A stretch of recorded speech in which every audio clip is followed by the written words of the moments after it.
Don't mind me, just making my coffee and I'm going to get that fire going.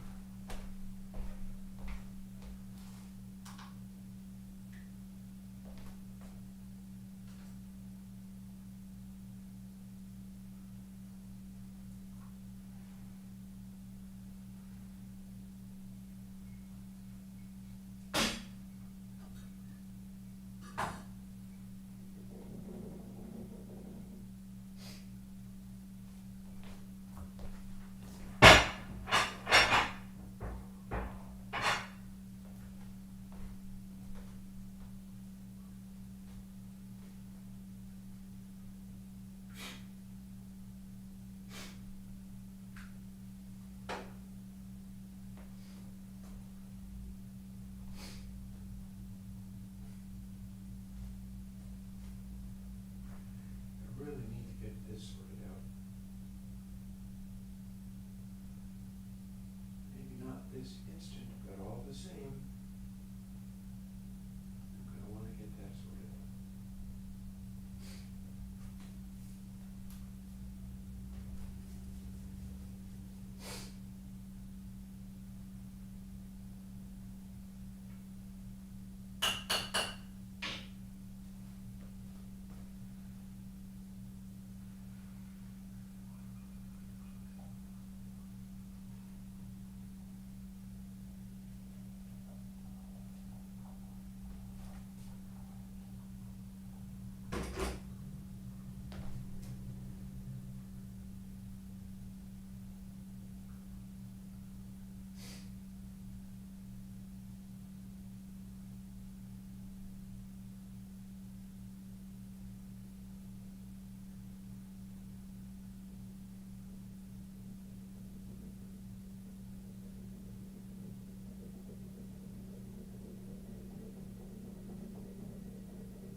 Ah, I see there's like 3 people here now.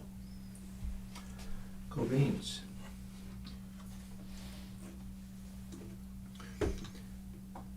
So I gotta say, it's not actually cold in here, but all the same, I'm going to light the fire just because I'm getting into that zone where that's something that I need to be doing. Also, we don't have any chat. Although I always like to set it to live chat. Ah, yeah, Darren. Hiya.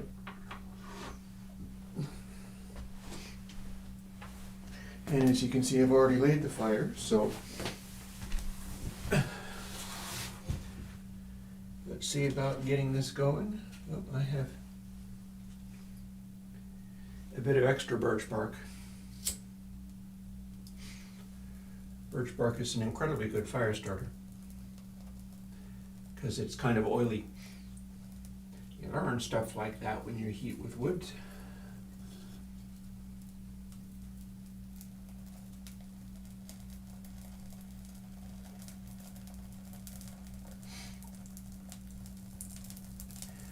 So it should be an interesting day today, plug-in making wise, because I have a very specific target in mind. Got an audio test file that I get to use, and I'm going to see what I can make happen, because apart from finishing up a variety of other things, notably on Tuesday I was asked for a version of mastering that worked on multi-channel. So what that means in Airwindows land is I was asked for technically mastering mono, because any plugin that I've got that says mono after it, typically it means it's a plugin that could be stereo, but I have made a version of it that in the audio unit is strictly mono. And as such, if it's run on stereo, that means it's going to do a non-linked compression or whatever it is that it does. And those ones on the Mac can also be used to work on multi-channel mixes. So I have a version of mastering that'll work that way now. That's what I did this morning before streaming. Because yeah, you're not necessarily seeing me starting work. I've usually been working since dawn. I also did another batch of reverb possibilities. What I've been doing with the reverb possibilities is generating large numbers of those. Just kind of trying to grind through.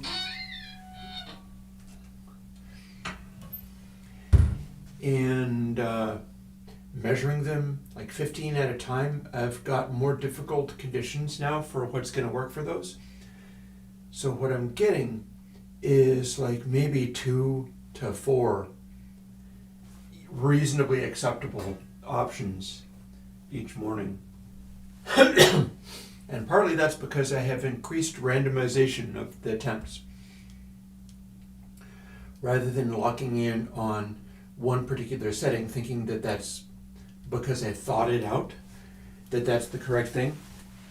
What I've been doing at the moment is when I run the program, it slightly randomizes its own settings within a region that I think is basically good.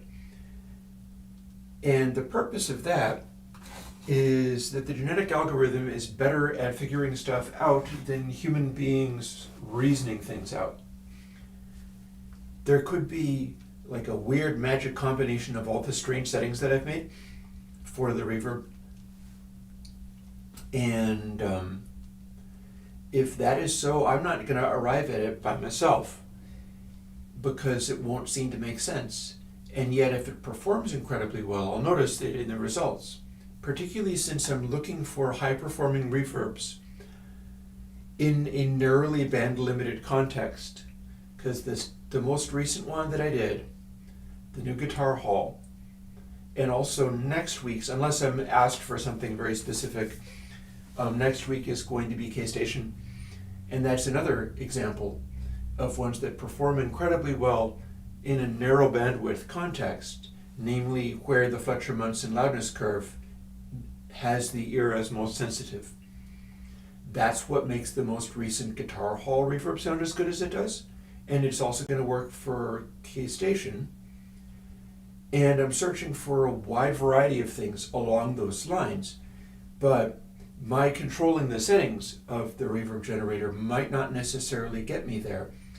So I'm randomizing it slightly so that some of the options are going to be not optimal.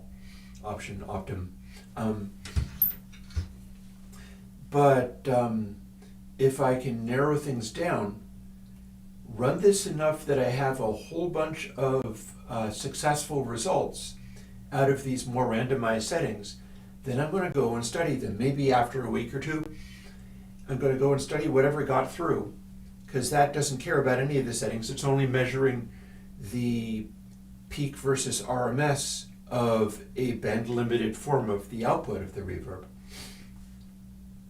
And I'm going to see whether there are any patterns to look for.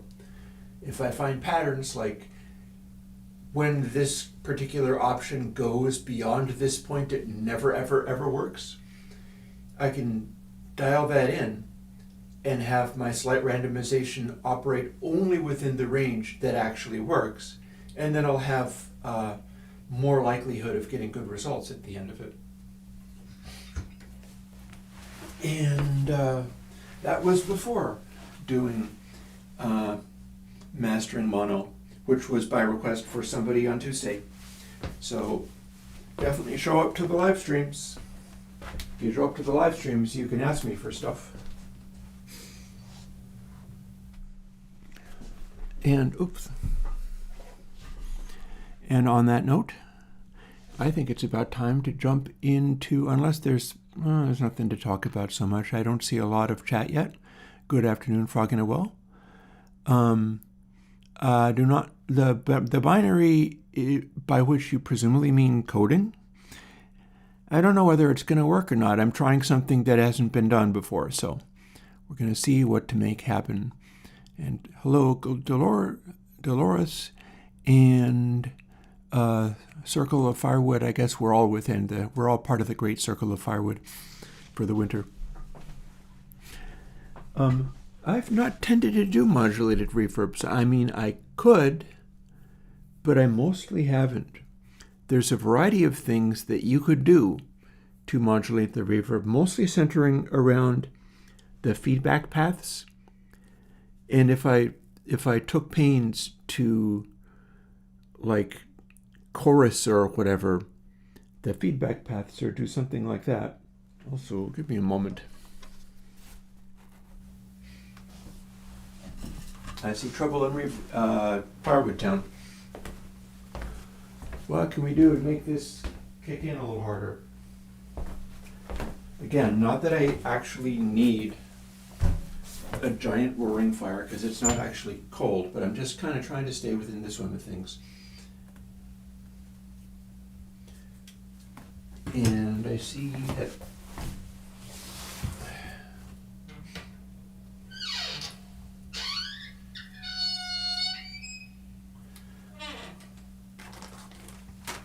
I'll need to play with some more flammable things and get this going better. There's a lot of smoke. Smoke is getting in the way of it lighting. We'll light this end of a pizza circle. I have a local pizza place that is phenomenal, and it's called Pizza Palace. It has gone over to, I think, family of the original owners. And so I'm saving the circles that sit underneath the actual pizzas and using them for kindling, because they're not only paper and cardboard, they are also oil. And that should work pretty good. That should get this going, hopefully. We shall see. The slightly increased amount of air blowing around here with this door open is also helping a bit. Here we go.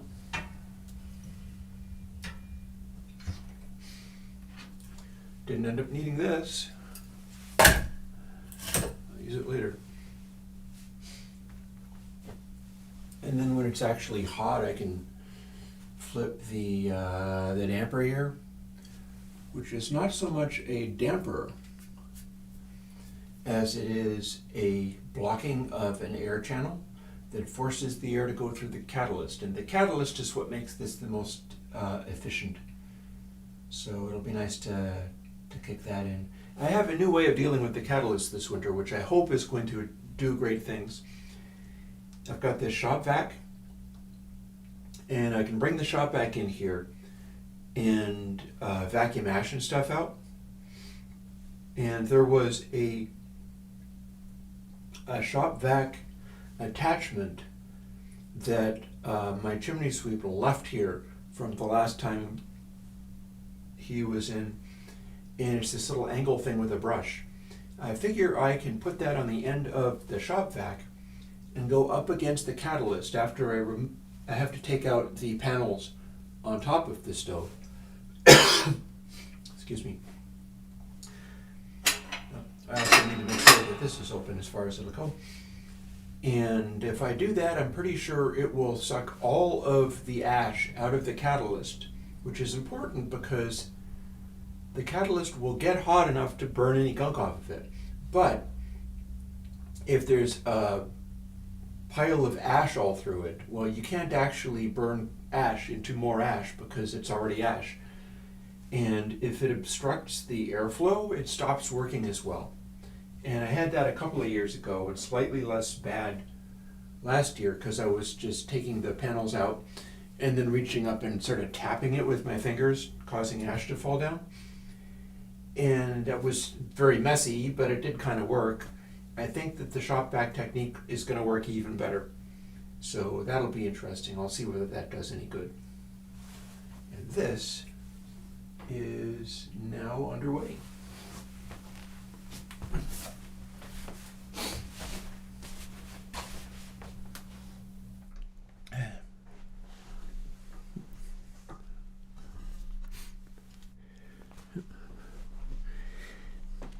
Man, my chat is so funny sometimes. Y'all have a great tendency to do message retracted. It always makes me wonder what it was that you said.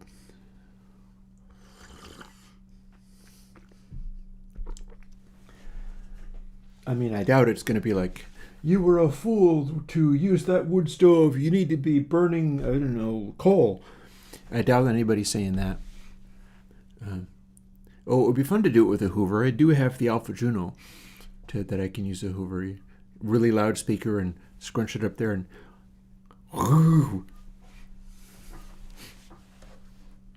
Yeah.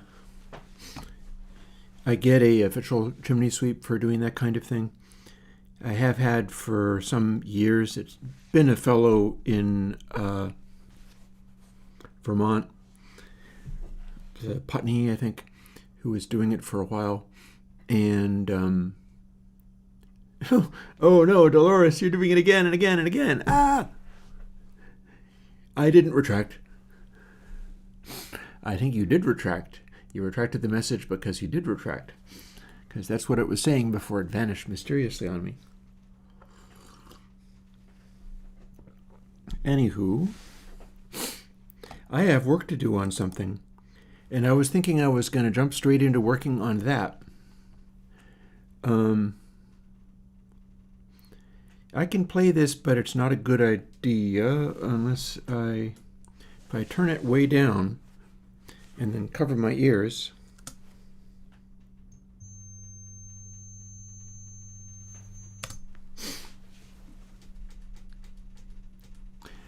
This is a test tone or two, technically two. Hey, Jonathan. Oh, fair. So this test tone looks like this. I'm going to be interested in working out the characteristics of this test tone. As you can see, we've got a low frequency component that you can see it ooging up and down. And then a slightly higher frequency component that you can sort of see and sort of not. And then some closely related frequencies. So I can tell you what this actually is. This is a test tone being used by the fellow who was doing that hardware tape emulation thing.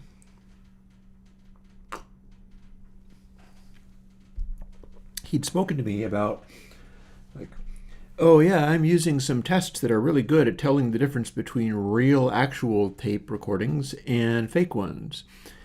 And it was like, here's something that I found from Adobe HX Pro paper.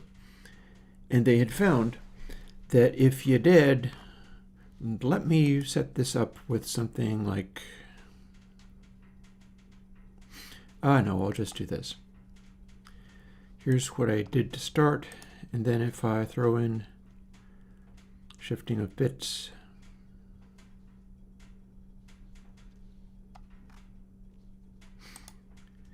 I can make it, oh, that would be terrifying. I can make it so we don't actually hear this.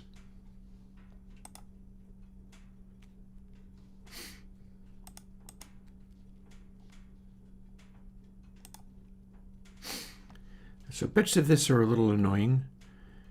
I made it last for too long, but no matter really. It's fine.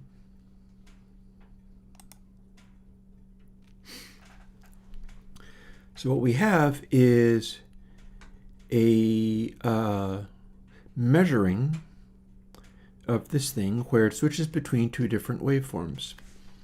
One of them is these set to be matching volumes. You got 100 hertz, you got 6 point something K, and then there are two little ones close to 20K. And I've done the whole thing at 96K for best managing of all this. And then this dumb thing is taking forever to do, so what I should probably do is resave this.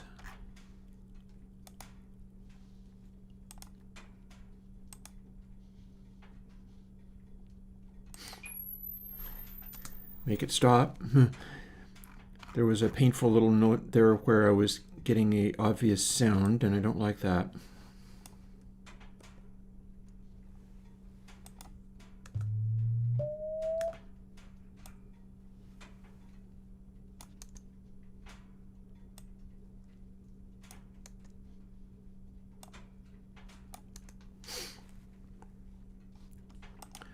So let's clear the markers. And let's just resave this because I don't want this incredibly slow pitch swoop. But the pitch swoop is part of the point here. I just don't want it taking as long to go through its thing. Again, up to Air 4. We've got it silenced now.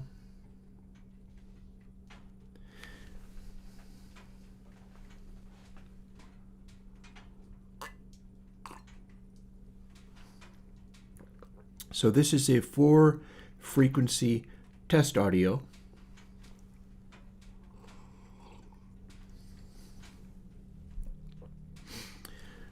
And then we've got some swoops leading to the pitch swooping up to the high frequencies. And then back we are to this. So the thing that the guy says happens is that if you have a real tape recorder and you run those things into it, in the one case, it's 4 simultaneous frequencies followed by a sweep frequency going across the same frequencies that the 4 were at, but you set it up so that the output of the tape machine has all of those 4 coming out at the same level. And then you run the sweep frequency. And for a real tape machine, the sweep frequency is louder than the individual frequencies were. And plugins do not do this. Well, I can run, let's see, fire this up again. And I can show you that my plugins don't pass this test. Not yet.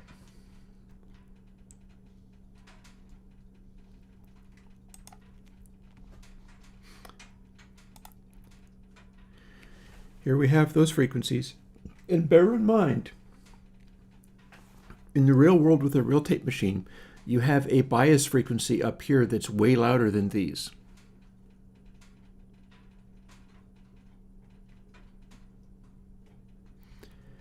But that's not what we're looking at here. We're looking at the sweep frequency becoming slightly quieter than these other ones. Oh yeah, I mean, it's not my info, but it's still info. And then I can add something like, well, let's add discontapity.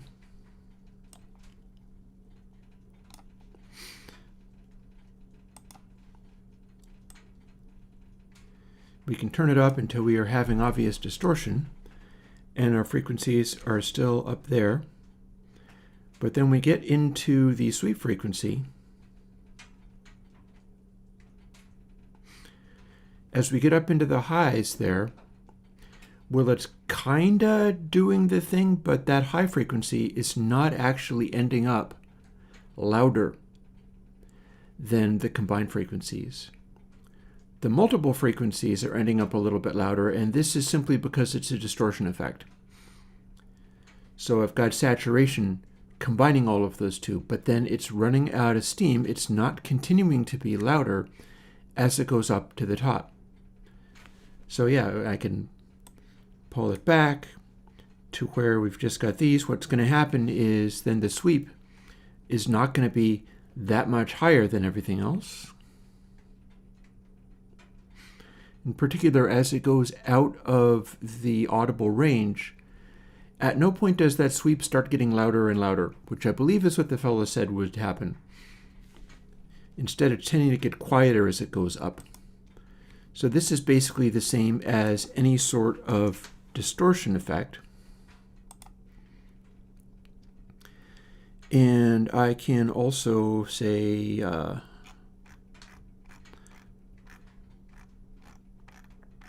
I can pull out tape hack. Tape hack sounds very nifty. It doesn't act differently according to this. I have to put it in front of that.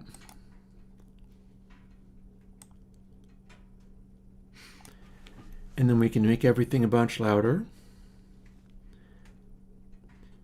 But all the same, the sweep here, let's also fix this. Let's make the output be quieter so that we can have everything balanced.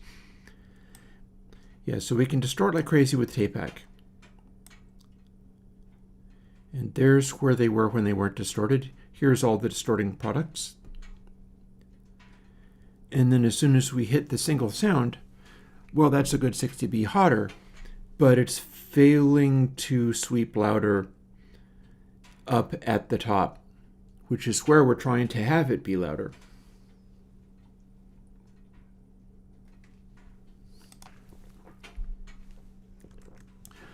So that don't work yet. And rather than simply rush off and try to do a new tape plugin, I'm inclined, also give me a second. We have warmed up to the point where I can engage the catalyst. Technically, this is also warmed up to the point where I can throw into the log on here. So how about maybe I do that? Yeah, so rather than go, I must immediately put out the newest 2 tape, I want to get some of the pieces in place as individual things. Like discontapity, that is a tape hack combined with an air modulation.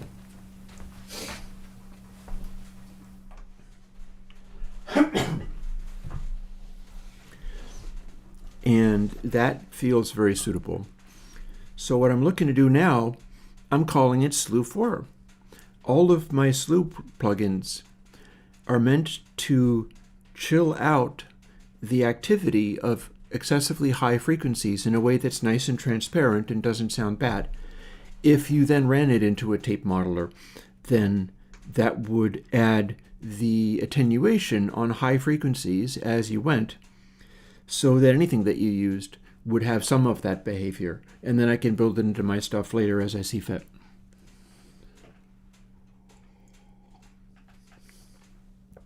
But when I discovered that my thing did not do this thing that the fellow was talking about, that's when I wanted to start figuring out what could perhaps be done about all that.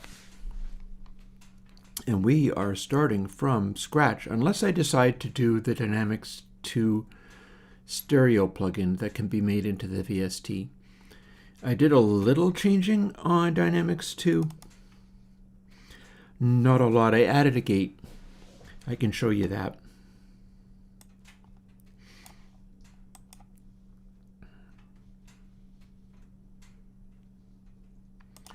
Here's what I have so far.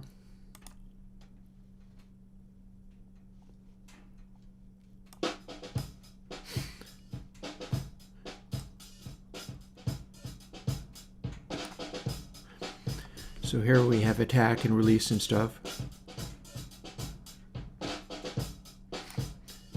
This is basically what I have in mind for the compressor.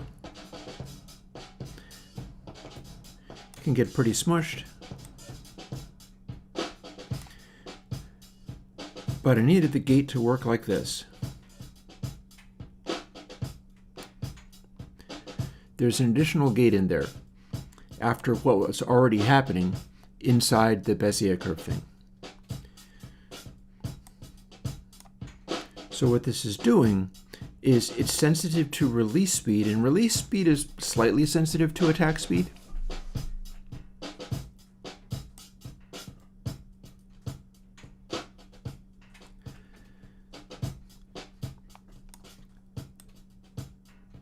So the faster release goes, the faster the gate will go. Slow it down, it still works.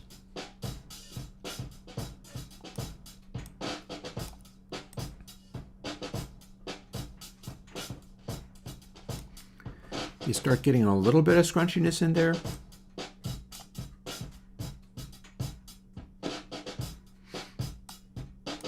And we get to kind of dial it around so that the gate does actually work as a gate.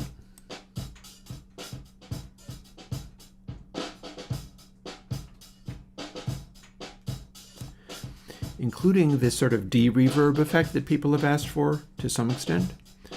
But then I can also push it beyond to really rigorous aggressive gating. And another place that I can demonstrate that is on a real live Fender Rhodes, because this was giving me problems earlier. I can demonstrate some of how you can make it misbehave.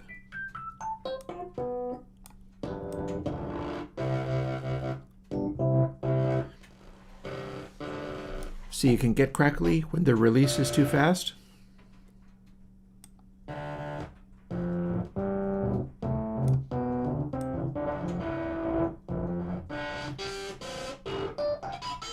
We can get annoying sounds out of it.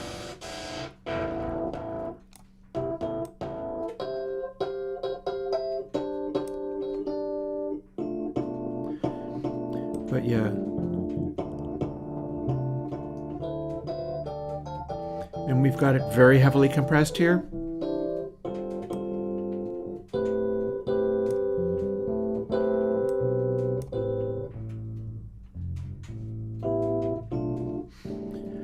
Let me grab a place where it's actually doing some staccato.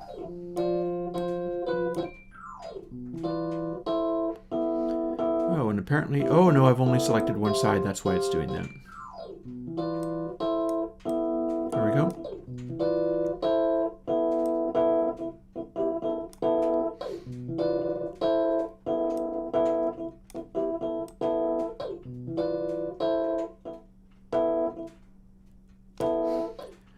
So now we've got it so that the release is so fast that we're losing entire parts of the sound because we're gating them.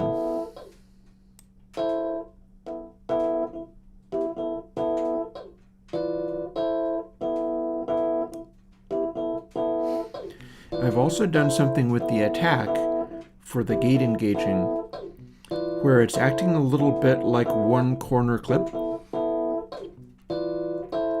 And it's stopping them from being a really bright click as it kicks in, at the cost of slightly dulling the attack when it's this aggressive. It means that if you mess around with it until it's acting like this, and it operates independently of the compression, and both of them cut out entirely if you have them turned all the way off.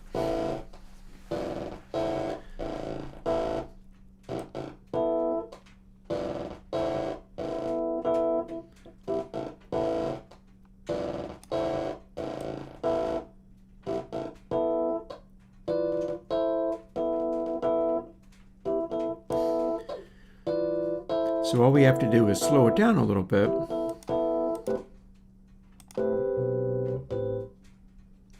Gated.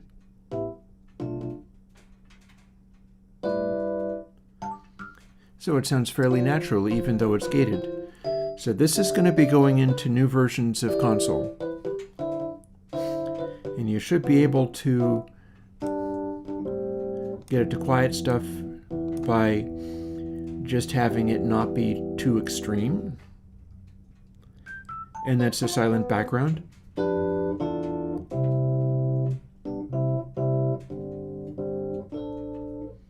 It's kicking in a little bit because we are having the gate set really, really, really, really high. But all the same, it should basically work.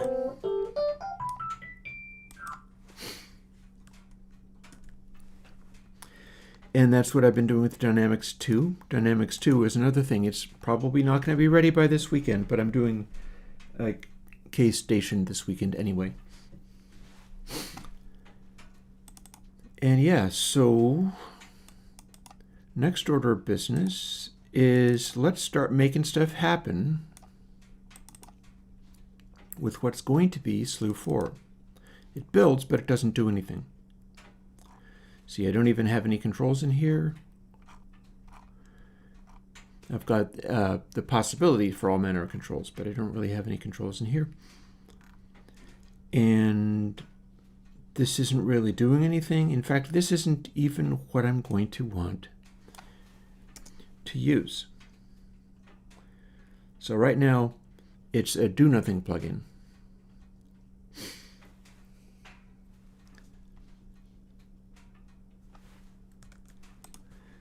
Because I'm starting from 0, basically. Or kind of 0. What I have here, and let's get a little bolder with it. We'll have 100 samples to play with. And figure out a way of doing something that might be helpful. As I'm kind of at a loss at this stage. I'm trying to do something, but I'm a little unsure as to exactly what it needs to be. So I'm not using these yet, but I have some arrays. It will define the arrays. And I was just wondering whether maybe I could do a string of samples so that as the intensity engages, it continues to try to average against previous samples or something.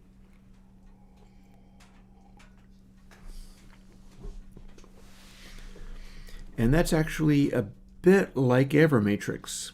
Avermatrix had stuff similar to what I was wanting to use.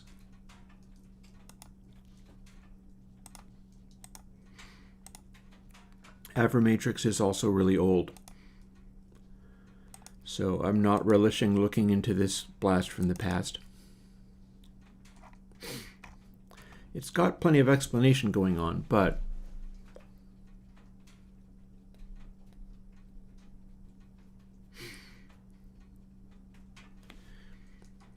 so essentially we're starting out with stuff like this. This is back before I knew to do math in math rather than add extra variables. This is also before I started using double rather than float64. That's a Macism. And this is apparently my lucky day for trying to figure out how some of this stuff worked.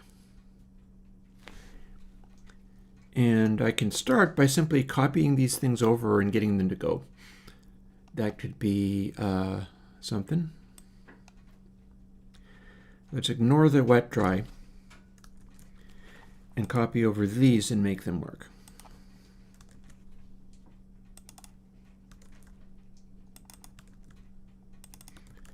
There are no float64s in VST.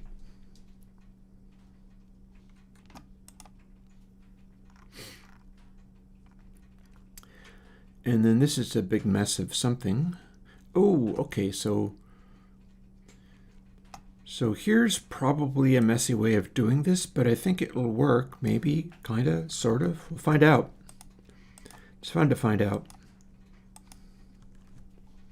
By which I mean that's not really fun, but I may be able to make this compile and run. And ignoring this part again. It's an inverse dry wet.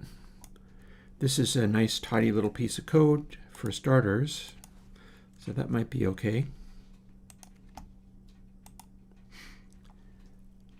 And this is probably not going to work.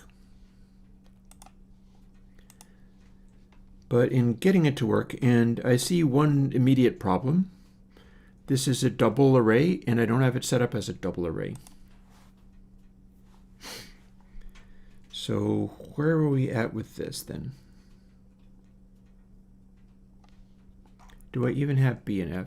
Yes, I do. For some reason, I'm calling my samples B and the filtering part F.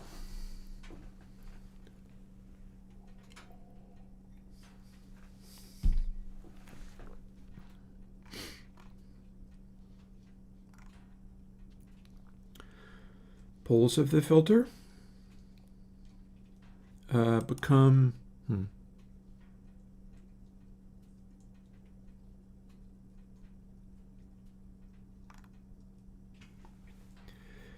Okay, let's try to figure out what I was doing back in the day.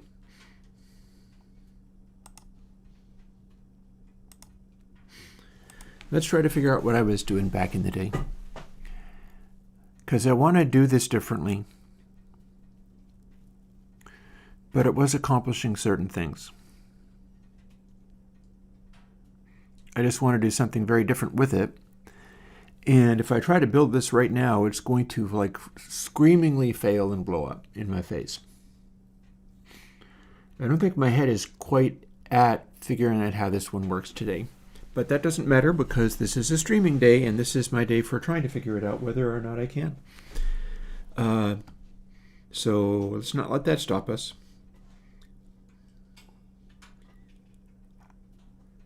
Firstly, these started out as being multidimensional arrays.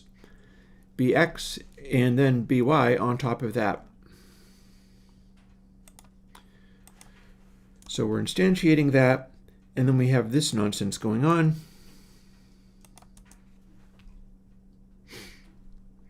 This is all within one for loop.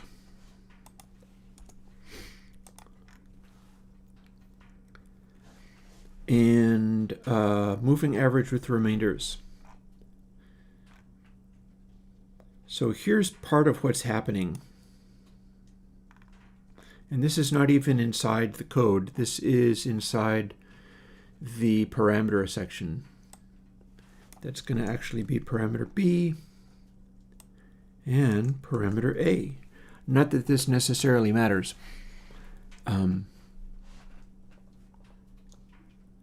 Double taps equals overall taps.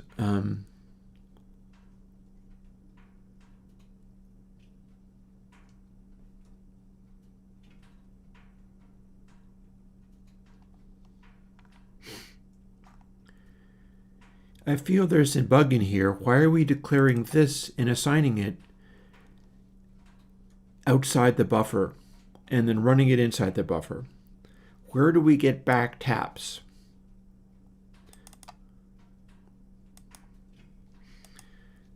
Like this is being assigned, well, maybe it's because we're defining it in here, and this is also inside the, or outside the buffer. Like, this is the buffer. While unsample frames, that's the buffer. That's what we're iterating over to generate audio samples. This is outside it. This is not inside the buffer.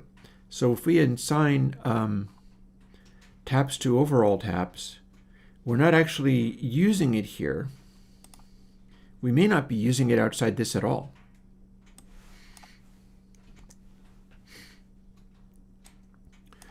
We're going to take it as read that this is not simply an averager, but it's a weird sort of, this is the same as using a funny window.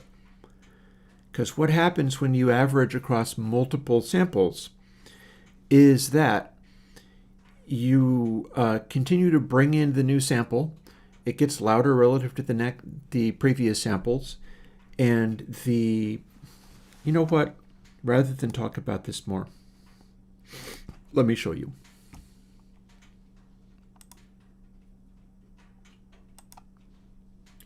May take me a while. Whatever, don't care. I'll take however long it takes. Where's my sounds folder? Here it is.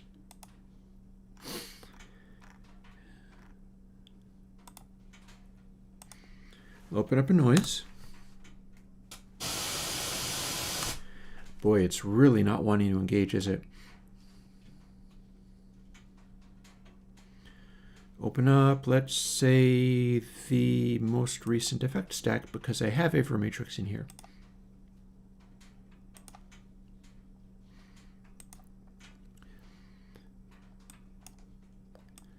And depth in InvWet.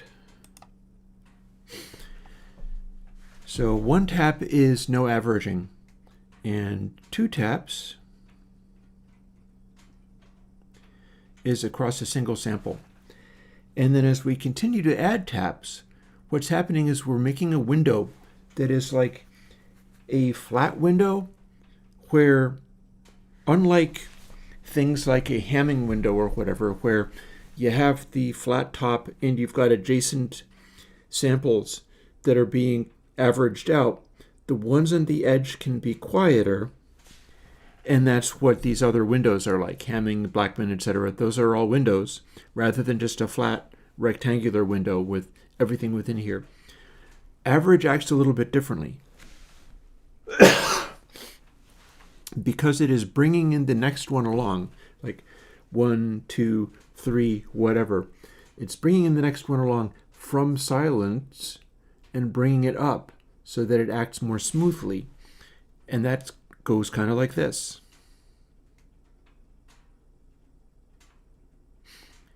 And you wind up with that weird little notch or other funny effects. If you have exactly 3 samples, well, guess what? Some of your noise is getting through. You now have a notch at 30K for a 96K sound. And it continues. A rectangular window doesn't give you a flat roll-off. It starts doing this. Because a rectangular window gives you those little nodes there. Although granted, there are probably ways of doing this, like running different average frequencies against each other. Honestly, it might be worth simply reconstructing a matrix in this new plugin and then starting to play with it. But yeah, if you're not using depth, you're getting this. It's letting some highs through, but you're not considering the fact that you have these sort of not even mathematically, they're related to the sample rate. So these notches aren't musically related in any way.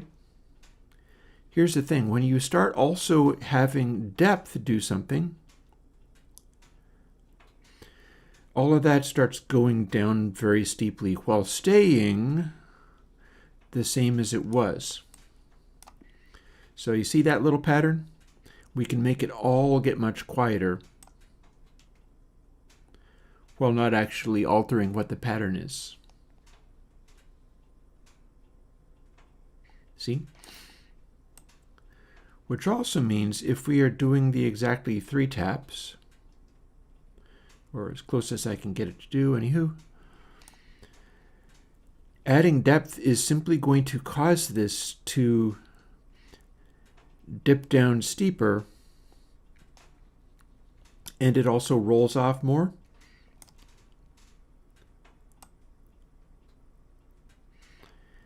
And the one on the edge there acts like it's falling off faster, but the behavior is still the same.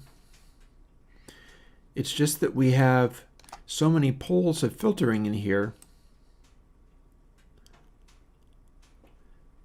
that it's acting real steep, but it's not actually changing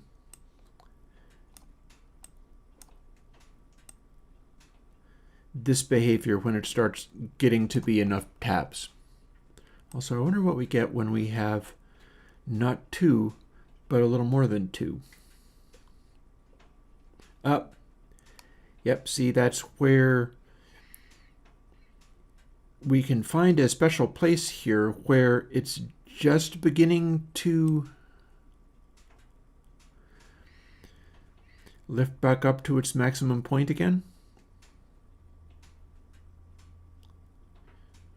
So there's a point in here Probably not 2.5, but there's a point in here where we've exaggerated it just a hair. I wonder if this is golden ratio related. That would be funny as heck if it was. And if we had that going on, see, we've got a little more averaging. We've got a little bit of the third sample included in here.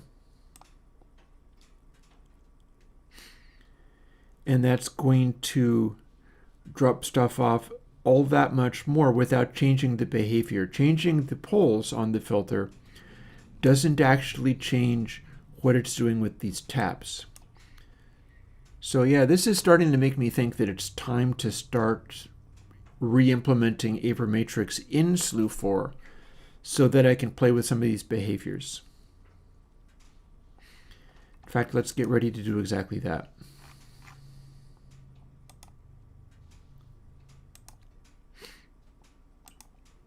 And I shouldn't have called it Air 4 because that's technically not what we're doing. But the most recent Air does include a filtering thing in there.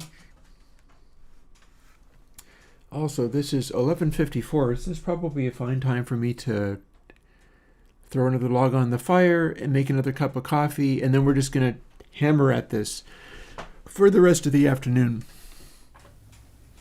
We're going to beat this problem into submission for the rest of the afternoon. I have a direction to go with it. Because you see, there's extra stuff going on here. Namely, I have that test file. If I can, track the slew of that test file and then multiply the slew by itself or whatever, I might be able to get a situation where the test tone with the 4 waves generates a far higher control voltage than just the plain wave at whatever frequency. If I can do that, I can make a literal compressor to do what the tape compression is supposed to do naturally. Here's a log. We're going to throw on this log.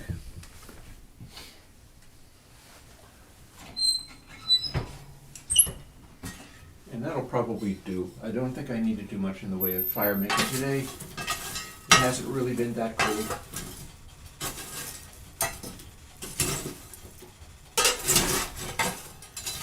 Doing this during streams has a tendency of making the house so warm that it doesn't actually cool off unless it's actually real cold outside. So this basically works.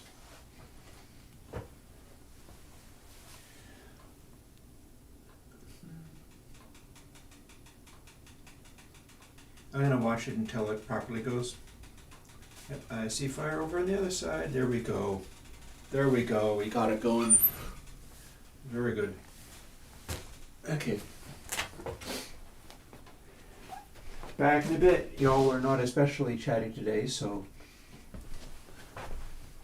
I won't fret over it.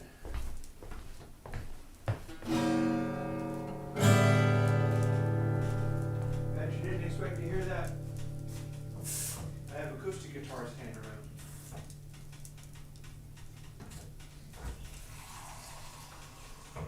I need straps for the.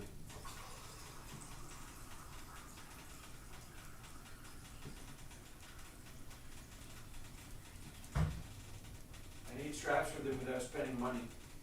I don't know how to do that.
amplification and reverb.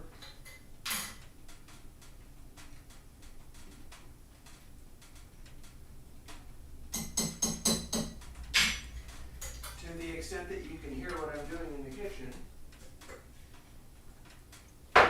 it's quite a substantial amount of natural reverb, small room reverb.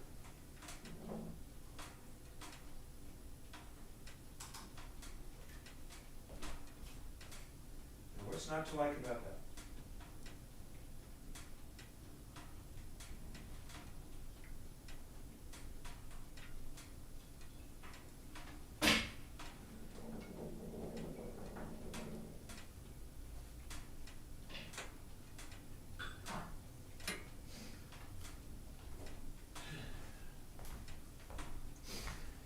Okay. First batch of water through the coffee. More coming later.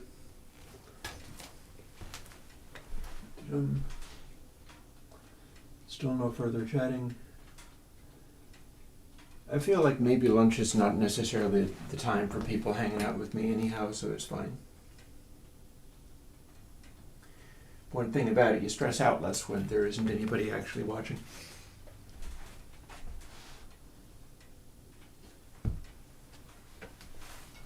Yeah, here, check it out, the few people who are still here.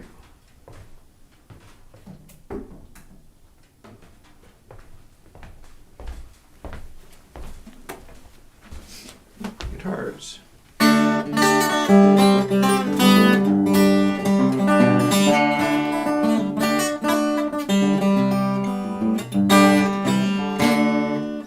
It's all out of tune. But yeah. That is the magic of a corner-mounted PZM. Sounds very roomy. You really get a sense of the room sound.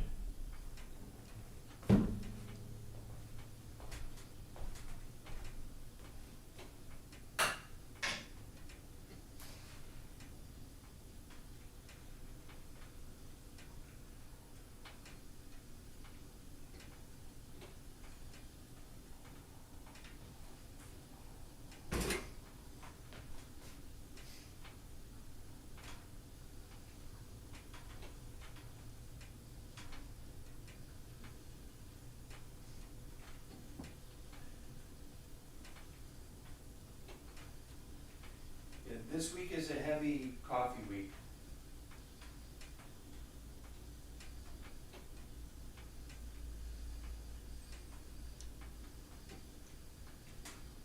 Can't do that every week. Probably should do it 2 weeks in a row.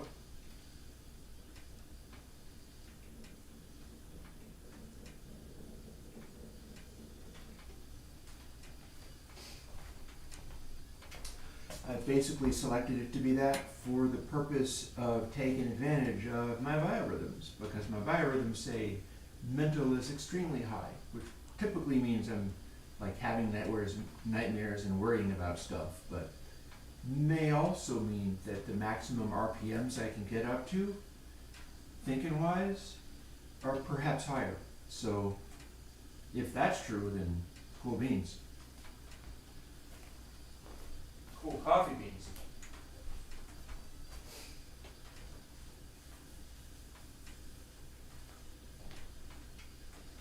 Mind you, that could be all nonsense.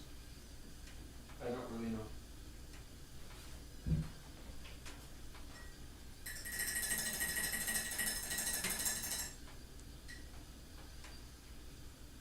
Or simply an excuse for wanting to drink all the coffee in the world. That said, I'm sticking to 3 cups. We're not going any farther than that. I have to keep an eye out for my basic well-being and health.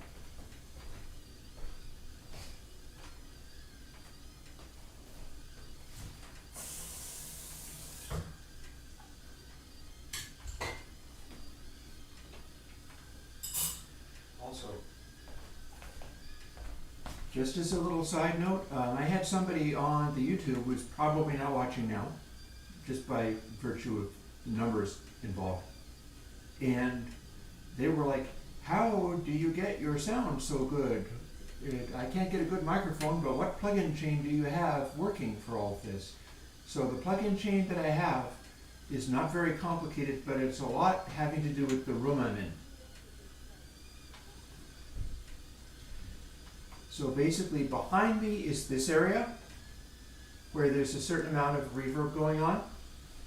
And then this is the kitchen, which is also a area. And I'm speaking directly into this area, which is slightly deader. So my voice pointing forwards is going into here. And that means it's not bouncing off of a wall right behind the microphone. Instead, the voice hits the microphone. And then what would be a back wall is actually back here. And the position that I'm normally speaking at is this position here.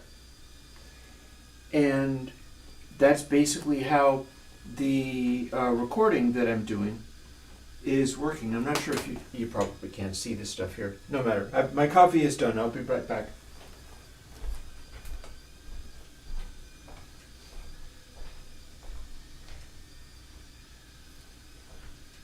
Honestly, I would like to get a video made teaching people how to get good visuals, good sounds for their own video making and stuff, because I feel for you. The guy was like, oh, I'm having such a hard time making my stuff sound good.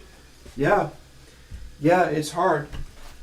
And there's a lot of people out there doing what I consider really negative content, and they are heavily backed by like media organizations and stuff.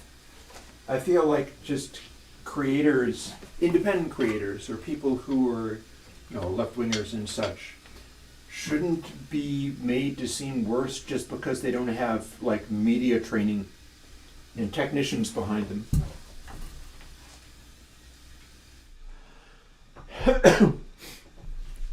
So you have me behind you. And here's what we're gonna do. Open recent project. A for matrix, let's close that. I suppose we can save it, no reason not to really.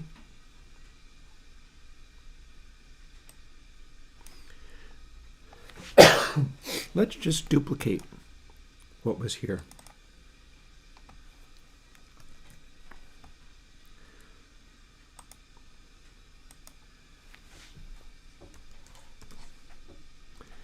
But more so. Excuse me.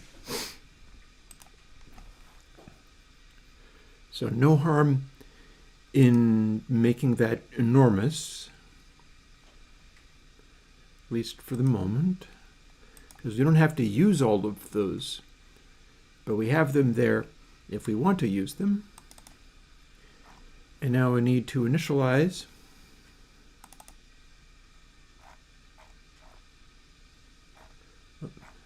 Where am I initializing? Oh, that's not the right place at all. Here we go. Initialize. So let's just start that over, kind of like this.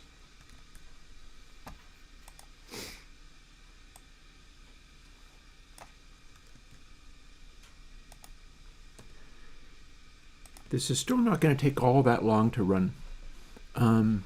Oh, Jonathan, you would like a visuals related? Jonathan being one of my familiar faces on the if you would like a visuals related video, you shall have one. In fact, you say that. I'm not inclined to paywall it. And this is not a concern. My feeling is that I want to put tools like that, or knowledge, in the hands of people who do not have two pennies to rub together, for whom I am furnishing them things for nothing, and they can't even afford to jump on the Patreon. That said, people can also jump on the Patreon for free.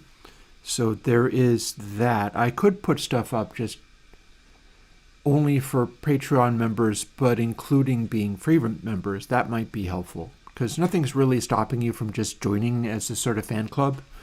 Certain things like the some of the leaderboards for Patreon success, like Graphtreon, only count paid members. And I'd quite like to show up higher on that stuff, but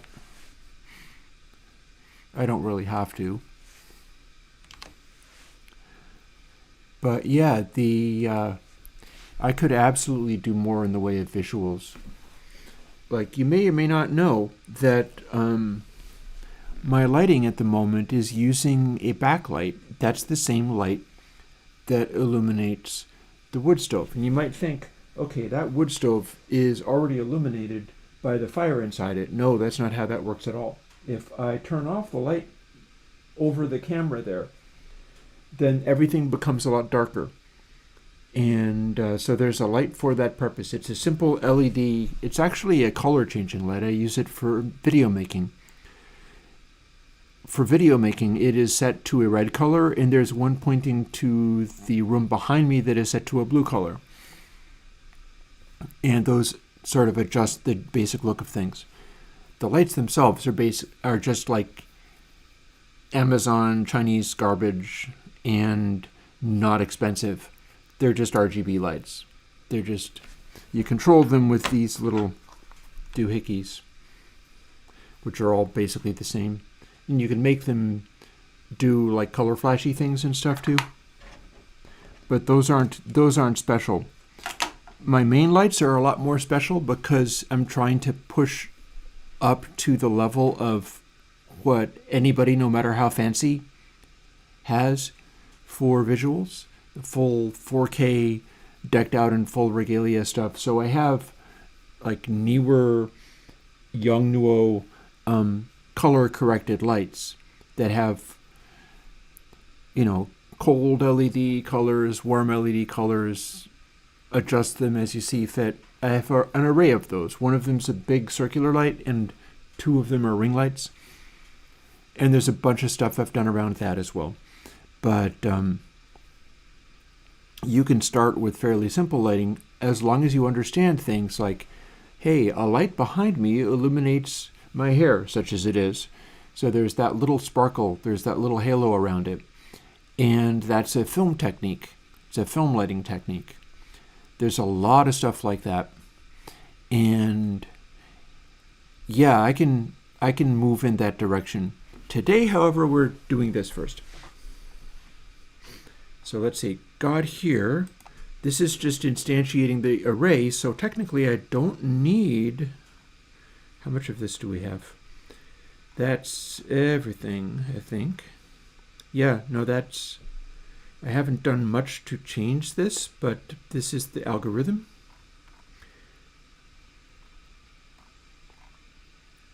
Same as it was there. I've just moved the else around, that's all I've done. Put a few spaces in, so that's fine.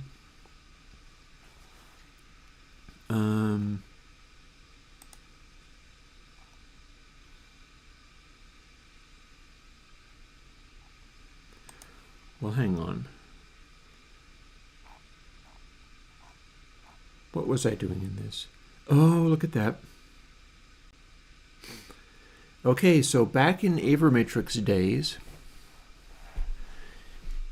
I was using the nature of audio units to do custom units with logarithmic adjustments and so on, which is not something I do anymore.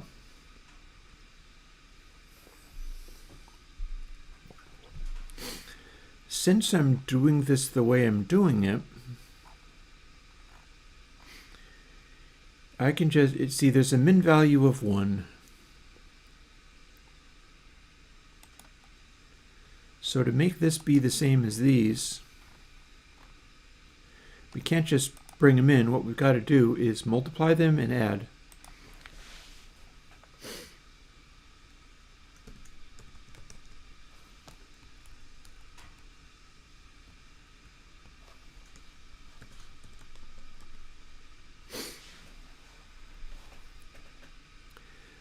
Okay.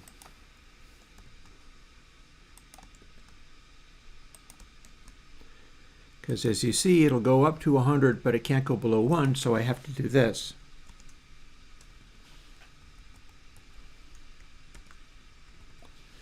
And I don't think those are integers.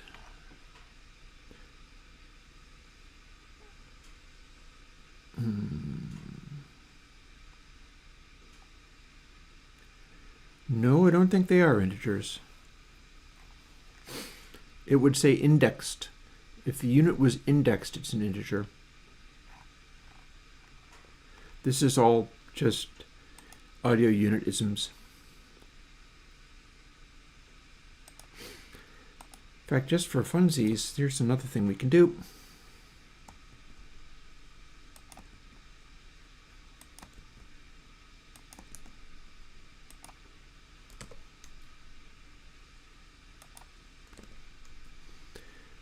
Because otherwise this is going to be real steep.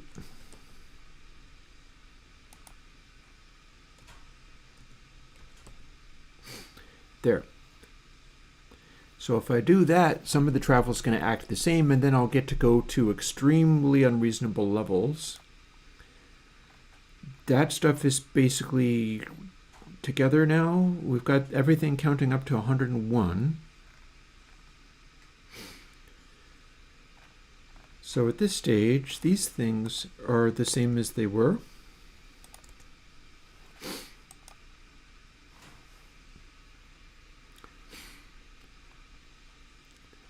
And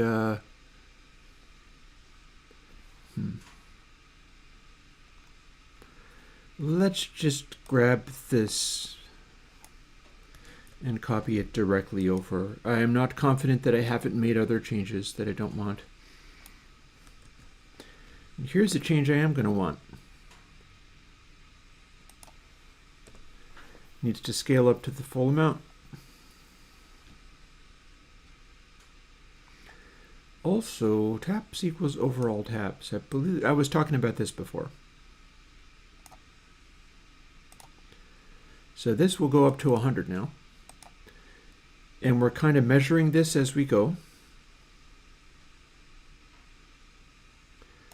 Let's assume we go from X limit to 99 as a maximum amount. Because before we went to like 10 or so. So let's just assume that it can't go any bigger than that.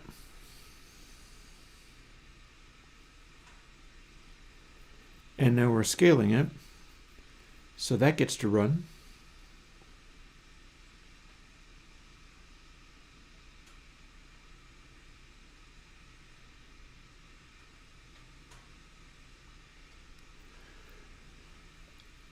I do see a... So why would this be... I see a bug. It's not a major bug, but it's a bug. If overall taps is less than 1, overall taps has to equal 1. I think we're trying to be careful not to have overall taps be 0. But we're never actually doing anything with it. So that doesn't do anything. Overall taps is how we start out as the number of averaging taps.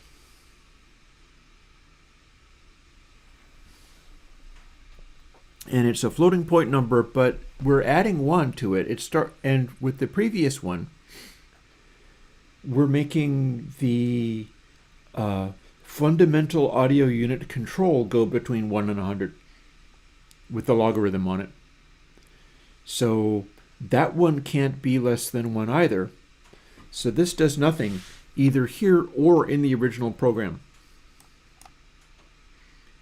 fx divided by equals overall taps, but that can never be less than 1, including here. See? Min value 1. It can only be 1 or larger. So we don't need this. It'll still run without it. It's a sort of belt and suspenders thing, I think. And I'm simply not noticing that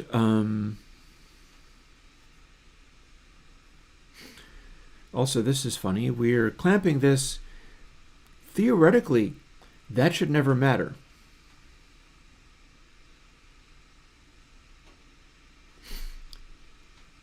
And then here we have taps as overall taps, so we're counting down each time. Everything is 1, and then we subtract 1 from taps,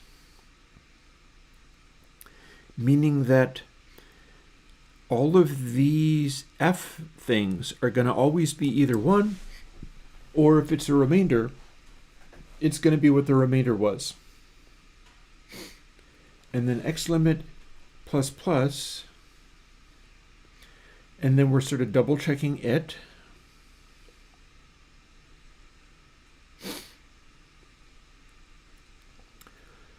Which probably, if it starts at 1 and then gets added 1 each time, this also doesn't need to happen.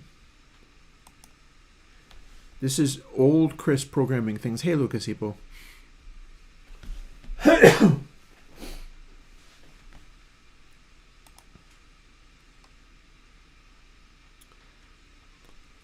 So we are counting this, we are getting to the end result, and then we're scaling everything down, including the one on the end. So what that's going to do, also let's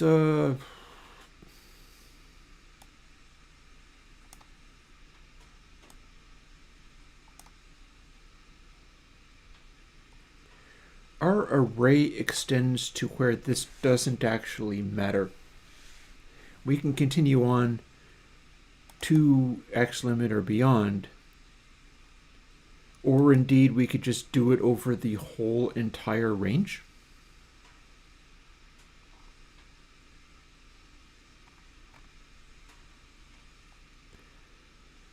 And the entire range gets divided by overall taps, and that would be fine. So we don't actually need to restrict that either. So we've just made all of these run just a little bit faster. These are such small bits of code that we can also squish this together, although that's not really important. It's just doing more stuff in here.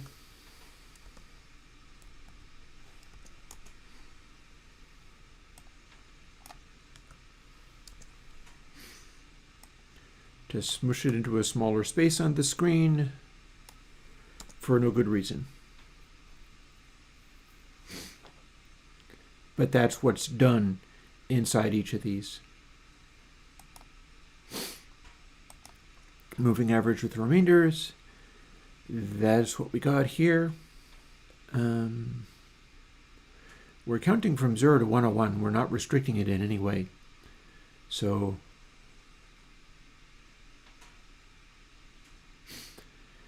if taps is not larger than 1, if x equals taps, then it is 0, and from that point onwards, it's always 0.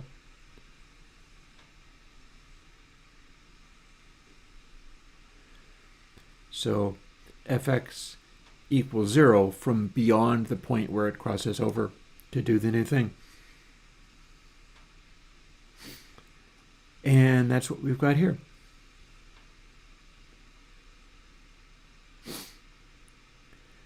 And then here's the scaling. Same deal for this one. We don't even need the brackets.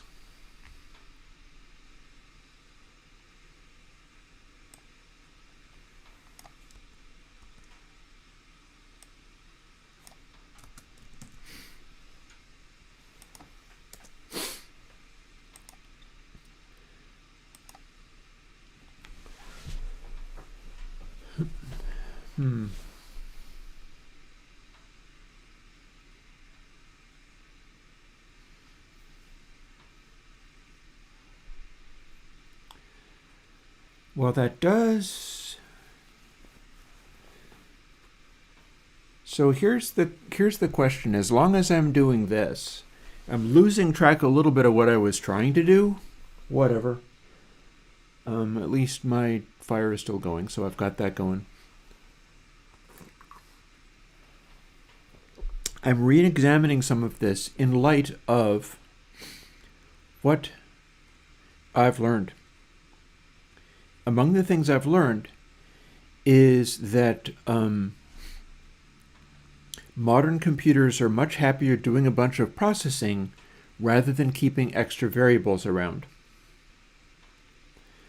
I've got a whole variable here, and all it does is stop this scale thing, which is very simple, from going beyond X limit. Oh, no, wait. No. I stand corrected. That's not true at all. X limit runs here, too. Fair. Okay, never mind. Also, look at how I have Y limit here, and I don't know what I'm doing with it.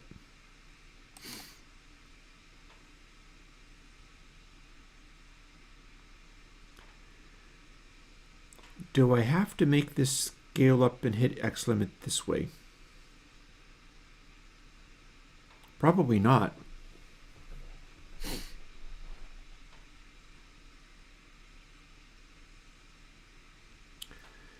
What would happen if we did both of these the same way? X limit, floor overall taps. And this is me, I haven't done anything with it yet, but whatever. Let's see whether this works.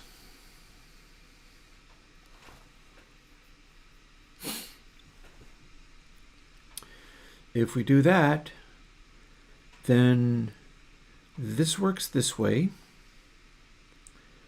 This doesn't need to be incremented because we no longer have to actually calculate it up to the end result. In fact,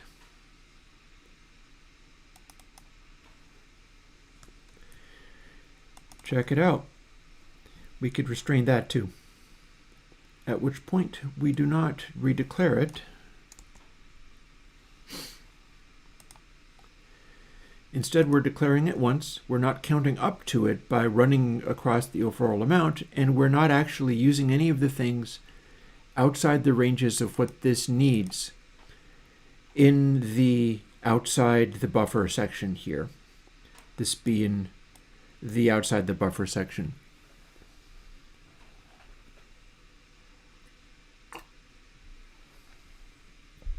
So that saves us certain things at the cost of not actually calculating out what some of this stuff does. But it might be fine. Well, we'll find out soon enough if it's fine.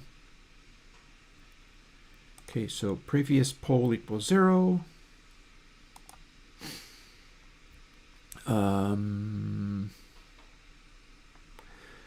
One thing about it, we're making this all smaller and tidier. Look at this pile of stuff compared to what we've turned it into.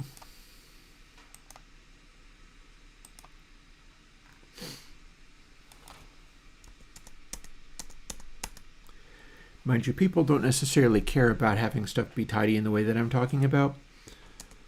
People like having stuff be tidy in the sense of taking very few words and letters on the screen, but only if they can make it be function. So everything is calling other little functions, doing other things. And I don't like doing it that way, so I don't. But in theory, let's see, previous poll equals input sample equals 0. Let's make this, does this compile? A bit. There we are, it does compile. Let's see whether we made a thing. Remember, this was all to try to do a thing or make a thing. The back of my brain is working on too many things right now, so I have to talk nonsense. And if you don't like it, there's nobody here anyhow. So, well, the most intense and enthusiastic of Airwindows fans are here while I drink my final cup of coffee of the day. 5 people are braving me talking a bunch of complete nonsense as I try to figure out stuff. And I'm going to want to replace this with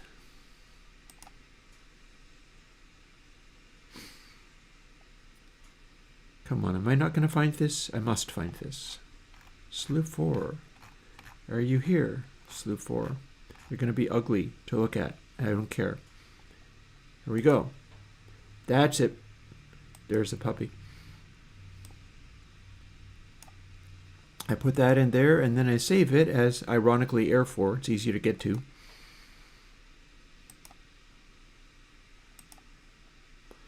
And in theory, if I run this,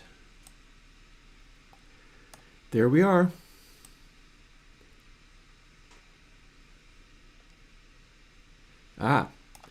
And with the amount of stuff I'm putting up, I really wonder whether I'm getting the full 100 averaging. Yes, I'm clearly getting the full 100 averaging. Look at that. That's nonsense. So I'm applying not simply a logarithm, but power of 4 style logarithm, meaning that I can scooch it all the way over here before we get up beyond, like, that's 1, or that's 2 samples, and then beyond 2 samples. And then as I add more and more poles, that stuff starts dropping away very quickly. So what my maximum, oh, no, it died. If I set it to 1, nothing works anymore. So we'll assume that I have to go only to 99. We can grind the computer to death and get a really heavy filtering that is all made out of averaging. Or we can keep it at 0, in which case the averaging does nothing until we start bringing it in. And at that point, let's see, where's our first point? There. Here we can layer way more of these than we ever were able to before, and that is dropping the frequency cut down to like 5K or so. Like, technically we can hear this.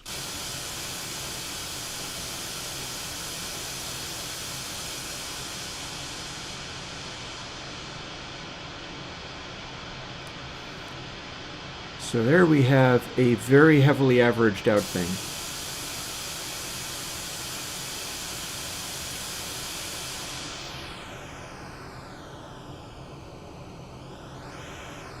And we have a flangey noise here.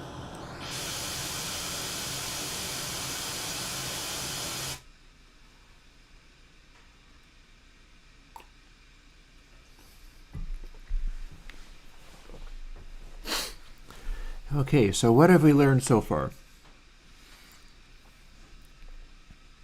We can keep the Aver matrix going way beyond 10. We made it go to 100. Going to 100 works just fine, with the one caveat that I've got it set up so that things break if I push the first control all the way to 1. So that gives me something that I can do to address that.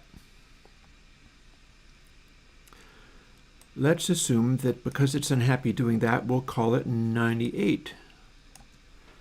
That means it's not going to go all the way to 100.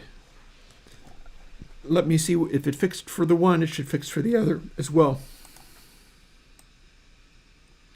And then I can find out whether I remember to save after having updated that one thing. That'll be fairly quick to find out. Open up our noise. Open up our effect stacks and see whether it's actually saying slew. It is. So here's our filteriness. Does it go to switch back on again if I set it all the way to 100? Cool. Logically, that means that the other part will also work the same way. Although it's eating so much CPU that it's updating very slowly now.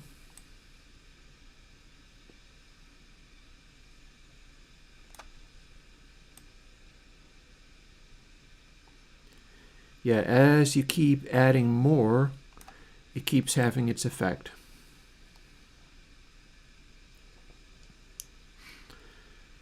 So again, this position is an averaging of 2. It's just that what we're doing is having the power function make it such a logarithm that this is still producing a tiny number. It's basically the same as on a scale of 1 to 100. This is 100 times 0.3111 times 0.311 times 0.311 times 0.311, which is very close to 2. The other one's following exactly the same, so that is also exactly 2. And we can see how this works by also introducing that cancellation point.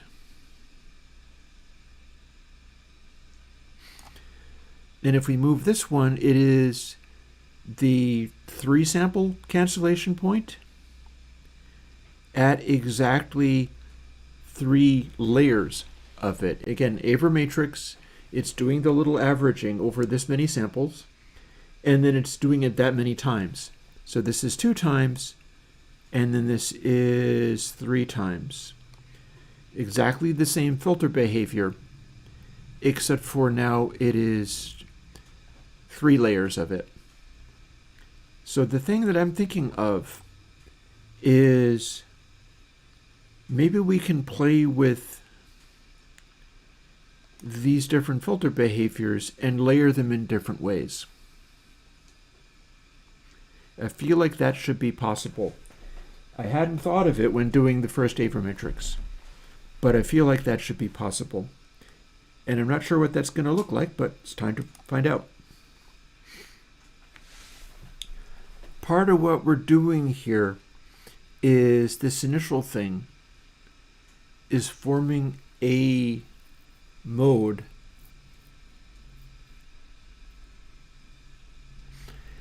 and I could layer 2 of these on top of each other to see what that does. I can do that by duplicating what I've got here. That is very feasible. There's no reason I can't. And then having a different matrix.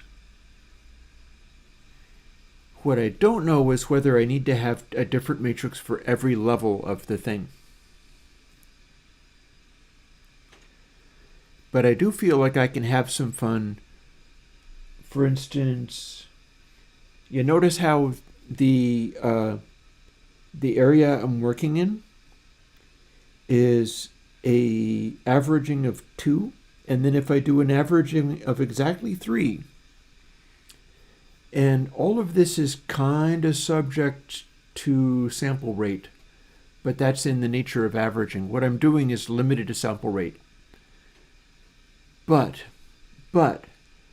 as I layer them in certain ways, the more poles are involved, the same behavior just continues to scooch down, implying that if I was to do this at a very high sample rate, I could simply do like the square of the number of poles and it would give me the same behavior, or possibly the same behavior at a steeper angle. Now, nobody's doing this because it would be inefficient, but our computers are able to handle it these days. It's even working on this antique computer, so I want to see whether I get anything out of this. So again, like I said, now we're going to include a third. And then, let's see, are we using overall taps in here? No?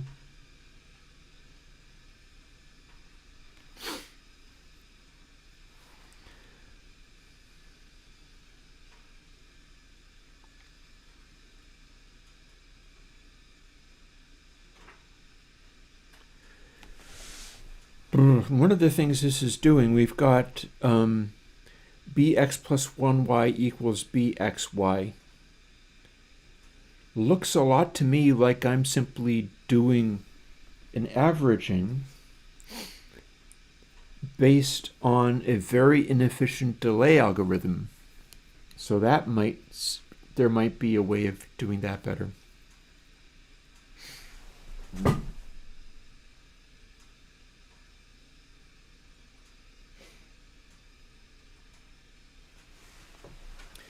Meanwhile, I could probably turn off the stove now. Here, the thing I was talking about. Let me show you the thing I was talking about. This is the same as a really crude delay algorithm.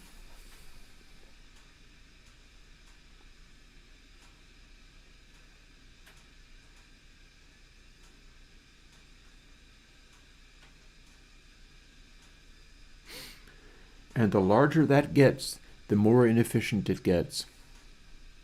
If I had to do reverbs using this algorithm for keeping track of a thing, it would mean that taking a delay from somewhere, like let's do the delay of 1096, and that's the loop for the inside of the delay. Well, I could do that this way, and then my input would always be at 0, and my output would always be B1096. Unfortunately, that's a terrible way of doing things. But all the same, that's how I'm doing a Ver matrix. Partly because it's just such a simple program that I don't need to get any fancier, really.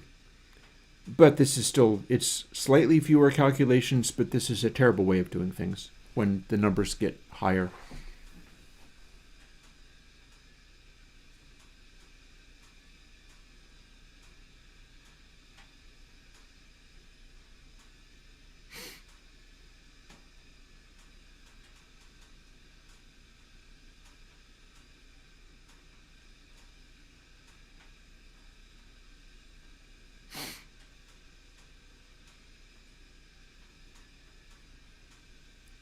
And then here's how we're doing the big stack of them. That at least is basically normal, I think.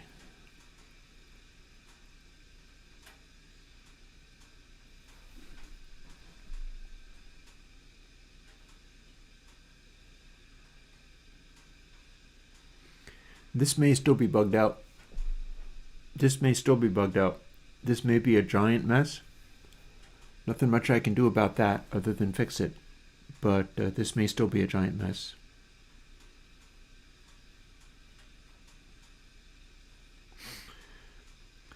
So how is this working then?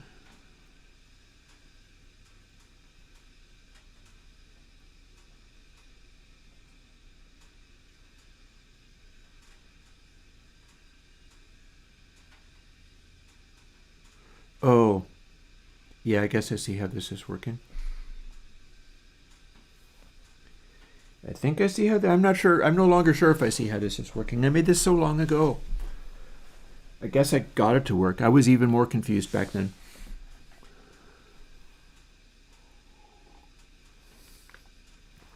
More coffee. We'll sort this out somehow.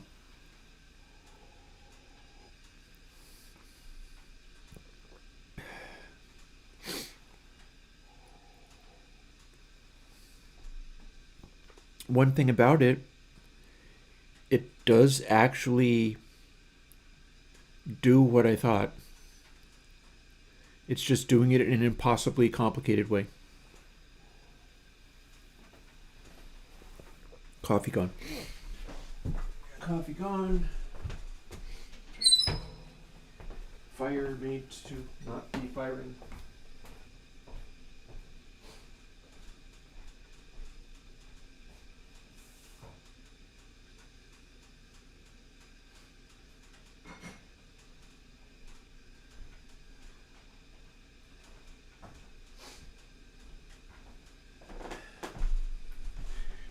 I think the reason I keep having to go for so much coffee on days like this is because too much is spinning around in my brain and I can't really juggle it. There's a concept for building monitor speakers that's really been kicking in lately, and I don't honestly know what to do about that. Like, I could do it, but they'd be fragile, and I don't know how I'd be able to ship them. And I'm not even convinced they would necessarily work, but I think they probably would. But I'm not really sure. And yeah, it's just so much.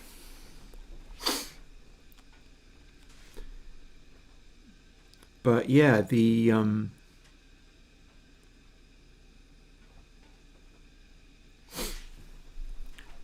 so I got this working, and I'm trying to figure out how to do the next step without really being very clear on what the next step is. And where I'm at right now, which has stopped me cold in my tracks, is wanting to refactor it, knowing that this is a terrible routine.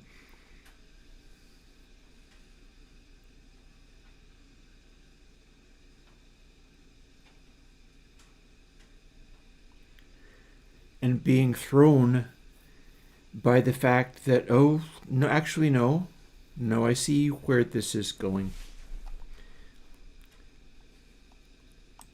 I don't know why I call this 0. It's 0.0. Let's also remove this while we're at it. So this is the key part. We're doing these two things in sequence.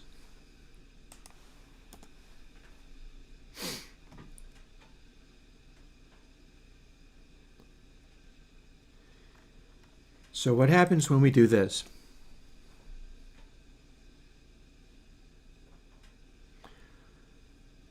What's going on with y partial? Hey, Game Boy. Difficult day.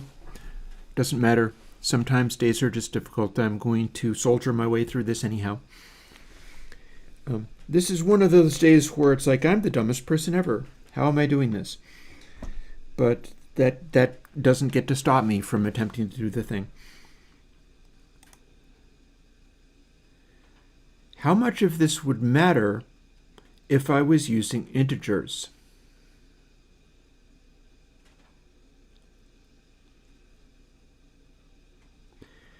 Can I simplify it until I'm using integer values so I don't have to apply the final pole continuously?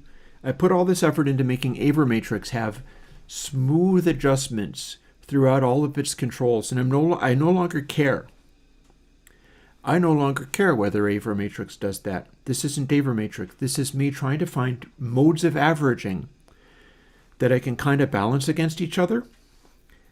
That may very well mean that I just hard code some of this stuff in.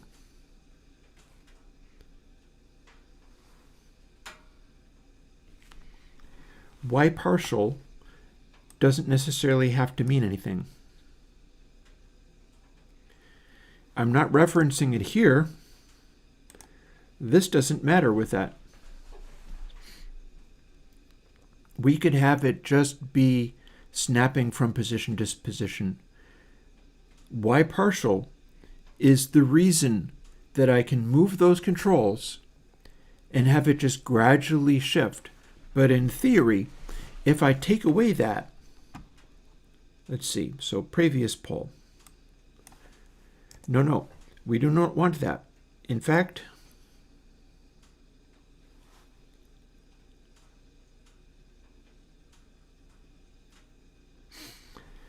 so this is making a little delay unit.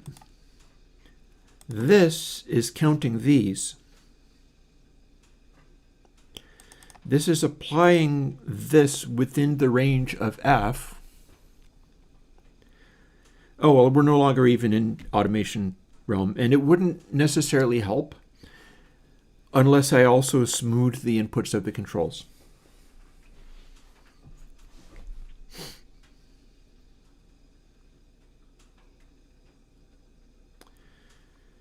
So previous pole,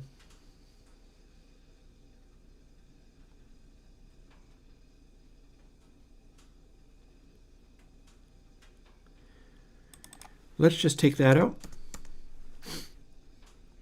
If we do this,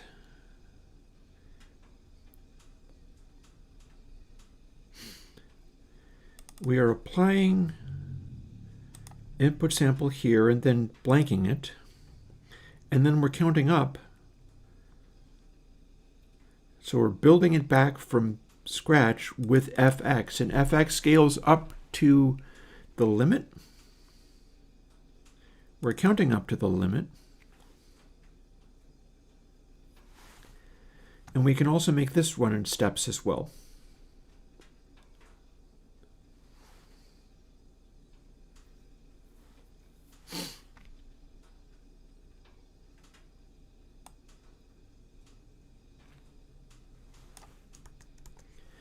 And that does it. So fx is always either 1 or 0. That simplifies things. Now that will go in steps. And if I get this other part working, then this will go in steps. And we're not using a y partial, so we're just automatically reconstructing input sample, and we don't need to blend in the final pole. So this is now what we're looking at. And if we build it, it should still build. It did still build. And in this way, we can try to make it do the thing I wanted to. Y is the number of poles. But I can do some of these things more manually, or indeed run each pole at a different rate. And by rate, I mean size. And by size, I mean length of delay. And by length of delay, I mean this nonsense that I'm doing. I apologize for how bad this all sounds. It'll be great if wonderful things happen from it. That, at least, is pretty clear. Let's see whether I succeeded in doing what I thought I did. If this works,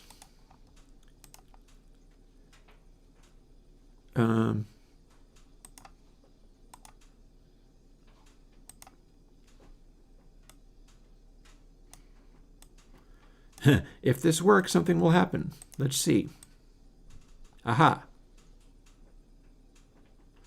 Okay, we now have a 0 setting that we didn't have before.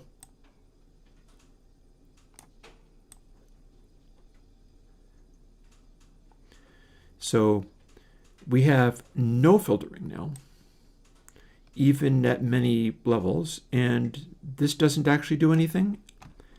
And then if we have, oh, it's scooching a little bit, but we can snap it over to here. Then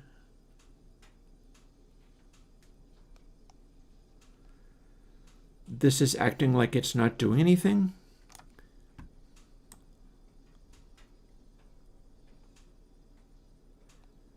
And it's moving, which it shouldn't, but then it's snapping to the next setting.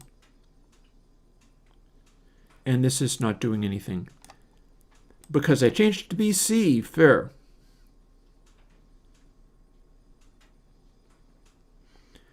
Haha.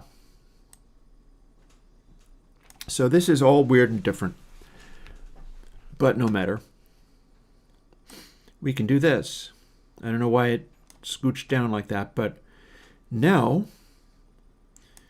1 level,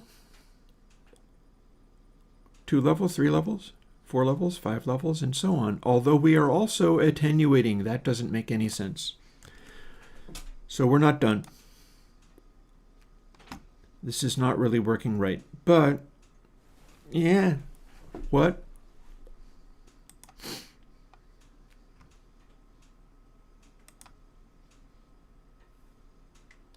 Also, I just made the computer tired just trying to do that. Whatever.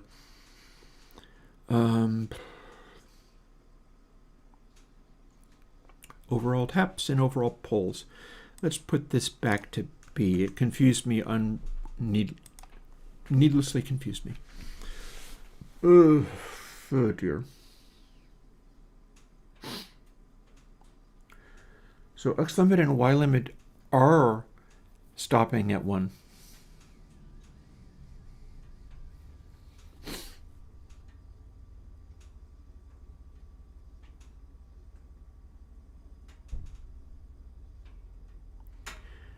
I'm not trying to have any floating point numbers in here. Everything has to be exactly 1 or 0.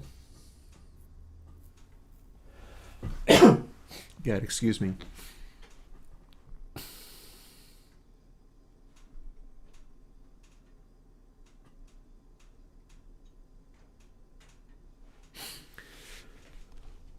So that means...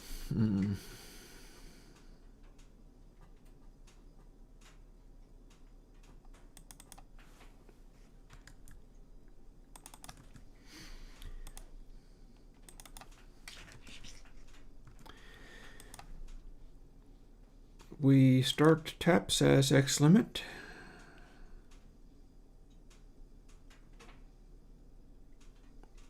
Or maybe this is much simpler than I thought.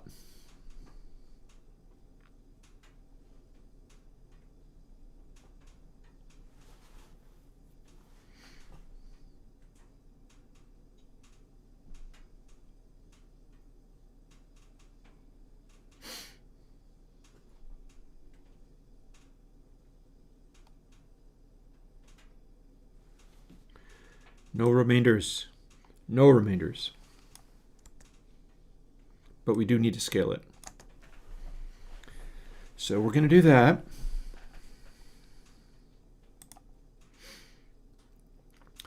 But this doesn't matter.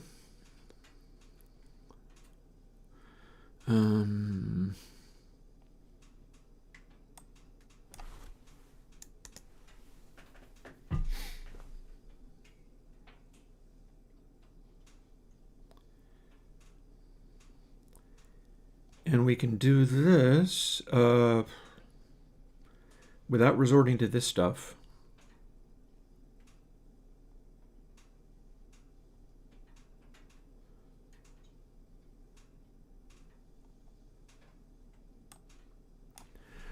Check it out. Bye-bye.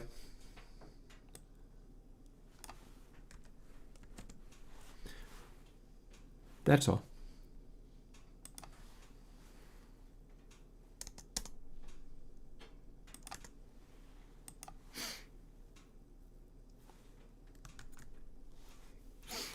Okay, let's see what we got. In theory, this will work. In theory, maybe it'll work. And here's our little stupid delay line.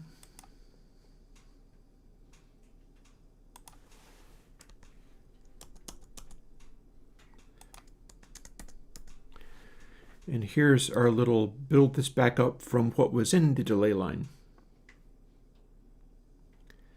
See FX. Oh. Forgive me, I missed a piece.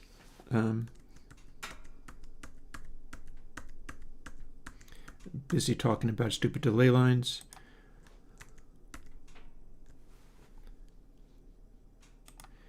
That's a divided by equals. That needs to be turned into this.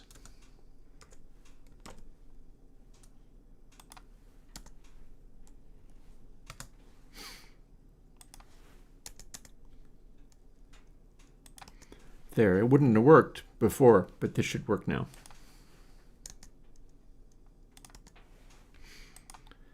That's quicker to calculate.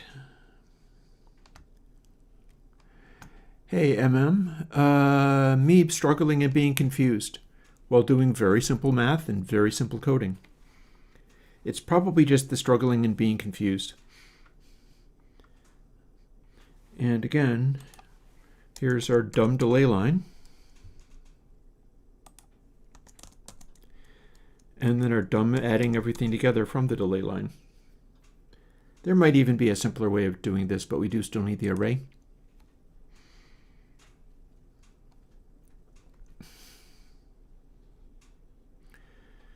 But as you can see, we're blanking out input sample and then building it back up again with what was in the delay line.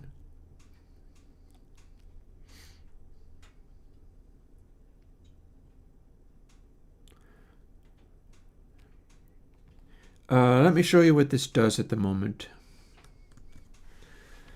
because this is basically just me struggling with the simplest forms of coding anything. And sometimes when I'm trying to do something new or different, it's so hard to make any of this work. God only knows.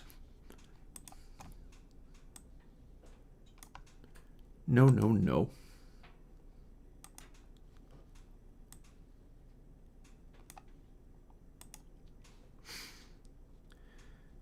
Often, though, those are sometimes the days when I make the most progress.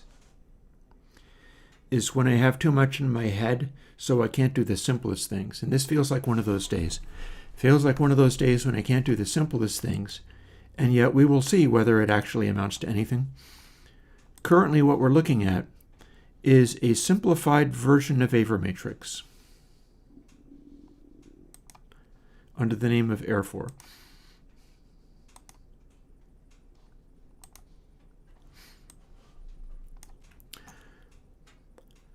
So now it's doing a different thing. And I don't know why it's doing this, but oh, now we have even weirder behavior. Okay.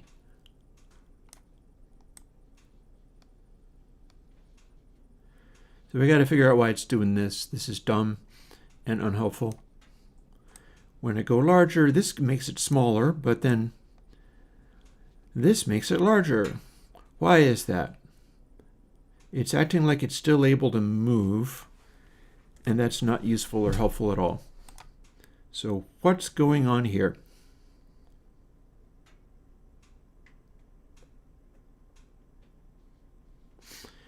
I got X limit and Y limit set by this.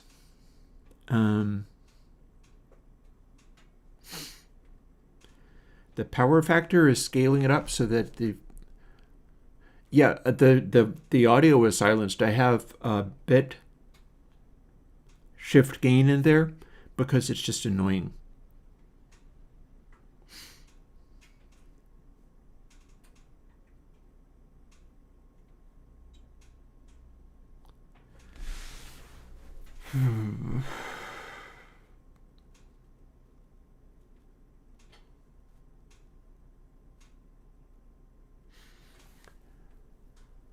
It is weird to me why this ain't working. This feels weird. I don't know why it's doing what it's doing. I am frustrated by what this is doing.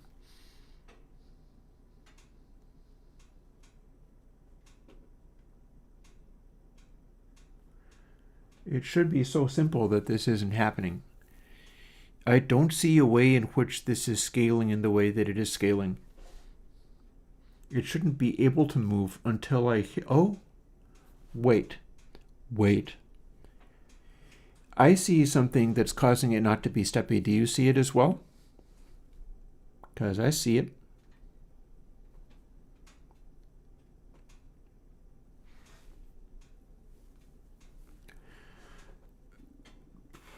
Do I also see overall pulls? No. No, I don't. Y limit is fine. Overall pulse is not being used anywhere else, but overall taps is being used in one place, and that is fighting its ability to do this.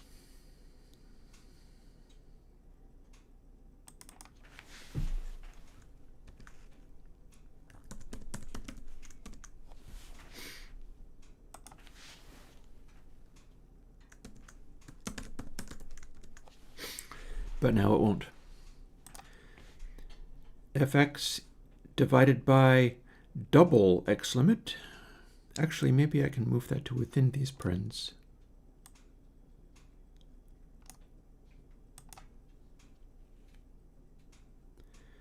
Might not need those outside parens.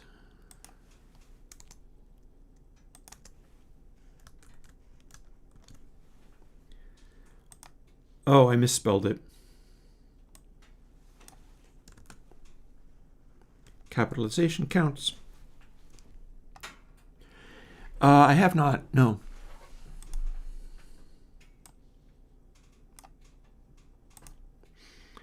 Now let's see if this does closer to what I thought it was going to do, or of course not. I did not work on 6 signs, no. No, I did not. Well, if you want to call that work, that's going kind of hard to call that work. I wouldn't count it as work. What I did was watch 6 signs being developed and identified stuff in it which I thought was awesome and lobbied hard to have that continue. I did not work on 6 signs. What I did was go, oh, please let it have this feature. I did not work on Surge XT, but they're using some of my code in it. Working on these things involves being able to know what the... Oh, I don't need to open anything further. This is already ready to go.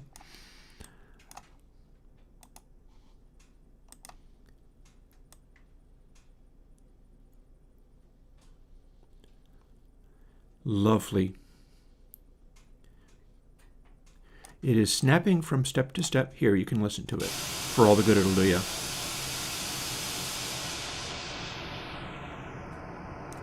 And it's accurately calculating that stuff. Will it also calculate this?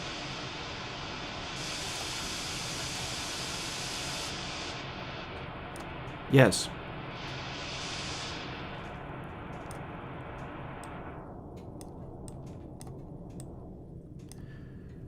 So what we have here is like Avro matrix to the nth power, filtering just blast of raw white noise into a sort of dark noise all by itself. And it is not using the techniques that normally are associated with Avro matrix because it's simpler than that.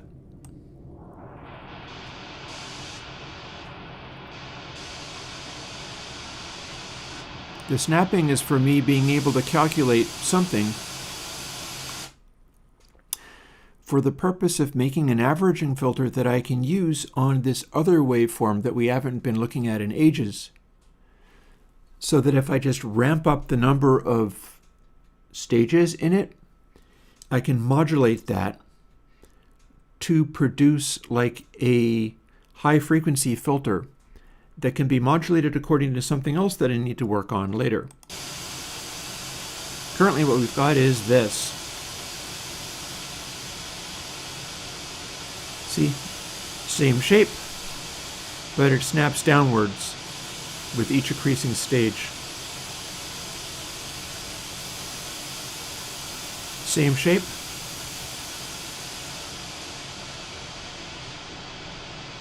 But you layer enough of them on top of each other, and it's a darker filter.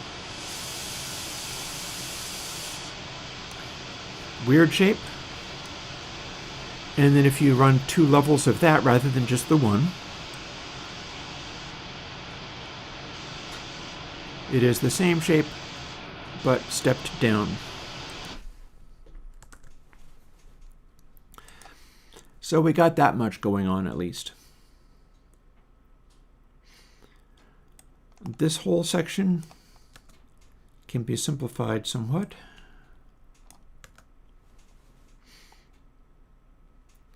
And this is the number of stages in it, meaning that I could also leave that out entirely and run it kind of differently. I could delete all of this and have it be literally just punching in the numbers.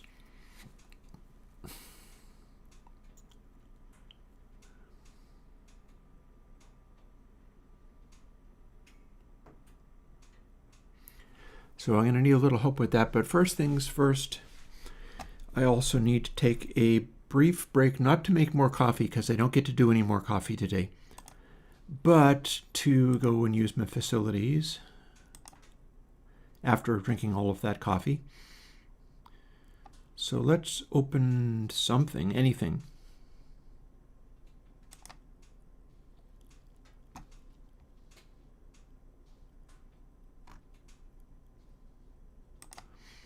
Fine, let's open this. I'll be back in a moment.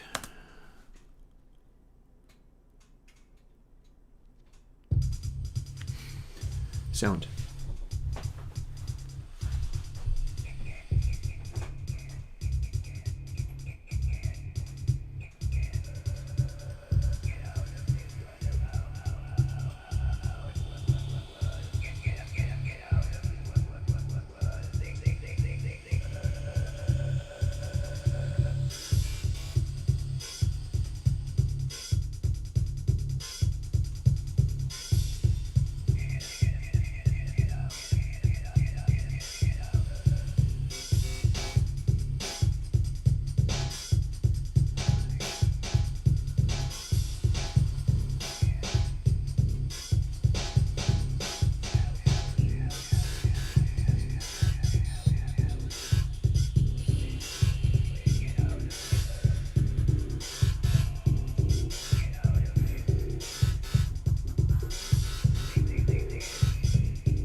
Okay, I'm back.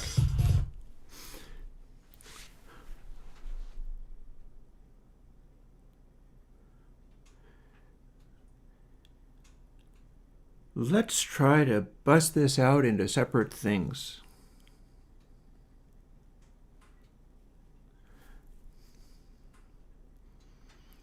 I'm a little puzzled as to how I'm going to go about doing that, but I can probably figure out something.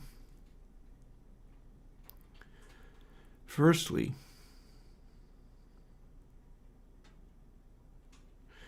this delay thing sucks. It's truly and deeply no good. But the amount of delays that I need to run a averaging algorithm is not very great.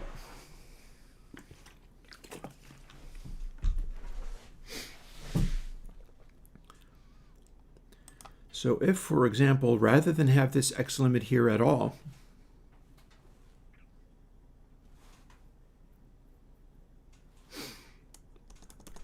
I just did something like this. Here, let's just copy that. Scooch it over a bit.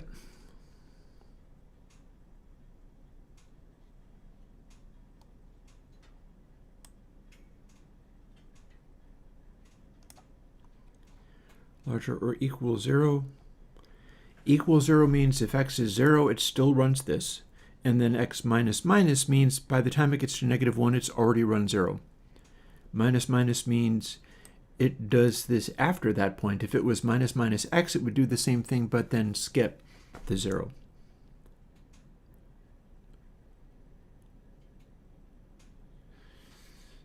I think, at any rate, I think this does include 0. So,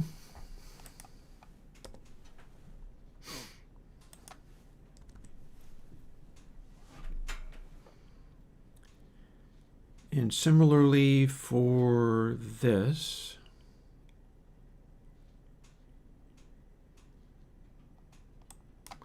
well, first let's do this.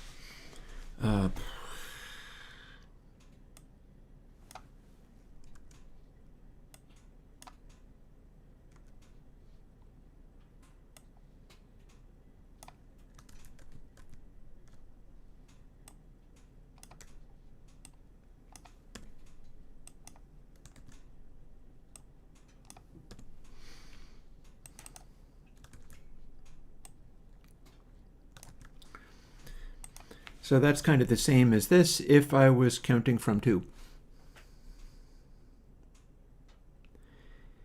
In theory, that's going to give me one of the averages. In fact, I can do multiples of that as I keep going if I want. I can stack them up like this. I can continue going on and doing that. And as long as it's not above 100, I'll still be fine. Now, whether or not this, And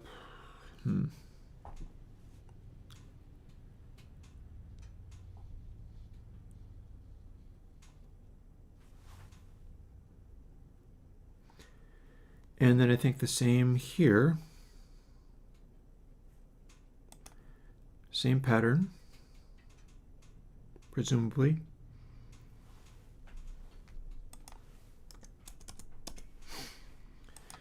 So let's scooch that over here and then see if we can do the same thing in this other way. Honestly, some days I just despair at how dumb I can be while trying to think these things up. My hope is that people watching this, if there is anybody, I guess everybody's running away.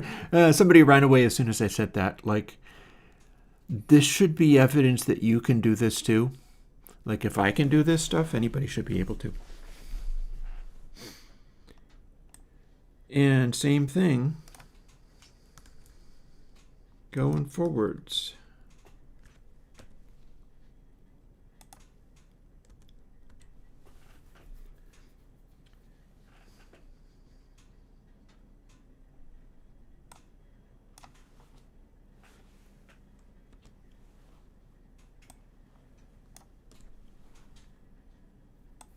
In fact, I won't necessarily even need this F0. Well, no, I will. But I could calculate them out without needing an array for it once I get this done.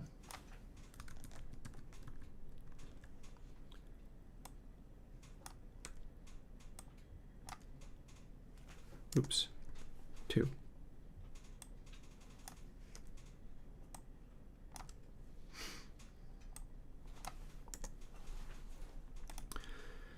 So in theory, what this should do, actually I don't need to set it to 0 here, I can simply do this.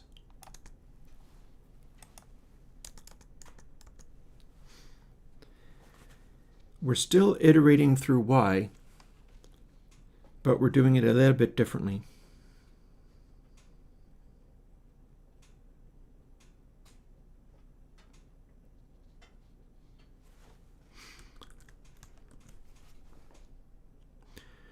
This should still work, but now one of my controls doesn't do anything anymore.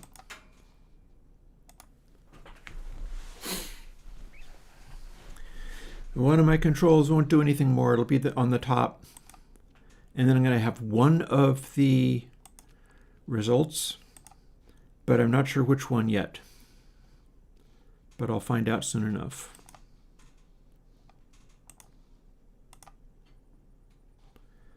Oh, hey. See, that doesn't do anything except for we apparently... Okay, that's freaking weird. Why are you doing that?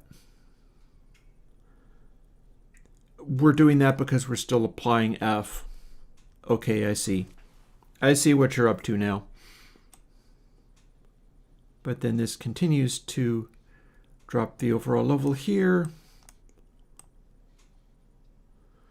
It's gone crazy. But I'm pretty sure I know why.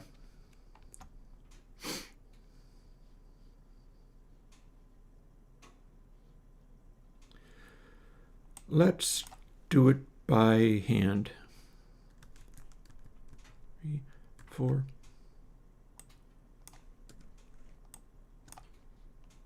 No, not 5, 3.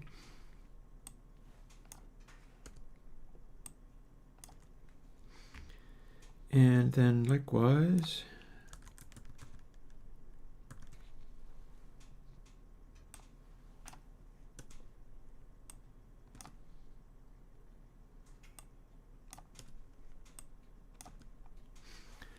but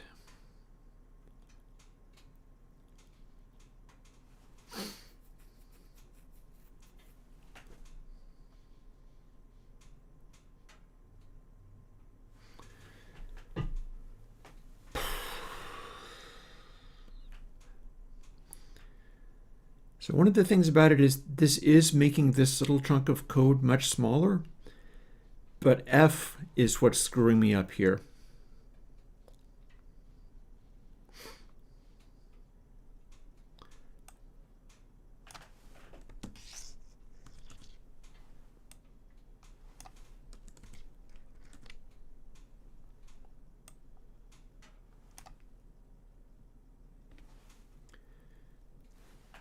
And the reason is that this no longer makes any sense.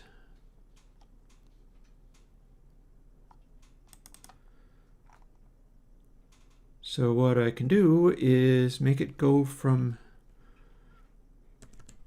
0 to 99, automatically do it, and then just set it to whatever I think is correct. So we're ignoring this control completely because we're doing it from scratch.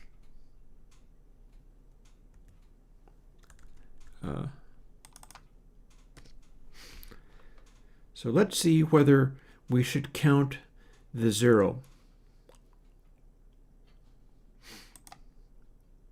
If we should count the 0, then this number needs to be 5. In fact, we can test that out and find out.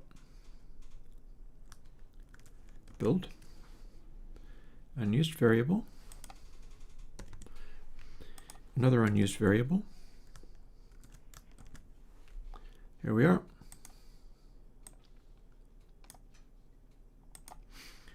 So was that 5 correct? Let's find out. The way this is going to work is I'm deeply frustrated and all frazzled and completely messed up, and it's going to suddenly snap into something that's awesome, cool, and usable, and also very efficient, but not until it's ready to, and that frustrates the heck out of me. But what am I going to do? Tell you what I'm going to do. Let's do this over again from scratch to make sure that I have the current plugin. And now we're going to find out whether we have this stuff working correctly and 5 was the correct number, because that's going to tell me something useful.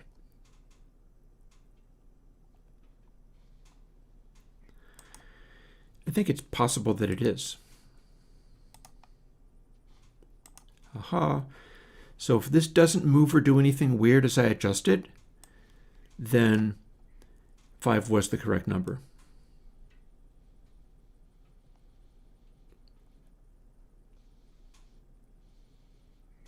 It feels about right. But am I changing the overall gain a humongous amount? No. No, that's about the right volume level. It creeps up a little bit, but all the same. And it's dropping back without changing the volume of the lower stuff, so that seems good too.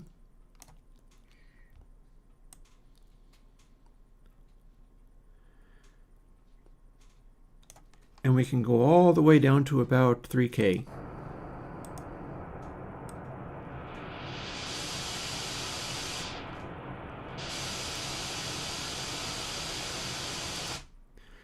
So that's the shape of a 5-tap filter.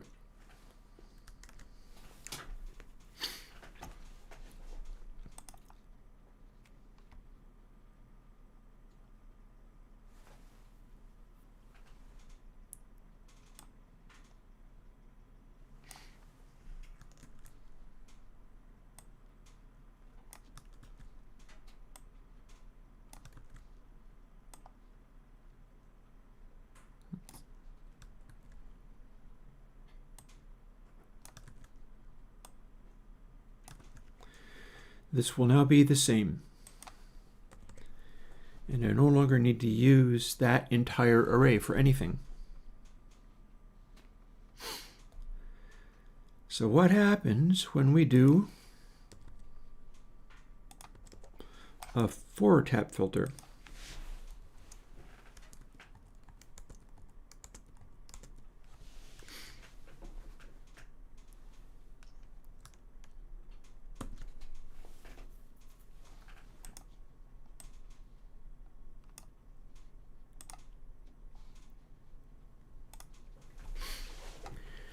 Should act exactly the same way, except for it's going to be at a different filtering rate. See if we can get there. Yeah, this is honestly quite funny the way it's going on, because the thing about it is I'm up against the frustration of struggling to do these. Oh, and look at this interesting side effect. Look, this one goes down to silence at its maximum level. And that stuff drops away way quicker. How interesting that is. I have a little node here, but this does also go down to silence at Nyquist. That has some implications, because the previous one went to full volume at Nyquist.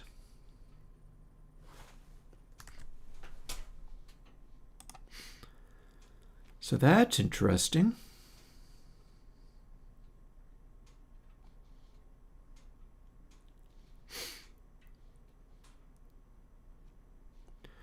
So let's ignore the 5 and let's maybe play with only ones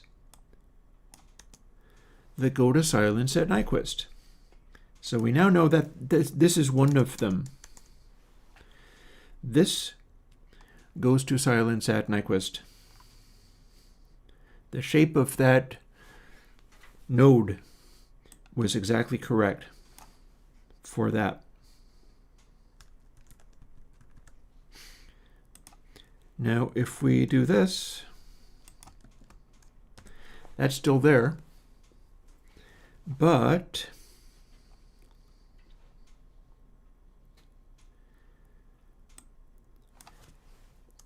let's take away one more of these.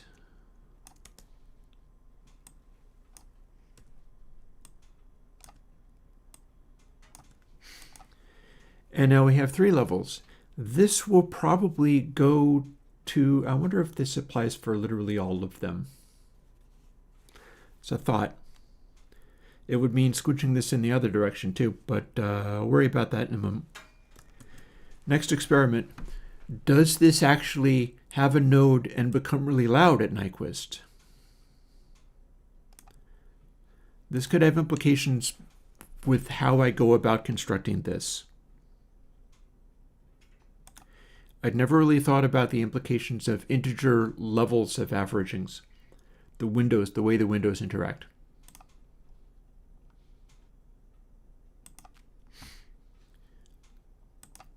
And yet that's what we're discovering now, because I'm silly enough to try.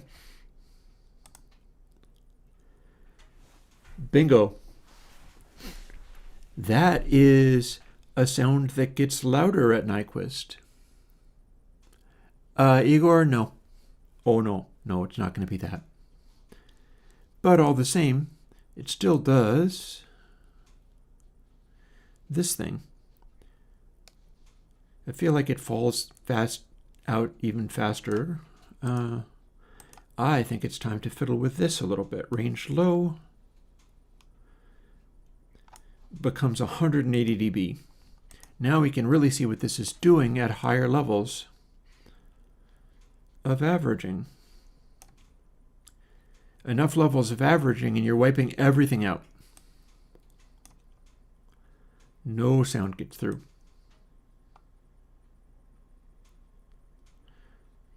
Less averaging, not so much.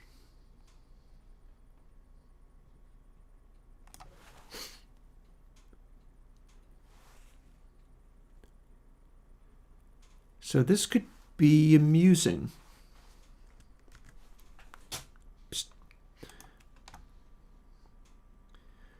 So we don't want a 3, but what if we have a 2?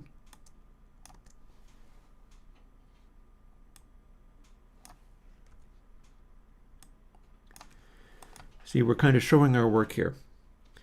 This now is the simplest form of averaging. This is exactly the same. Well, it's making a peak at Nyquist rate because it's an averaging of exactly 3 samples. Here's what I'm looking to discover. Can I stack these in a particular way that gives me the result I seek? And I think the answer is very possibly yes.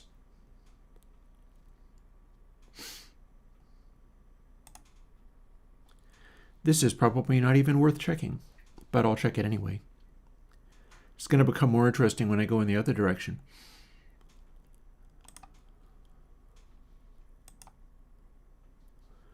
Noise 96. Effect stack, rather.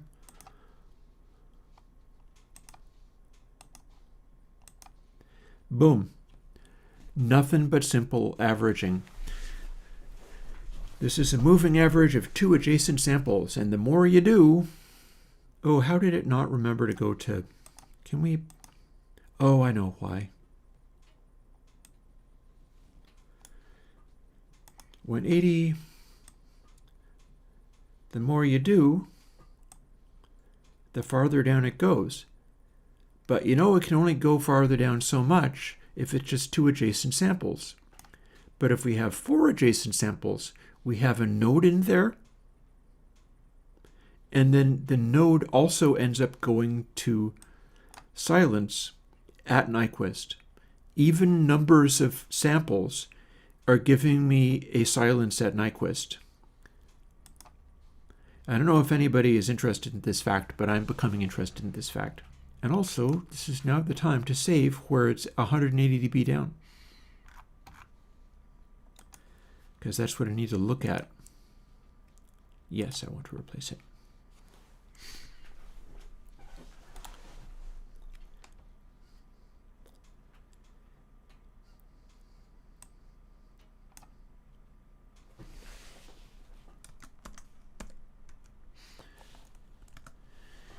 That is currently the same as y++. This is not.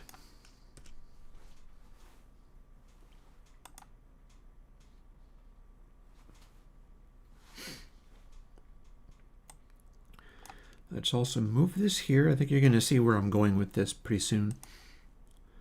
And it'll all get to be simplified. In fact, I don't think I even need this anymore. That stuff, no longer interesting. We're past it.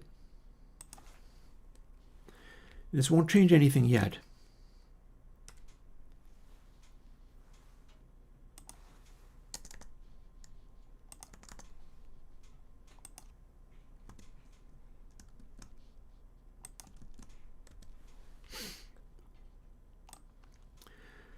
And let's duplicate this again.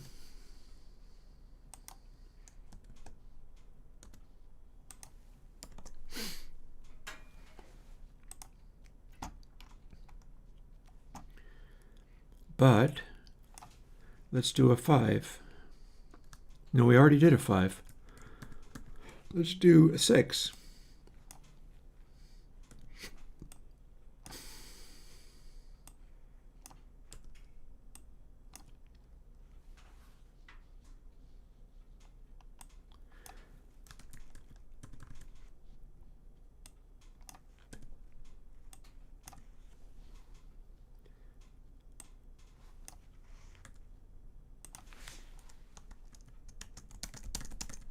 Boom.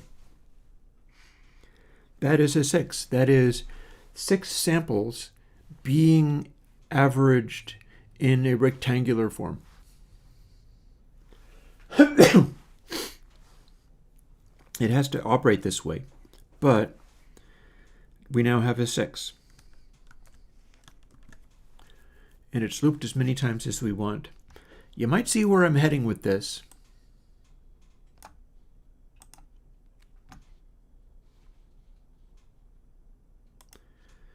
Wouldn't be shocked if you saw where I was heading with this. I, at least, am soothed by... What am I looking... Okay, that's just noise. By where I'm heading with this. Here we are. Goes down to 180. Now we find out... Aha! See that? See that? See that? See that? See that? With 1 averaging, there's no node, and it lines up about here. With 2, there is a single node, and it is also canceling out at Nyquist. With 6, we have 2 nodes. These nodes should interact with each other. They're not going to be on top of each other. And here is our B. As we apply more averages, that simply makes it go steeper and we start rolling off like mad, but the shape's always the same. It's just that with this many averaged, you very quickly get to a point where, yeah, even those nodes are above, are below 180. This is multiple averaging is. And there it is.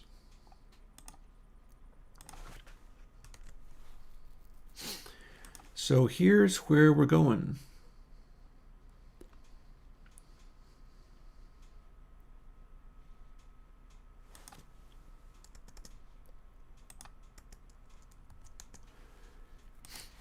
Two, 4, and 6. Now we can't simply do that on top of itself, because all that's going to happen is we're using, like, we need a separate buffer for each of those. That's what Y is there for. So we can't simply be reusing it like this. Otherwise, if we do B0 equals input sample down there, and then we're going up to B5 or whatever, well, it's been, wait.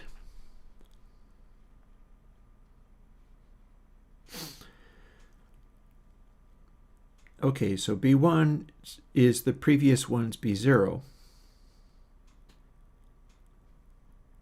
Yeah, they need to be separate. But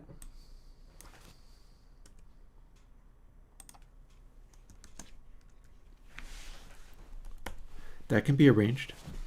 Oh, I missed one. I missed one.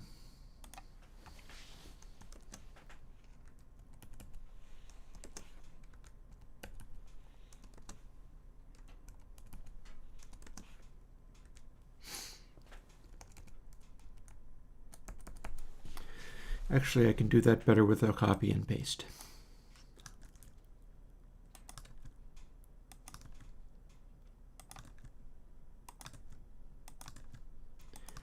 Now we're skipping over the ones that we're not using.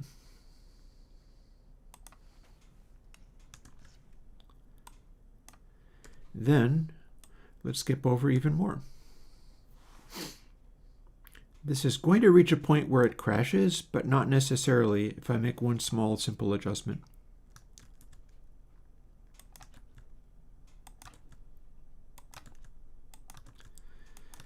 So we're still keeping separate buffers.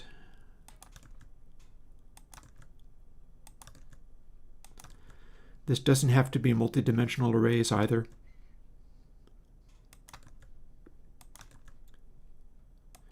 It's multidimensional arrays just because they're all the same size, but now they're not. Now some of them are much simpler than that. So, and there's a limited number of these even in there, so it might be a call for a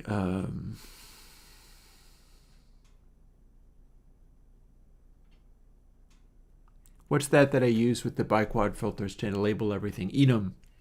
This might be a call for an enum. That would mean I could have only one array and any number of levels I wanted on it, but the one array would contain all of these things. It would be like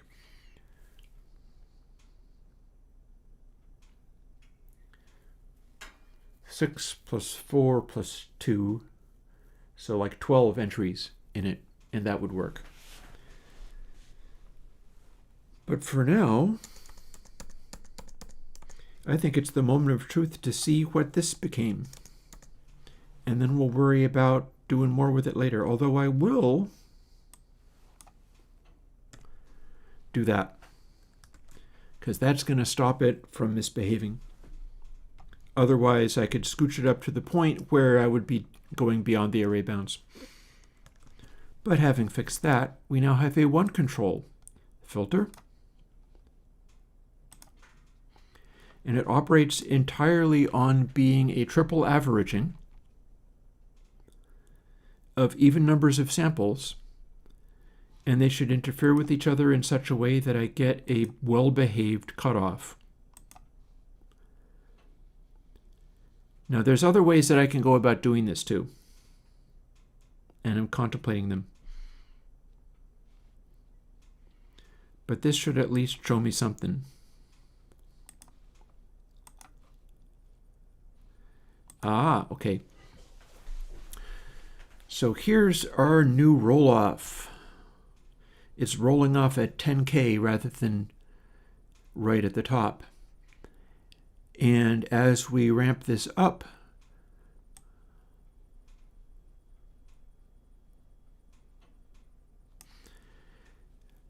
the nodes are now like 96 dB down.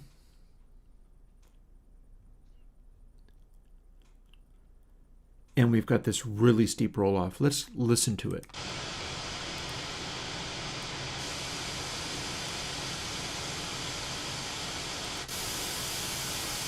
No filtering? Filtering. Filtering.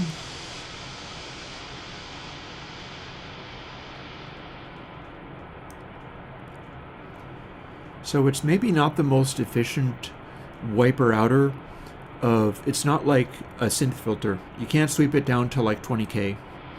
But that's 60 dB down. That's pretty well behaved.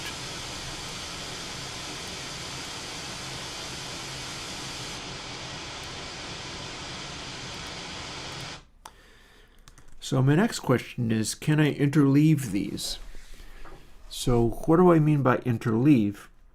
What I mean by interleave is I start using these in sequence.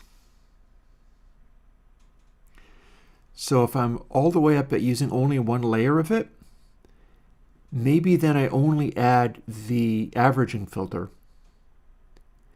And then on 2 layers, I am using not the averaging filter, but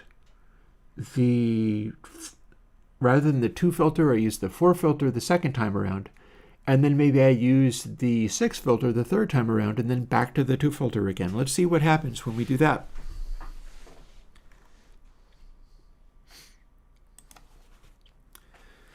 So this is something I doubt anybody's tried.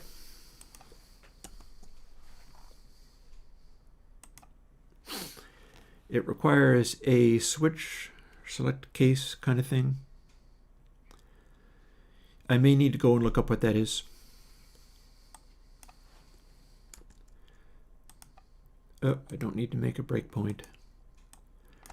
This is my basic dumbness about how I'm going to have to go and look up what a switch statement says. Maybe not. Maybe I've got it.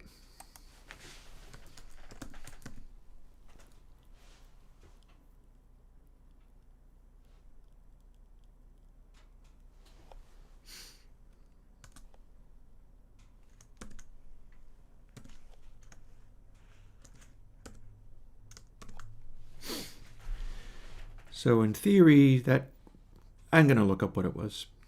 I had this open in Master and Mono.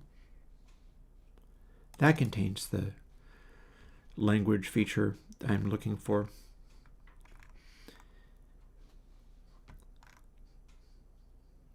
Or no, it doesn't, does it? No, it does. It does. Switch dither. See, there it is. So dither needs to be a integer, and it's going to be case whatever.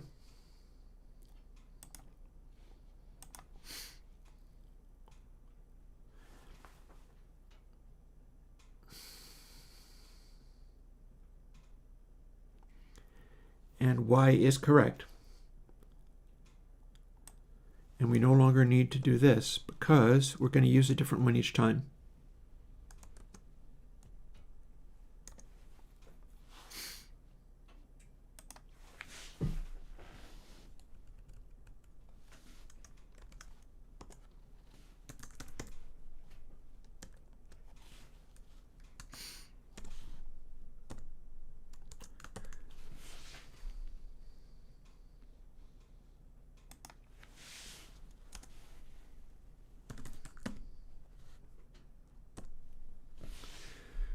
That can't be right. I gotta go look it up again. I don't know what I'm doing. Well, thank you for the kind words, Travis. This is one of those days. There are some days when I'm drinking too much coffee and my brain is clicking as hard as it can. Okay, no, that does seem to be about right. I don't know why I thought it was wrong.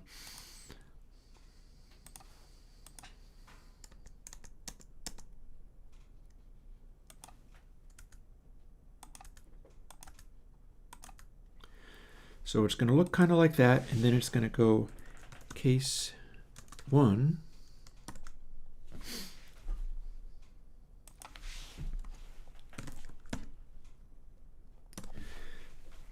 And the whole thing might break, but maybe not. We'll find out. Oops, that's caps lock.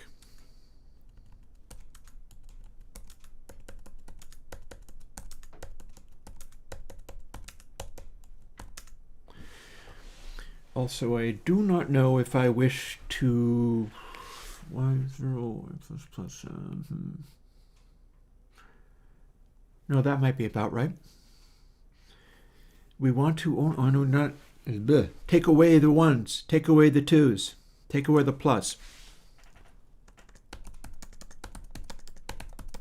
Don't need that. It would guaranteed break if I have that.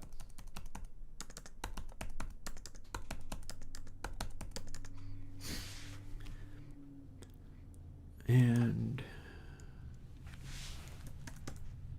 oops, stop that. Leet speak.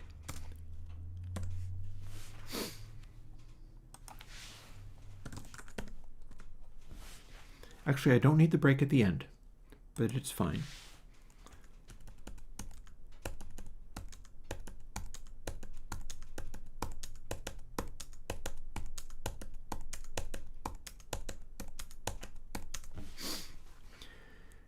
Okay, took away the 1s, need to take away the 2s.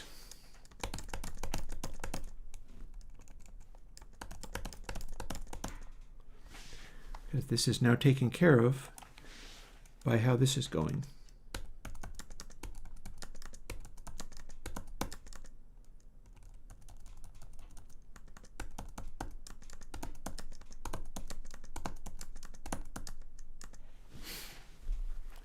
Yep.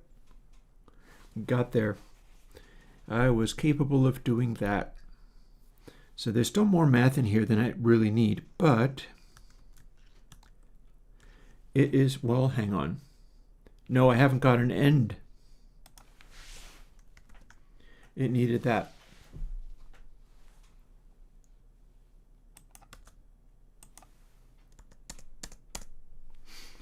There we go.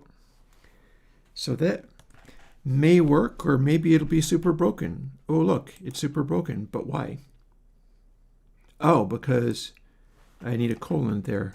It is a case statement, not a semicolon. That was a simple typo. So if y++ and then y mod 3, that should be a mod calculation. Don't need to look at this anymore. If it's not a mod calculation, this is going nowhere fast. I would like to think that I can remember simple arithmetic, but I'm too busy doing other things.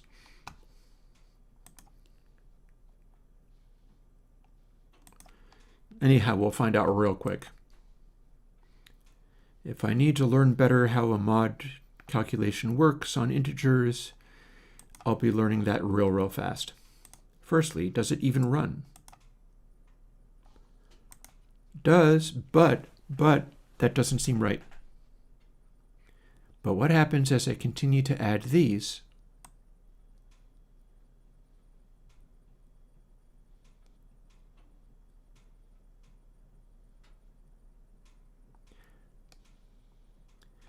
Okay, so it didn't like that very much, and I'm pretty sure I know why. It would prefer to operate like this. Case 0, 1, and 2 seem fine.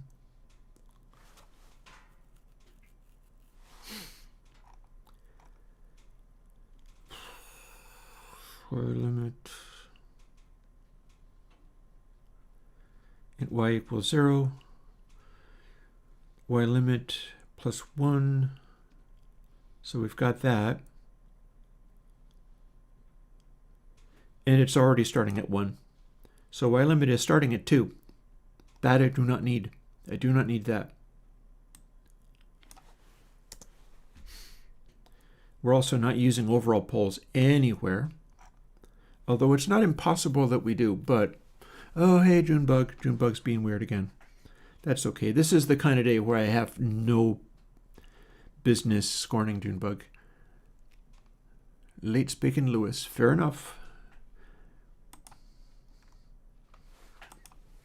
Dumbass Chris over here, but in a nice way. So do we need overall poles at all? Maybe.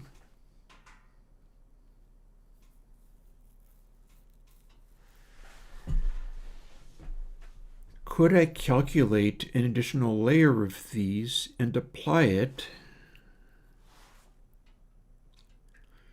I don't know. I feel like this is going in a direction where it could conceivably work, but I don't know. Let's try this real quick. This should get me back what I wanted without even rearranging those other things. Because I was starting on 2, I didn't need to start on 2.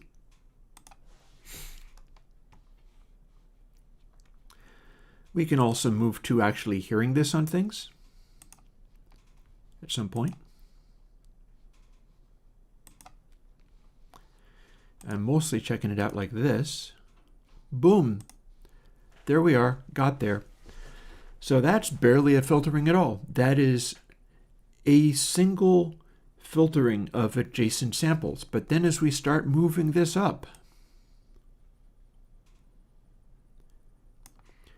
that is 2 samples, but now the node is like a solid 12 to 24 dB down. And then as the next one goes, it's continuing to drop the nodes and also increase the notches. Look at that little change. Boop. That to that to that. They get a little weird, but that's because this is just happening in cycles. The notches keep wriggling around, but they're all about like 96 to 132. So that's about 24 dB difference in something that's already 90 dB down. Well, actually, no, 60 dB down.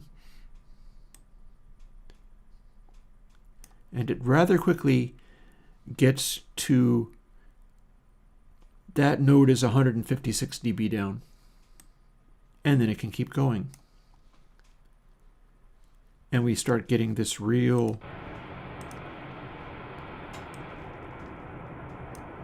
dark filter.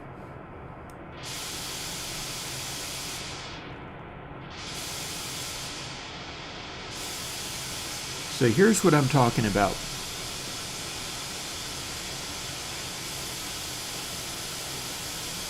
We can go from here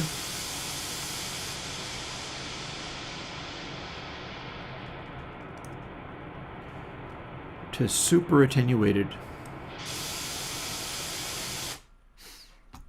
And why does this matter? Because, let's scooch this out of the way. Actually, I have to scooch both of these out of the way.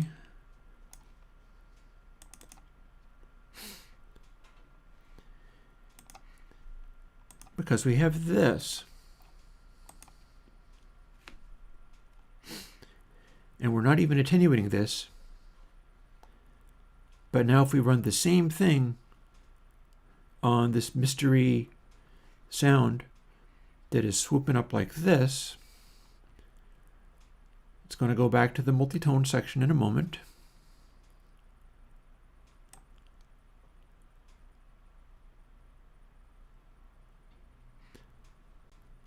That is taking those out real quick. Let's, I don't think I can. We have to wait until this passes through.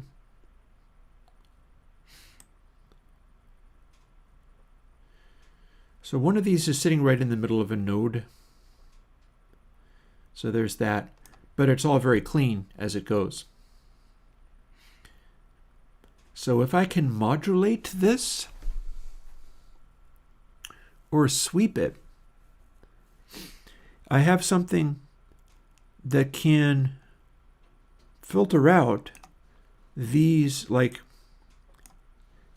100 to 168 dB without actually messing with any of the intermediate stuff. All the artifacts are sitting at 180 dB down or more. We're filtering real hard, as you can see.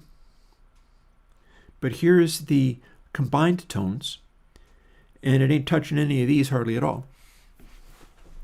So we're filtering out only the brightest of sounds as we go, and whatever artifacts it generates are almost not even there. And we can put it right back again. All of our artifacts are under 168 dB. It's having to do with the averaging, but it's really not doing anything very much.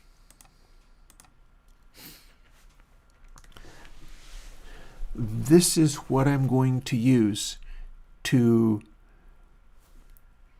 modulate the amplitude of supersonic tones based on what the slew level looks like.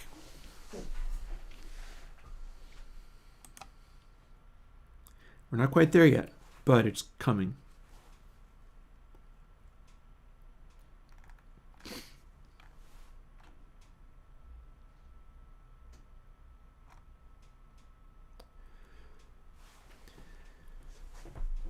So, if I made this a single thing,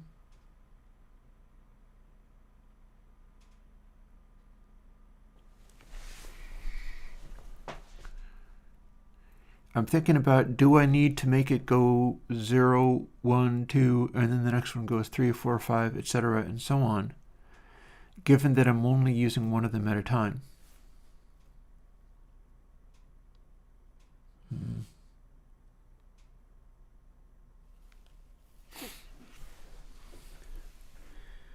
Because you see it's counting up to a maximum of about 5, meaning that I could restrict this whole thing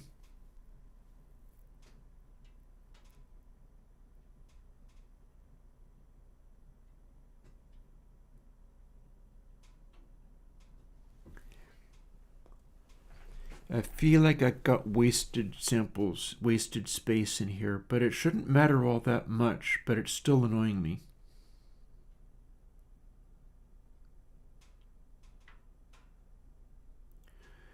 We simply don't calculate these every single time.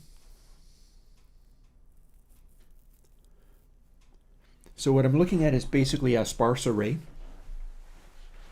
And that part is annoying to me, but it's still the truth. In fact, I can even go in and hack with this. Let's see, mastering mono, goodbye. Knowing that I'm no longer using F for anything. Knowing that this first part of B never goes higher than 5.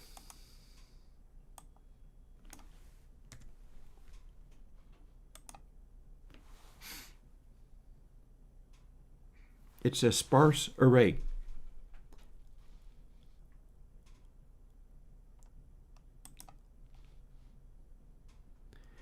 That means it's leaving stuff out all the time. Let's push it farther. 7.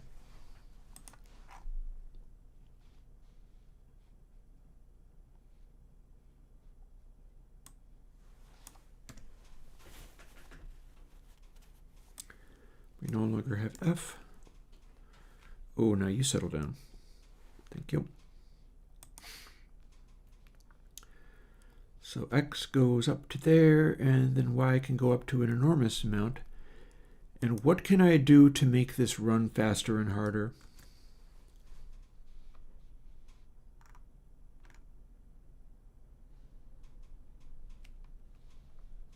How do I do the enum stuff? I've done it a million times before.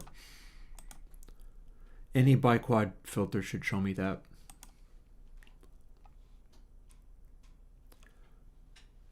I mean, I'm doing a sparse array anyhow, so maybe I shouldn't care. Ooh, so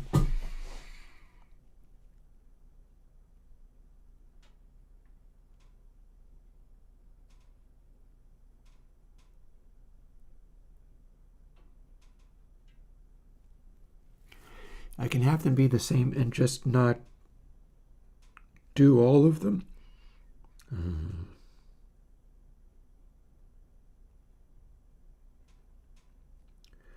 Or I could have a bunch of arrays.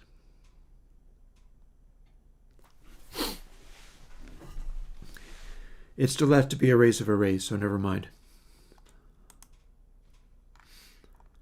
It still has to be arrays of arrays.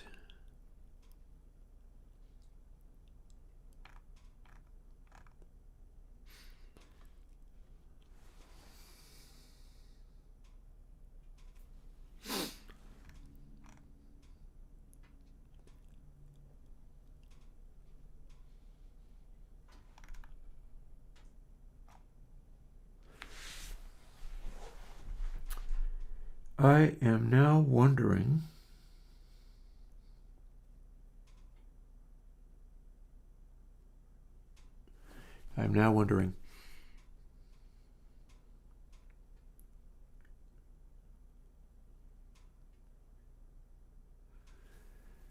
okay, so this basically works.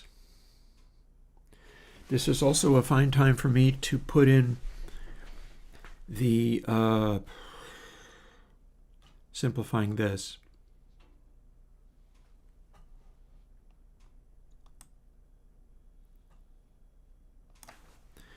One divided by double 2, that's literally 0.5.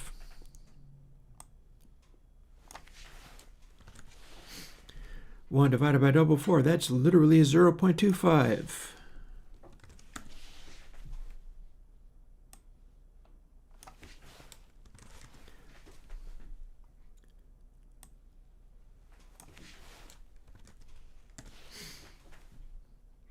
We don't need to do that math. Goodness knows. And then time to bust out the calculator for the 6.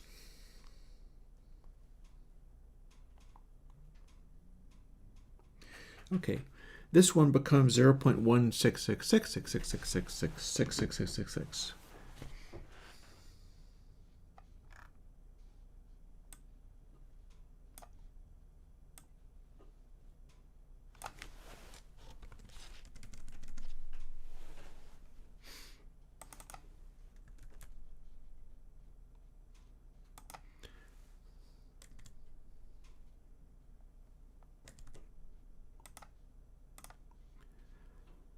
9 sixes, much like the 6 nines.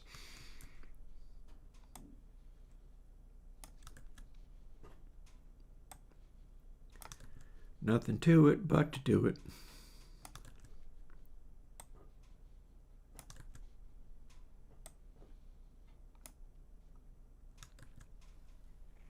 Oop.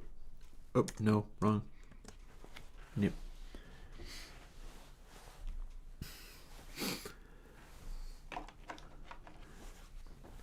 That should work.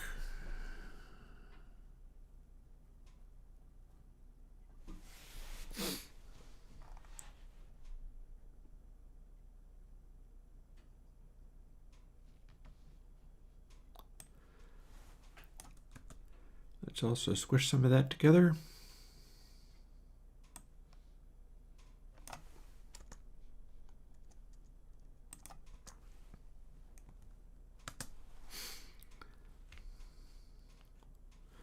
Oh. Well, this is the same as, don't need to do 2 multiplies there. I absolutely don't need to do 2 multiplies there.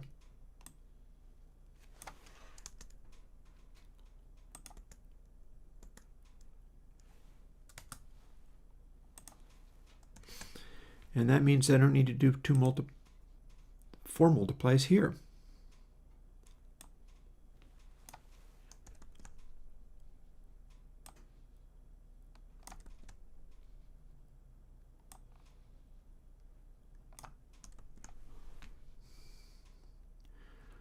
Although I will need to remove that.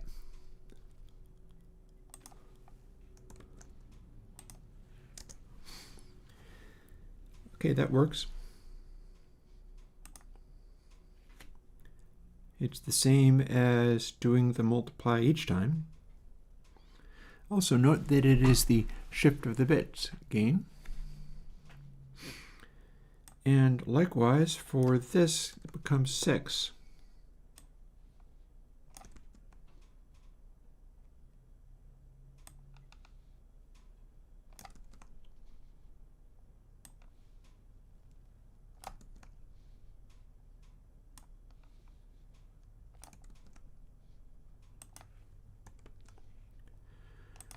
Don't need to do as many multiplies on that either.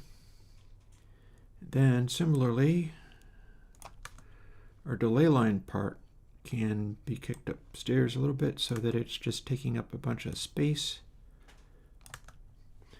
That's the same as it was before. I could be a little fancier with this one.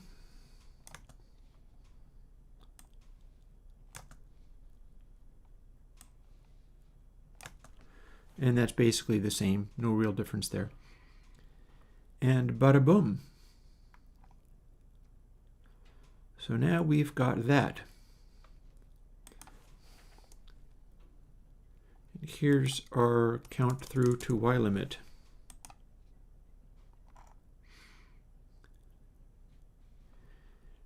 Now,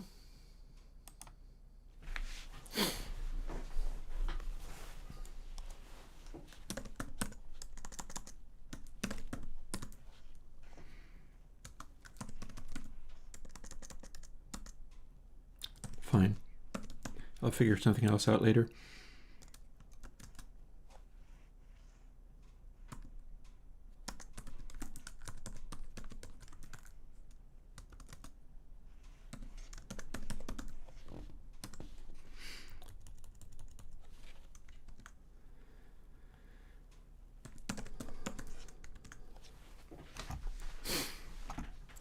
You probably see where I'm heading with this. We're putting some of this smoothing back.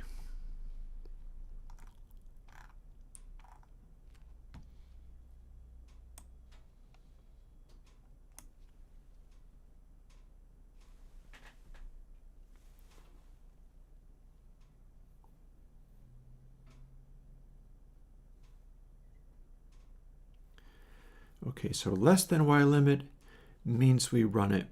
Then we increment after doing the calculation on it. If it is equal to Y limit, it does not pass. It has to be less than. So at this stage, one further level, but this time it is literally at y limit times 3, or mod 3. That's going to be the next one. Ooh, hang on.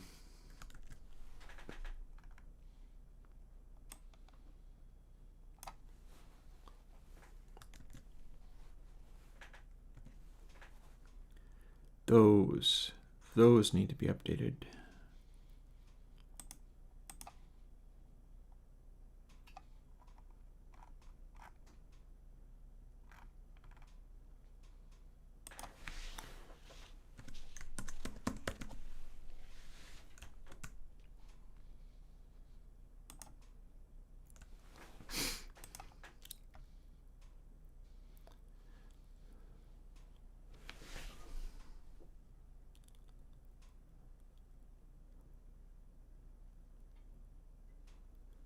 There's our brakes.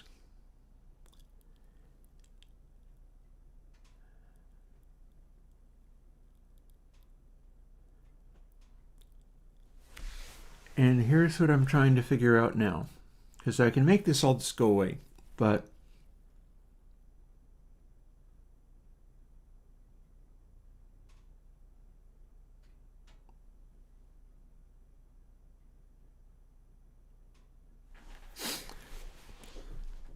I think I know what I need to do.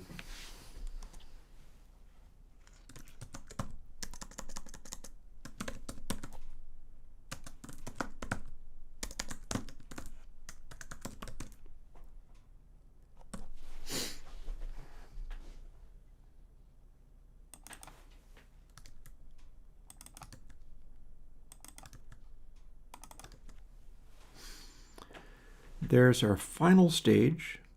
So we don't need to multiply that, but what we need to do is our little crossfade as if we were doing a dry wet. Let's close this and go back to here. There's our final.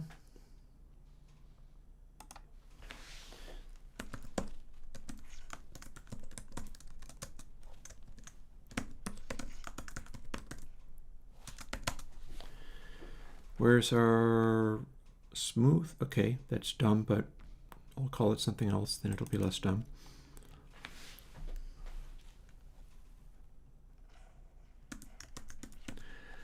R wet for remainder of wet. I have to come up with better names for all of these things because it's going to find its way into other code.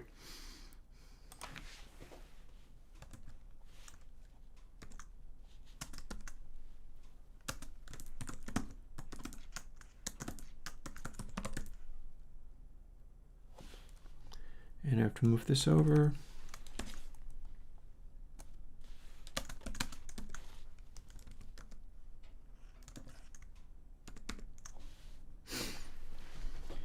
And we need to do that. And then I need to figure out which does it need to be.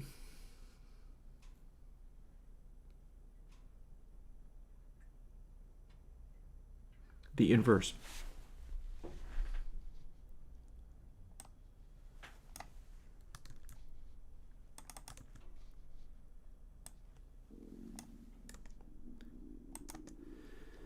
Because that gets increasingly high up until the point where we cross it over.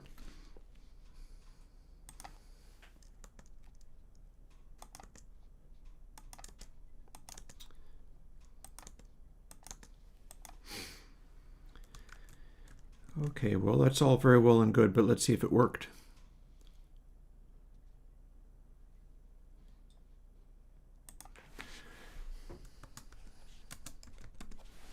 Let's have you not complain. There you go. It's never going to be that, but fine. And then I guess that's correct. I think that's probably correct. Let's find out. Build.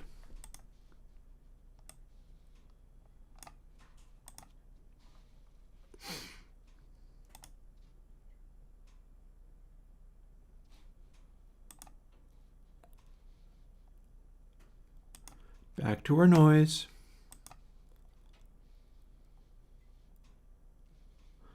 Back to effect stack. It's not actually air, but I don't care. Now let's see if, I think we're still on B, if it starts moving in an interesting way or just doesn't do at all what I want.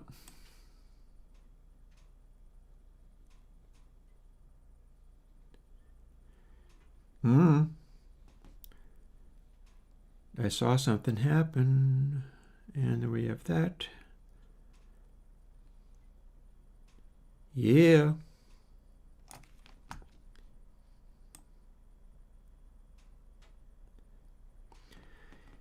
Like it's inconsistent, but all the same. Zoop, zoop, zoop, zoop. And that's taken it down to negative 132 dB.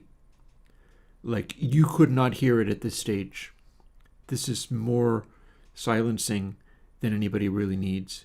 And we're at 96K, and it's dropping like 30 dB down at 10K. That's it. That's effective. Although we don't actually have a silence part, do we? Like, this still works, but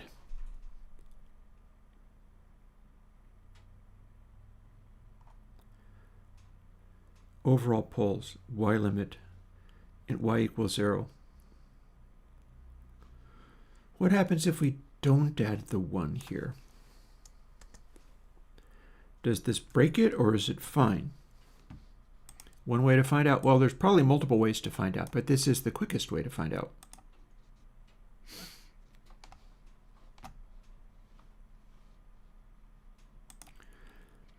Build it, compile it, see if we can make it crash. If it doesn't crash, we're good to go. And it'll probably act exactly the way I want. Come on.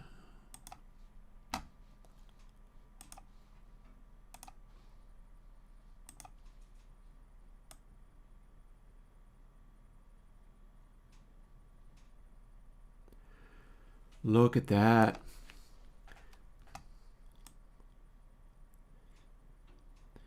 So fade into 1, then into 2, then into 3, 4, 5, 6. Yeah, this is incredibly effective. And of course, as we continue to stack them up, we can filter right down to like 2K or so. Yep. Sounds like this. And this is at 96K too. So we're quite a bit down at 4K at this stage. Very hard filtering. You really hear it kick in.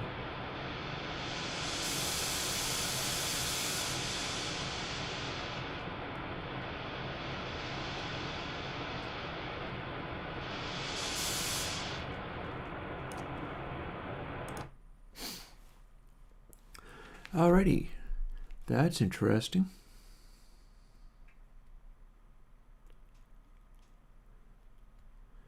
I wonder if it hurts it to modulate it too hard.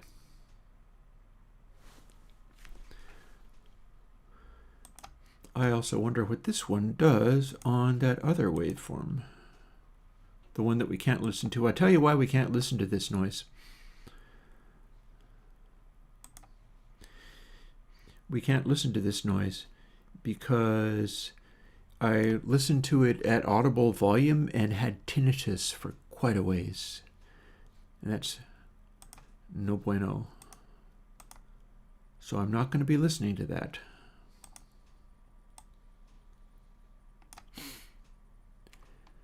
So here we are. Here is literally no change here.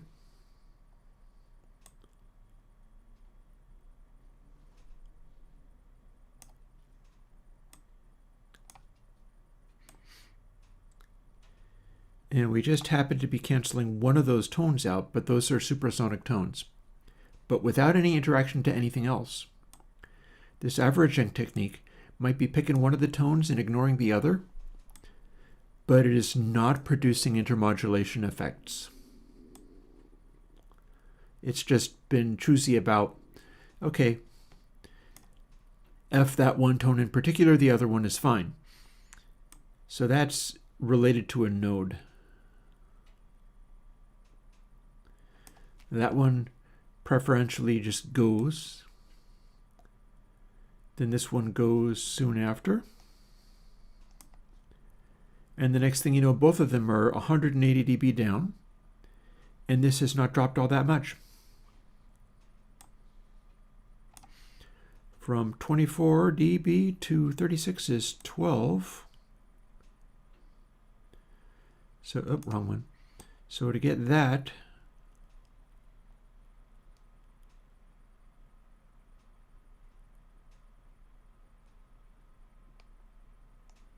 oh, that's only part of the way down. How about here? Okay, so taking the 6K from, this is a weirdly effective ultrasonic filter, dang. Taking the 6K from 24 to 36 dB has taken the 20K from 24 to 144. It's taken it 100 dB down without messing with anything else. This is a very steep filter. I wasn't actually anticipating this quite so much.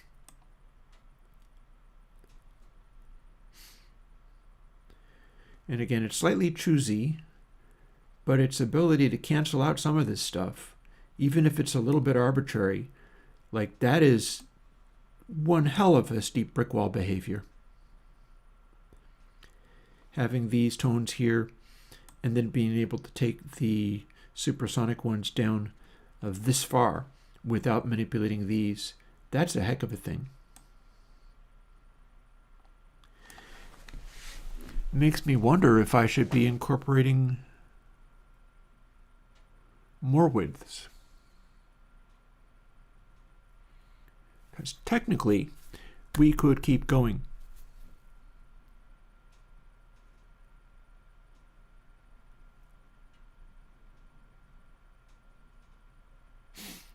Junebug was too high, sad. I've been there back in the day. There have been times when I've been there. Let's see how it behaves as we do that and then that.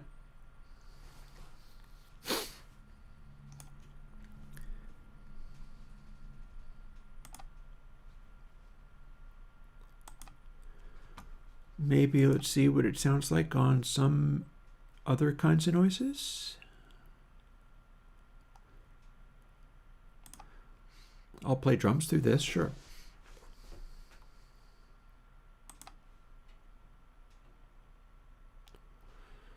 Or let's have something even louder, guitar.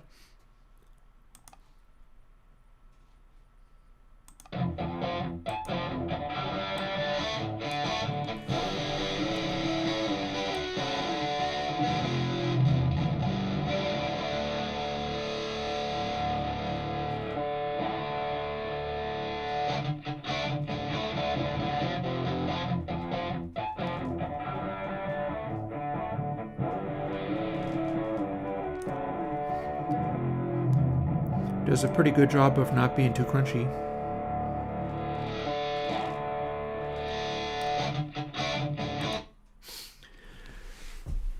I'm curious whether modulating this is going to make it freak out, though. I'm curious as to whether modulating this is going to make it freak out.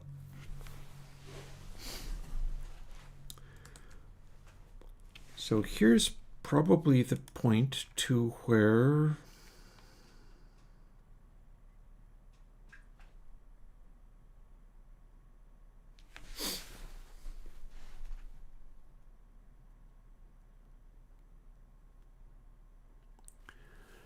okay, we're iterating through each of these as we go. If we kick into higher ones below Y limit,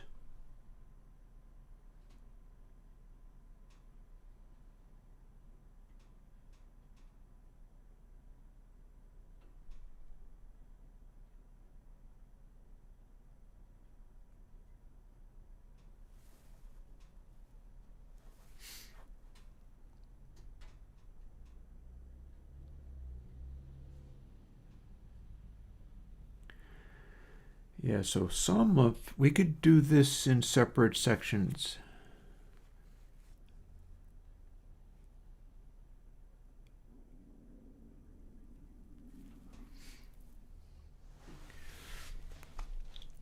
We could also leave it this big and see how far we get with just 10.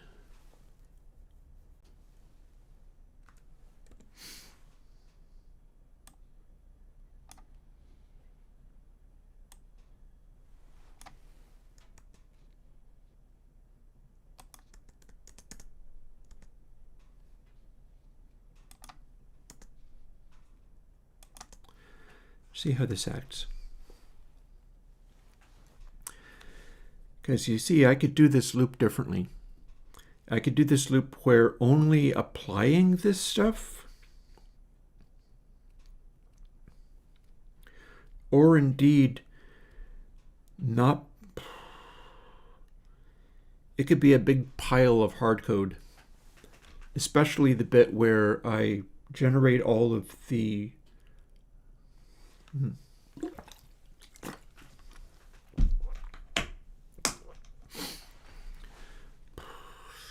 bear with me.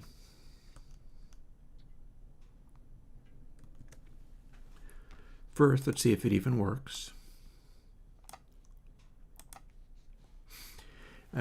Might need to run and use the facilities too. This is a funny day for it. Like, if I do end up doing what I'm hoping to do with this, it's extremely funny that I managed to do it on a day where my live streaming chops are so inadequate that nobody, apart from the devoted fans, are here to see. It's like hovering around 4 or 5 people, and granted like Minecrafting and whatever draws more people, and science and technology isn't necessarily interesting, and this might be too primitive coding or just too unfamiliar for anybody to be interested in. All of that is possible. But it's extremely funny to me if it turns out that I do get there, I successfully do the thing that I was meaning to do, and it's a big secret because it's completely unviewed. That would be funny. Ooh, well, I'm happy to hear that. I wouldn't be surprised because Discontapity is a tape hack offshoot.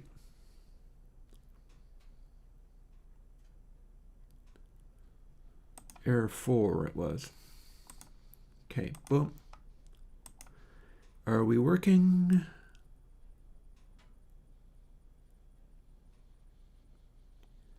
Yes, we are. Look at that amount of cutoff.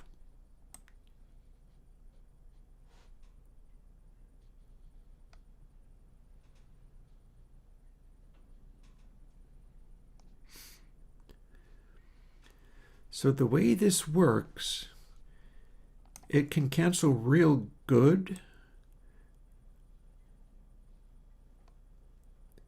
but then so this comes in, so it's acting like a giant shelf. It's like a shelf with little wiggles in it, about a further 30 dB down at this stage. So I'm wondering if adding another shelf would be useful.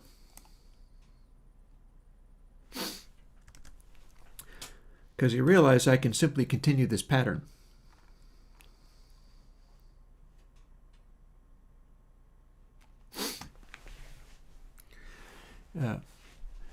Give me a moment. I'm going to throw on some kind of sound. That's not how we do that.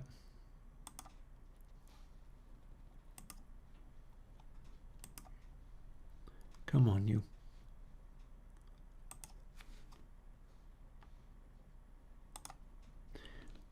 And I'm just going to scoot off and rest my hat a little bit and also visit my facilities. Let's not do effects, shall we? Let's just hit play.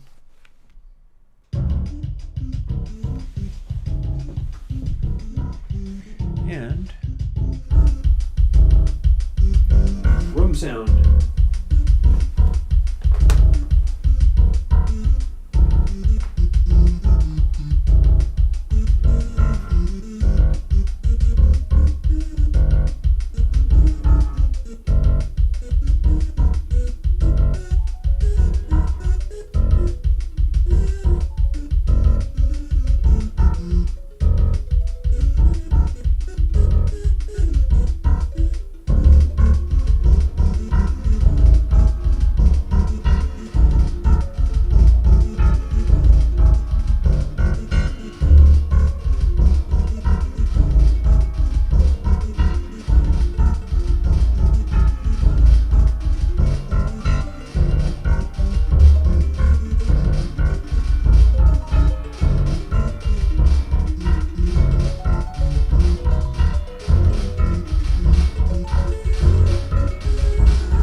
Alrighty, that was weird. So where were we at? This is working. And I wonder whether I can simply add, like, the more of these I add, the more that it ends up becoming like a shelf, where the shelf continues to drop. And that can basically be done by simply increasing how this acts. What that would mean is that goes to 4. These are exactly the same. So if I can do the one, I can just copy it over. And then I need a case 3.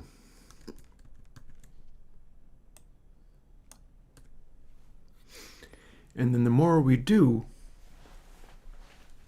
the sort of more evenly it works, kind of, sort of, maybe, sort of, something like that.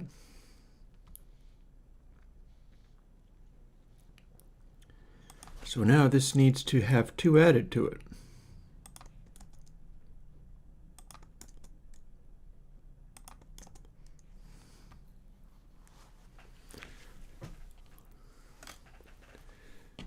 Six. So 8. So that's going to make it go to, I bet you anything that goes to 125.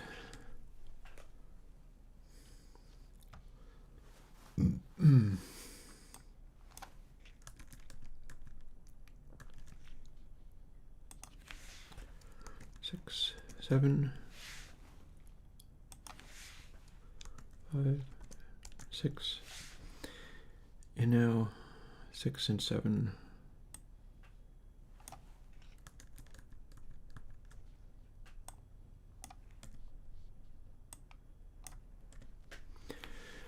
That should do it. That should be about it.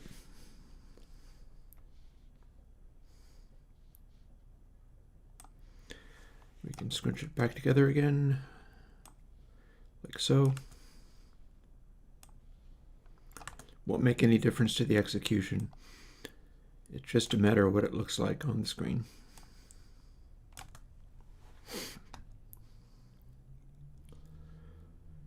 Then we copy that over here.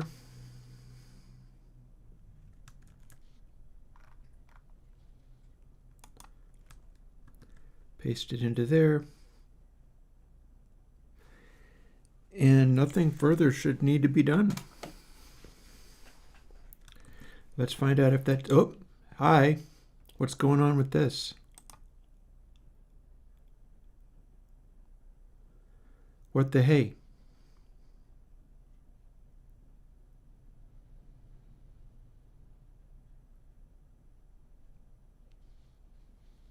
What?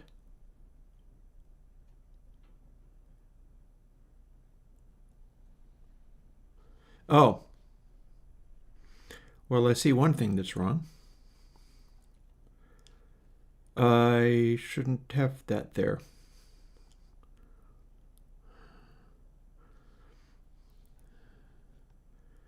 Well, I know one thing. I need to have this say remainder sample.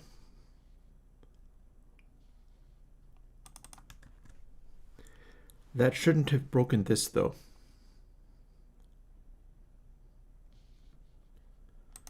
What the hey? Name lookup of Y change for new ISO 4 scoping. I beg your pardon?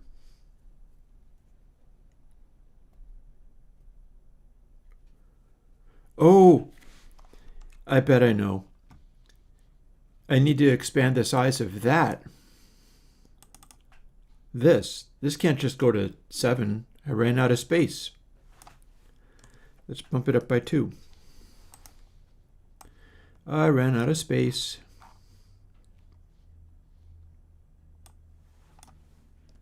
But now I haven't.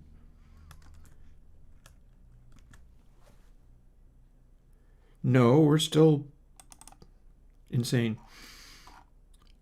Now what? That should be the same.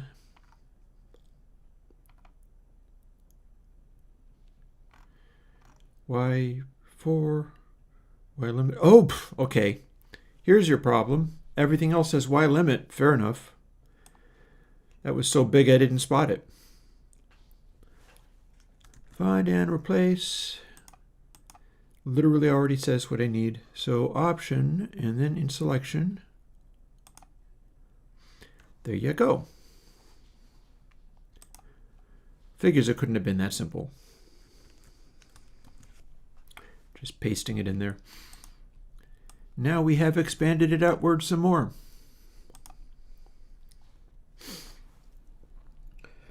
What I don't know is whether I can modulate into this, because I feel like if I modulate into this, it's not going to have the chain of samples there.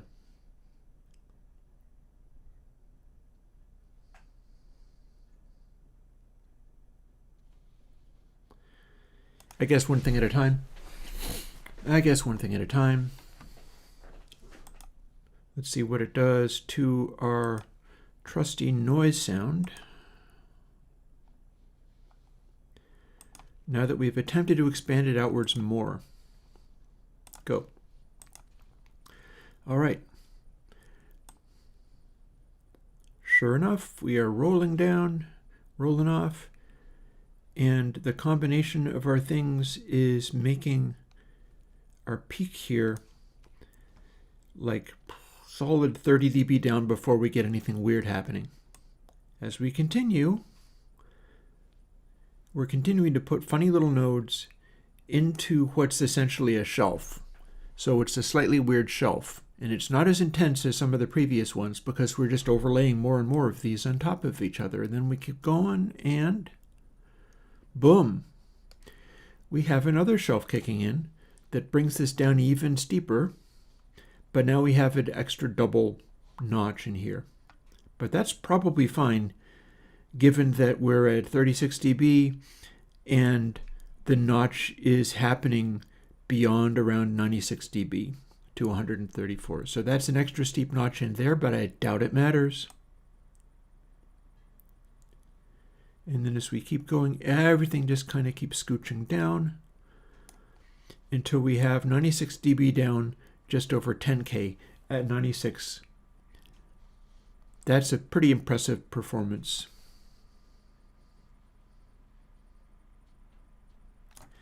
And we've recalculated this so it only goes from 0 to 10.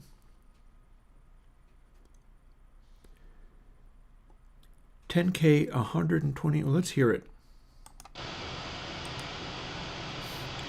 120 dB down for just over 10K. And we changed B, so rather than going to an astronomically high amount, it'll only go to 10 stages. That's kind of a lot, especially at a sample rate of, it's 96K and we're getting that far down at 20K.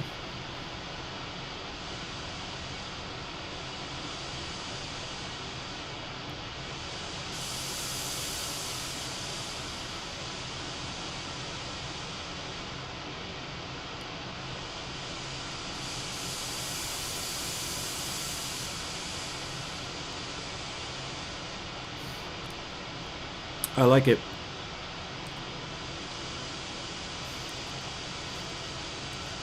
Also, only at 5 or so, we're already down below 94 dB at 20K, or thereabouts. That's a pretty good amount of attenuation. I really cranked out the behavior of this. Like if I fiddle with this so that the range low is like this, it's not going to save that, but it starts looking like it acts like this.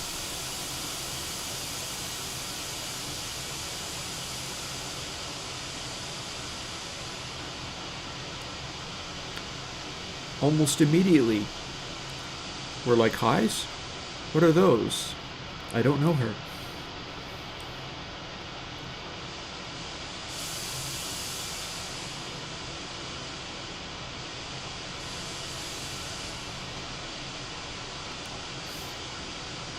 Also, I have the feeling I could keep going with this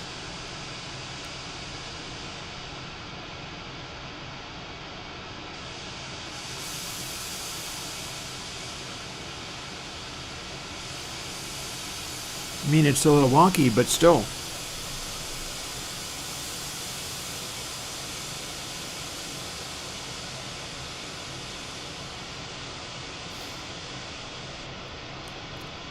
I could keep going with this. It's pretty effectively stopping those nodes from showing up.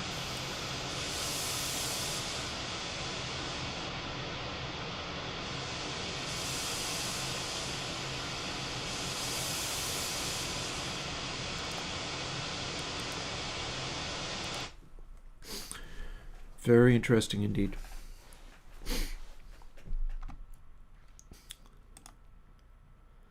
So now if I was to keep going with that, I would just be doing more case statements.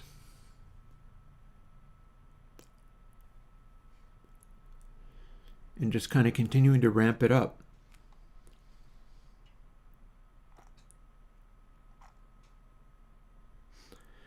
We do have to count up to Y limit. With the remainder sample thing, Y limit gets to be a flexible amount. So the catch there, ooh, I see multiple catches though. No, wait, do I? Do I not? I do.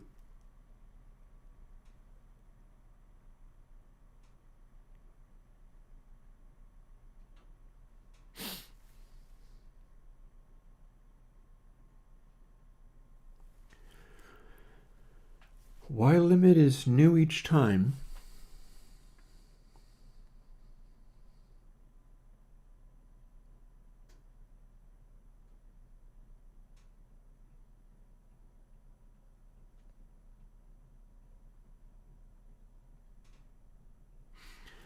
And every step of the way, we have to increment what's here.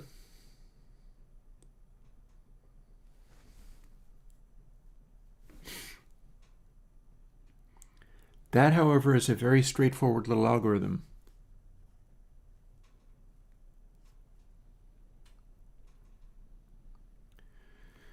Some of this could be busted into smaller code again, as in counting stuff up in for loops rather than doing it longhand like this. Mind you, I enjoy doing it longhand like this, but we're starting to get complicated enough to where I have questions about it. But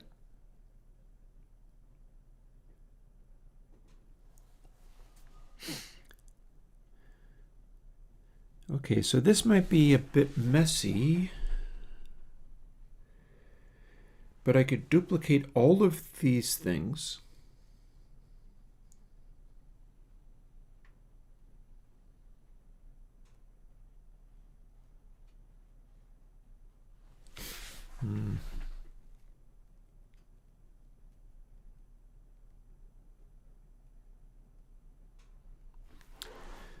Some of it doesn't apply.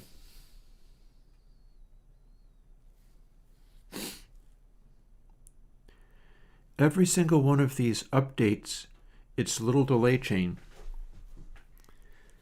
but every single one of these updates it only once. Up to including this last section, which is the remainder sample. But remainder sample only kicks in as the for loop jumps up to be Y limit. So all of these take place only once. And Y and or Y limit is somewhat arbitrary, although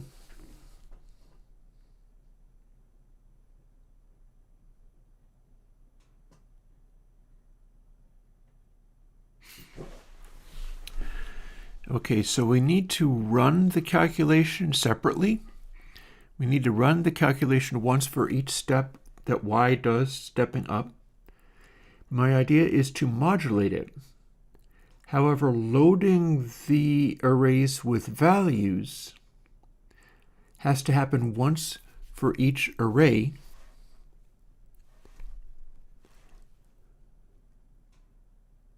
And if I've taken it so far that we're no longer, if I keep adding these to where I get a extremely intense darkening effect, even at like if this doesn't need to wrap around again, which currently it is. Currently we're applying it on top of itself over and over. But suppose that switch Y, or if that was like 12 and I only go up to 10, then I don't actually ever loop this. Every time I loop it, it becomes more effective. But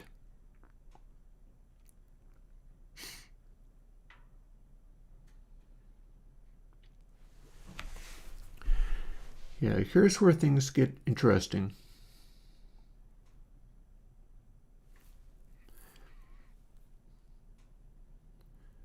So I have to do multiple levels of this, because if I wrap around to the beginning again,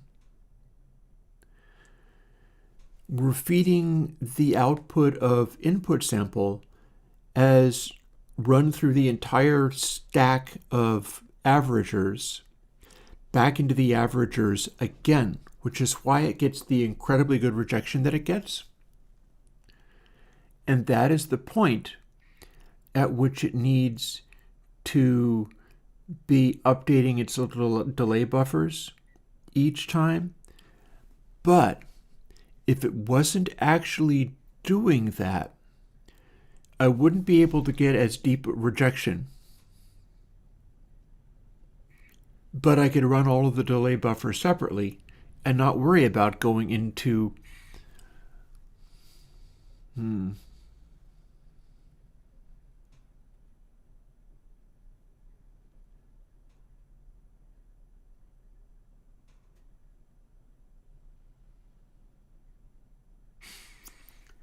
does give one furiously to think, doesn't it? I might be looking at a slew 4 that maybe just does the thing I wanted it to do. We haven't even got there, mind you. But isn't as flexible at rates like 192K and up. Like if you ran it at 384K, it would be like, ha, what are you talking about?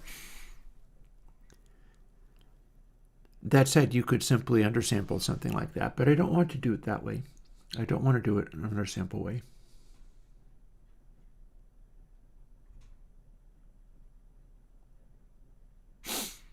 Oh, I don't know.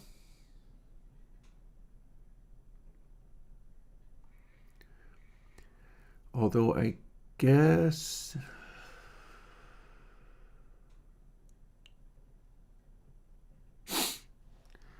I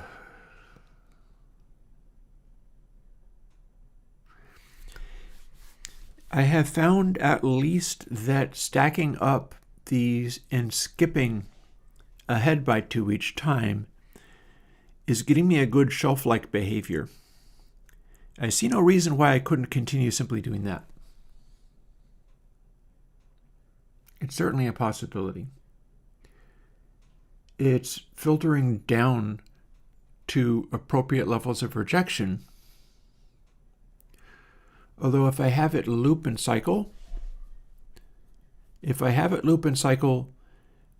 I get more like what Avermatrix was doing. But if I don't have it loop and cycle, I get that sort of slightly weird shelf. And since it's all made out of averagings, it's very effective. I'm going to say it's time to add another couple of levels to this, in the knowledge that maybe I'm leading towards a place where there's a top edge to the filtering beyond which it cannot go. And at that point, it's a matter of just looking at it and seeing how it does.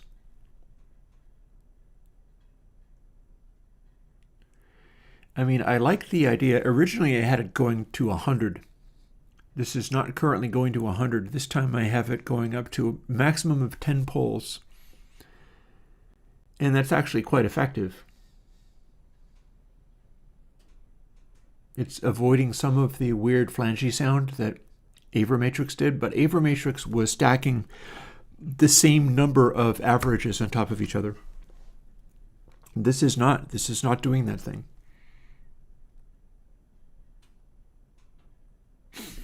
Let's see where it goes. And there may very well be better ways of doing this that are friendly to modulation, but I do not know yet where we get.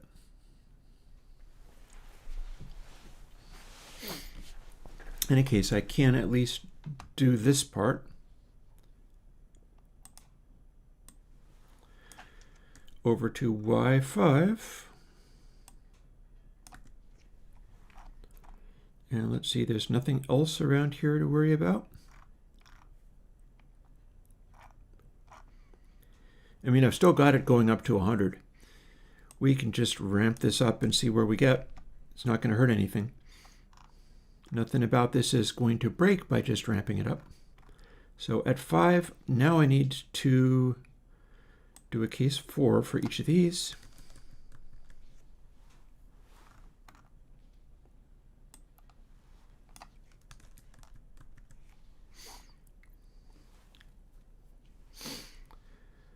And case 4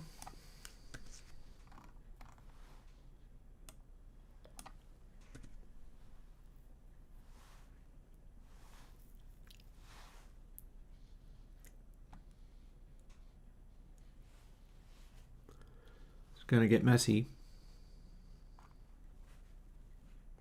I wonder if it cares about white space.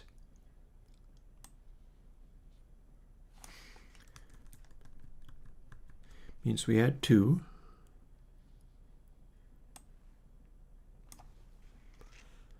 7, 8, 8. Also means we have to bump up the array size again. Hey, Grants, it's been a weird day, but with some interesting points to it. Let's see.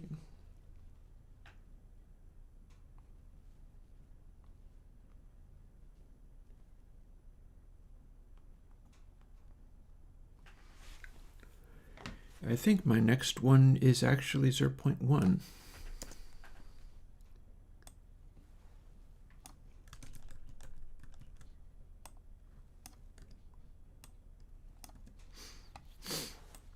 Screw it, let's bump this way up. 19.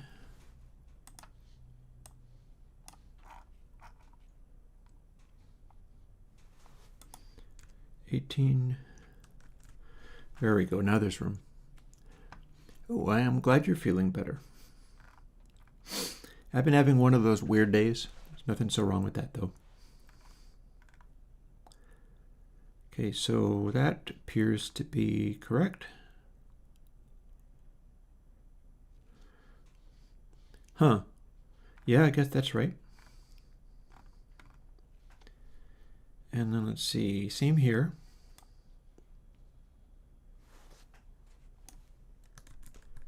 One, two.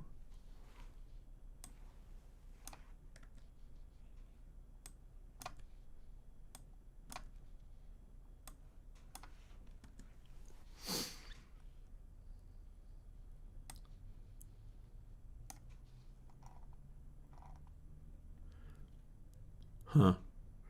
Why does that look different? Ah, because it's y rather than y limit. Y limit takes up more space. Fair.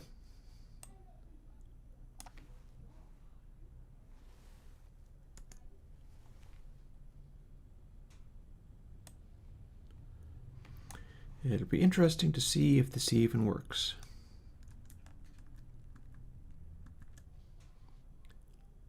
Seven, 8, 9. So if I don't have to wrap this, I can bust it out into two separate sections and then retain the same. Well, maybe there's an even easier way of, like, why do I have to have all of these be separate, though? Maybe they simply don't. Aren't these the same math each time? Well, no, they aren't, are they? We're cycling through this, and input sample is different each time, so they do have to be separate sets. Oh, I'm sorry to hear it. Hope your wife feels better.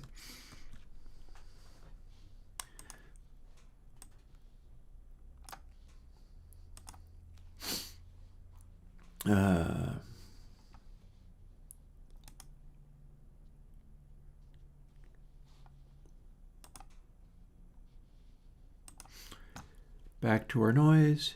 About an hour before I get to thaw out food for dinner. Hopefully that's not going to take me too much time fussing with it.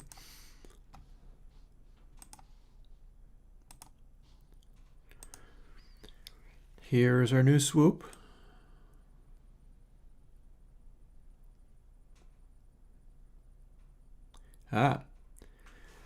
Okay, so I like the way that's shaping up. That's acting a lot like a really steep notch just around here. Now, as this goes, that's probably as far as it got. Like, I can pretty well see where the new ones get added. We got this, then we've got one notch, and then we've got another notch that divides those in two. Here it is. Then we've got another notch that divides those as well and makes that one be steeper. Then we get another notch that I guess it goes after some of the intermediate notches, but it's doing a great job all the way down here. Like the bump all the way up here seems very heavily suppressed at this stage. And then as we keep going,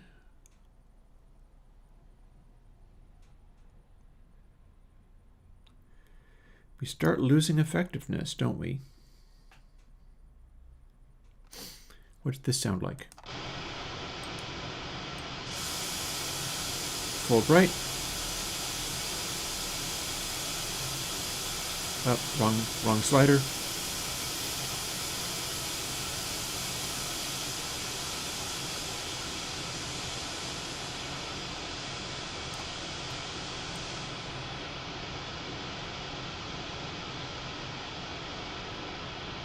Past that point, it's very effectively smushing everything, but it's already 120 dB down, so I'm not sure how much difference that makes.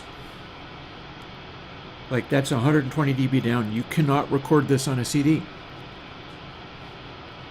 So we're 120 dB down at a little under 10K. That's some pretty steep rejection. That is like 10K to what, around 3K? That's pretty steep.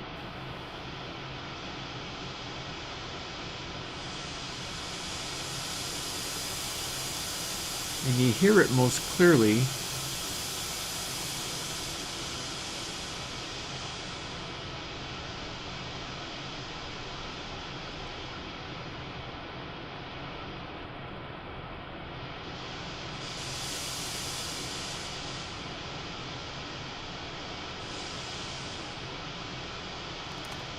yeah, it really kicks in here, and then it kind of goes dead. I'm not at all sure that looping it is actually helping.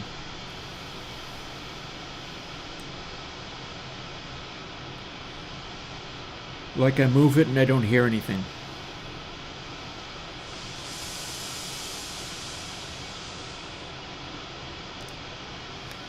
But that's some impressive rejection, particularly considering that Avra matrix, if you did this with it, and I can, the nodes poke out way more than this. This is fairly effectively stepping on the nodes.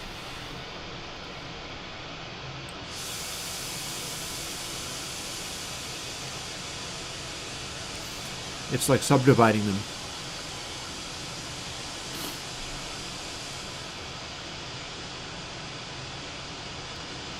See, here comes another one. And now that node is steeper, but it's already sub-CD level. And once this one is fully engaged, everything beyond this is more than a CD can represent.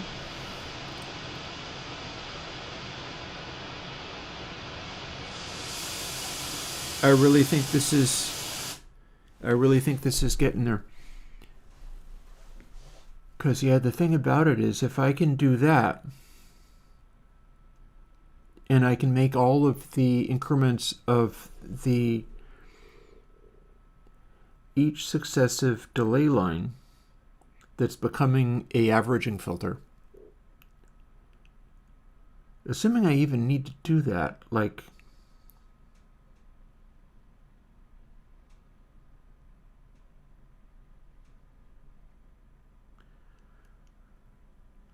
so the next big idea is, can we make it so we're simply writing to a modulus of the input sample, stepping forward by 1 each time? I don't know what that would take. But if I am using every single thing in the little array that I'm using, I can just use a modulus factor and just only write.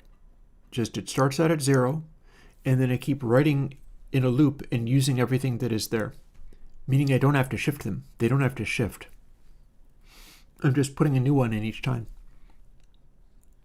That would be efficient as hell. Oh yeah, it would.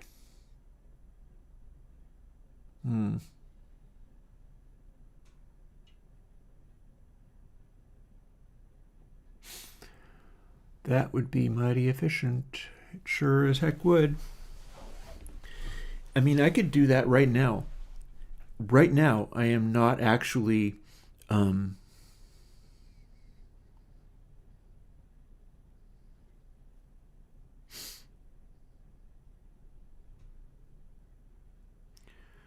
like, as long as it counts it.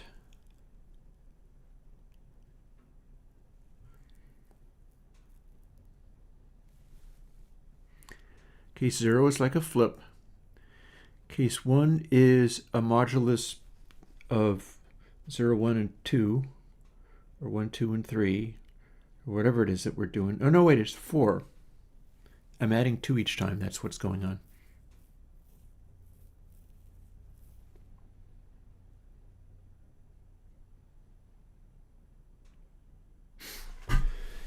Let's change all of these y limits to z so it fits easier.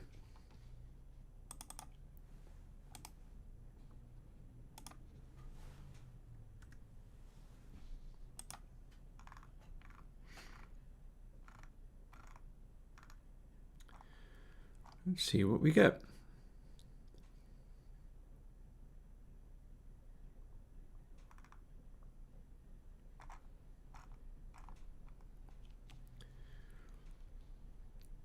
And then here we go.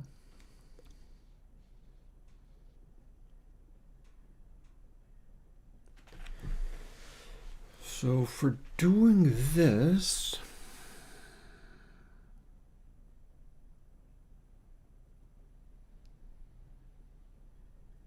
how does it go about counting this stuff?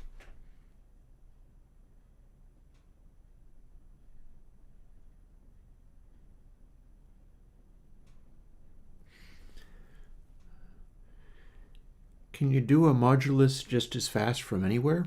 Could I do it from in sample frames?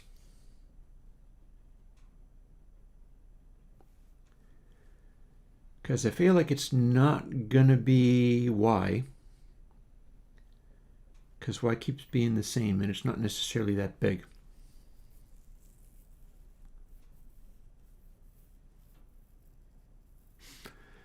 Travis, we shall see.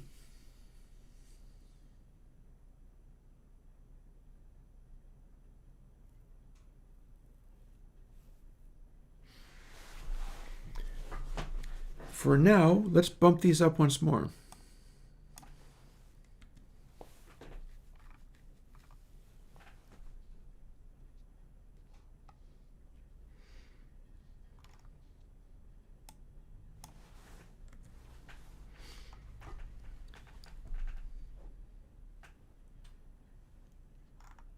Well, that's a good answer because it's the only one I've got for you.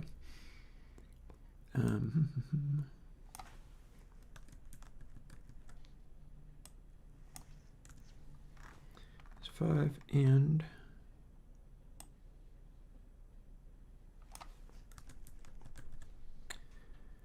case 5.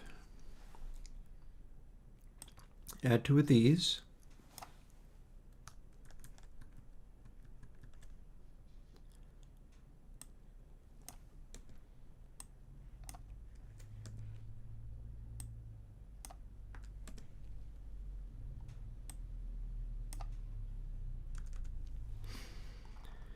And likewise up there.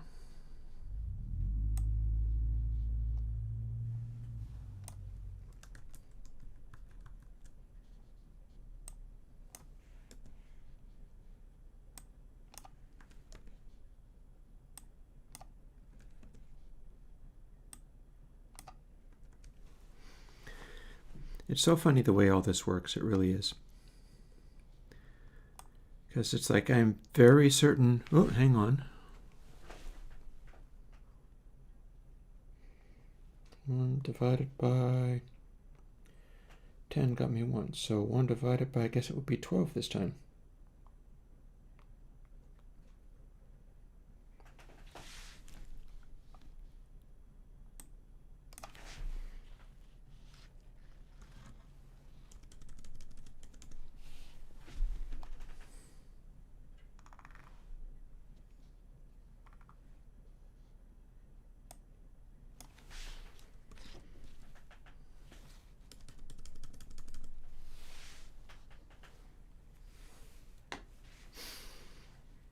Then 9 and 2, 11.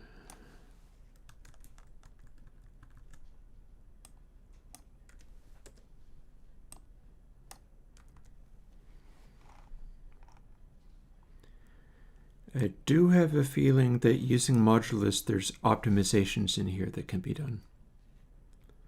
If I do, I might have to run test signs to hear whether it's doing anything funky in there somewhere.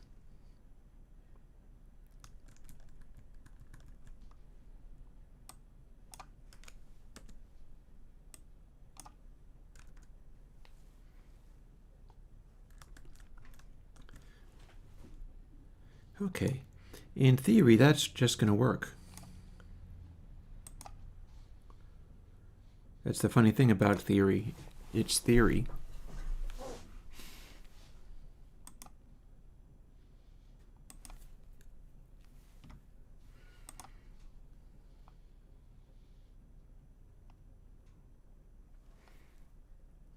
Wrong. Right.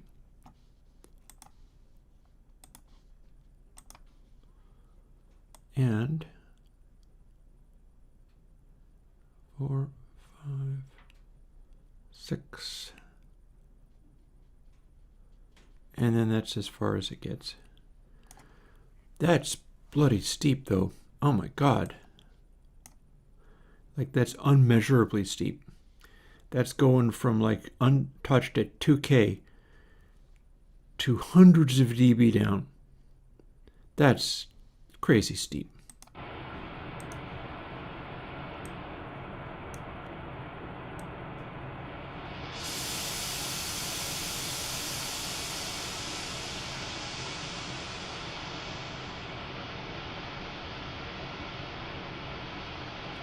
And here's where we start running out of steam with everything under 96K and all the way down to like 180K at Nyquist.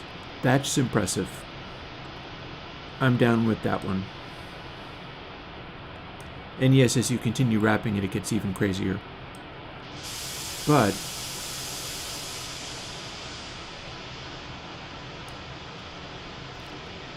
I'm liking the shape of this.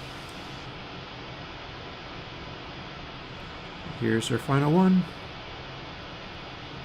Roughly maxed out. That's pretty intense.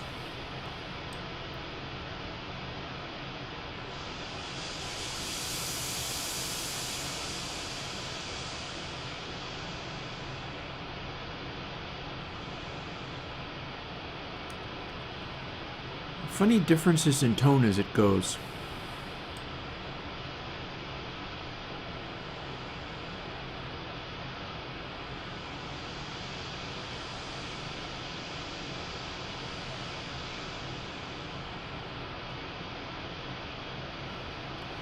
And that's about as far as it goes.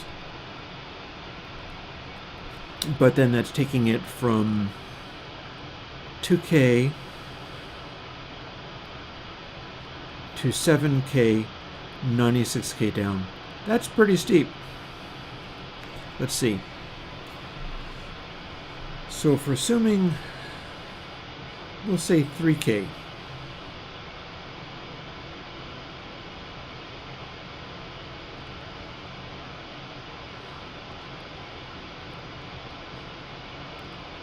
So roughly 3K is 43.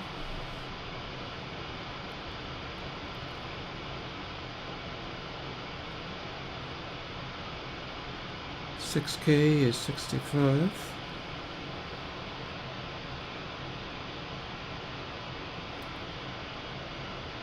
And 12K.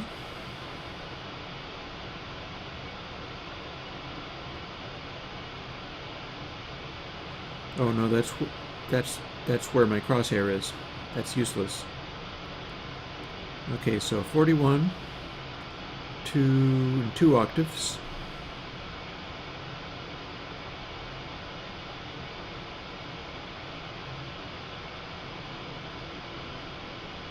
$120.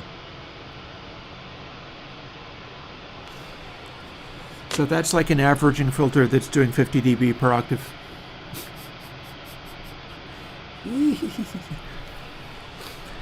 But surely we have to go farther. How can we not just continue making it more and more extreme? That way maybe it could even run at like, who can say whether it couldn't even maybe run at 192K if you made it that intense? I can test that. I've got a noise filter to test it with. This might hurt my poor little computer, though. I'm going to have to plug it into its fan. Well, that's intense.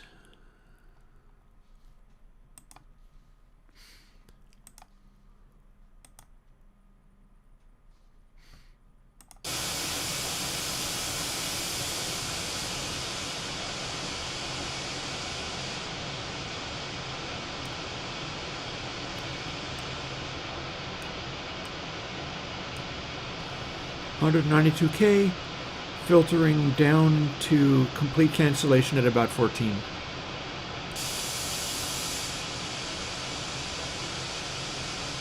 Moderate engagement takes me down to under 10K again.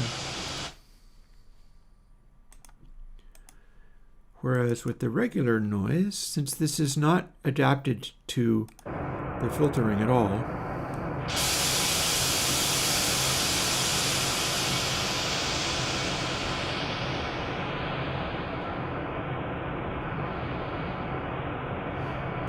it does have funny little effects going on. We do have some tonal shifts happening. It goes.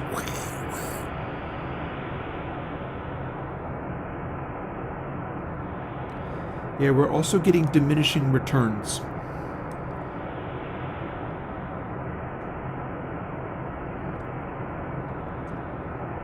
And here's where the latest one kicks in. So that's getting us down to 96 dB down at 3K. That's hilarious. Yeah, so it's definitely doing its job. There's no question about that. How much of a difference is it adding one more of these?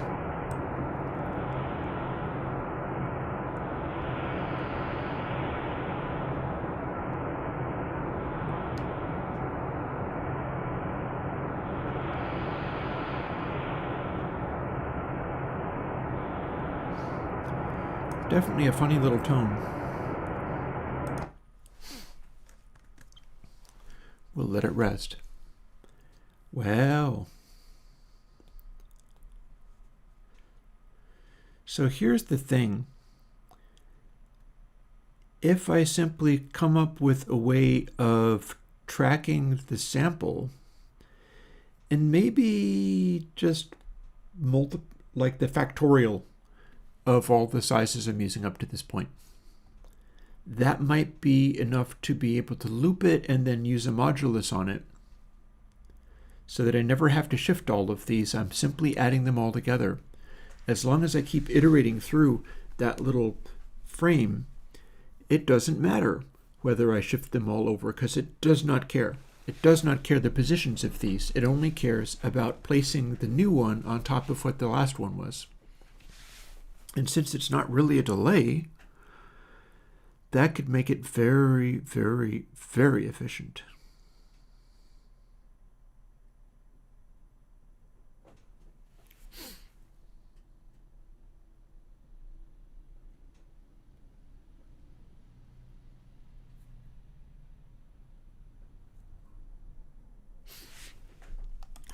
Gives one furiously to think.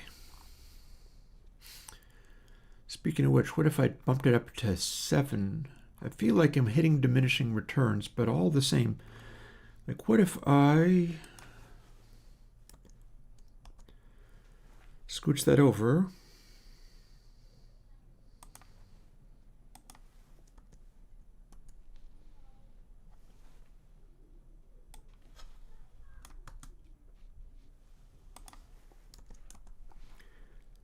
This is exactly the part I won't actually need if I'm correct. And then this bit is the one that keeps getting added.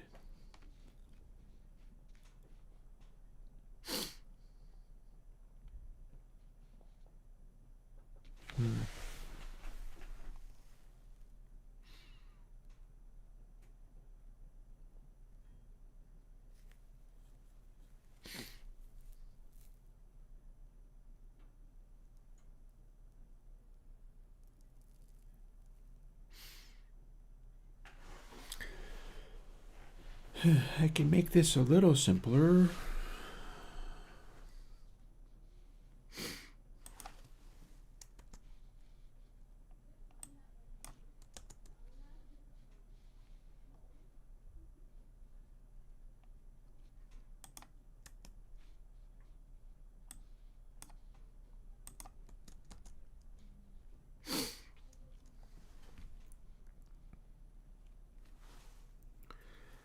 Kind of like this.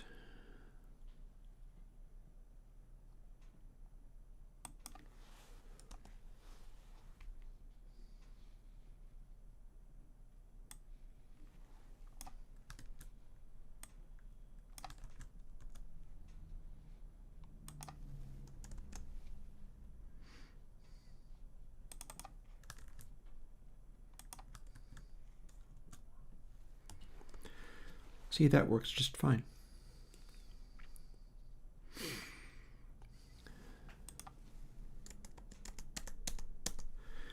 And I'll make it a little more approachable to add more as I go. Oh, however, we sure do need to have semicolons at the end of these things.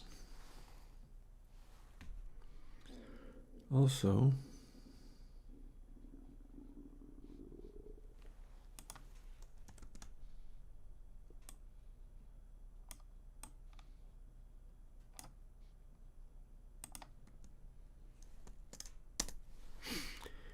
I'm probably going to need to test this to make sure it still works. Oh, also did it here.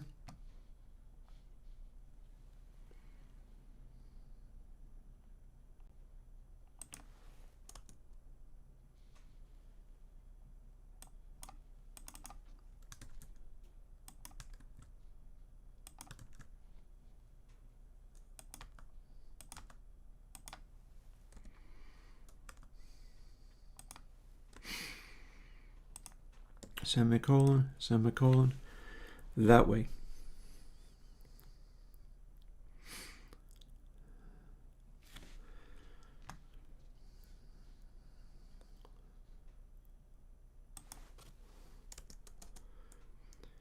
that's the part I wouldn't need to deal with if I was just looping it.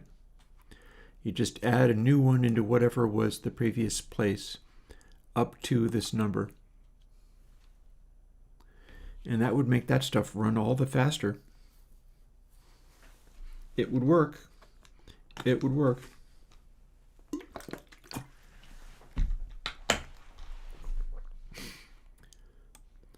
Let's maybe jump on that a little bit.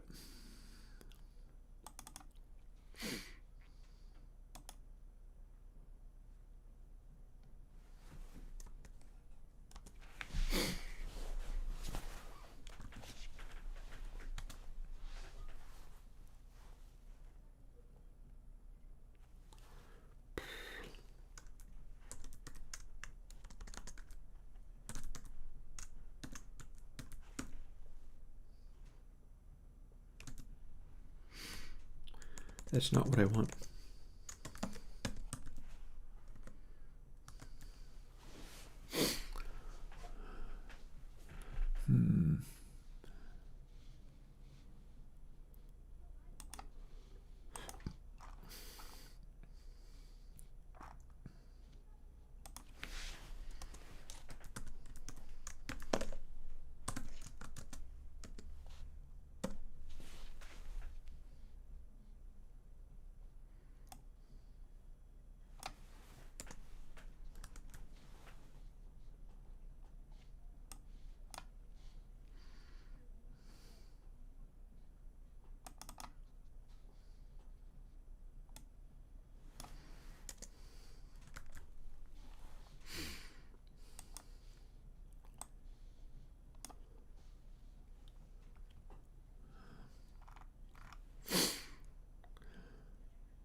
Five. If we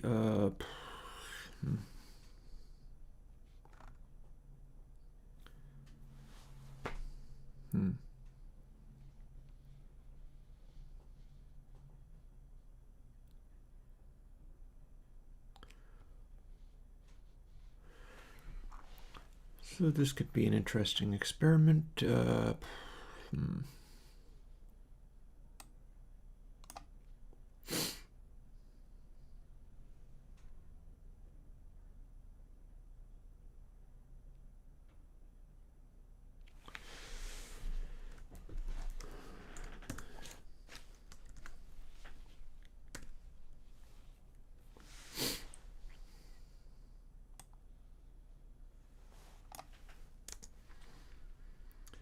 Boom.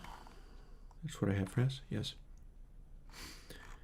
And then at the very end,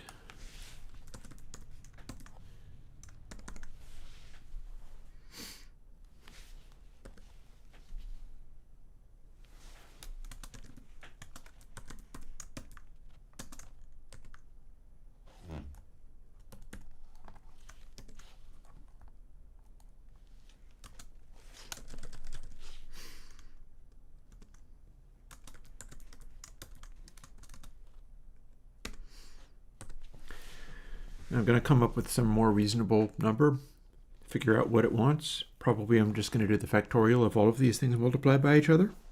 That's probably what would make it work. I'm not completely sure. We shall see. But there we are. And then this needs to be done in spite of everything else. Like just a stack of these guys being loaded.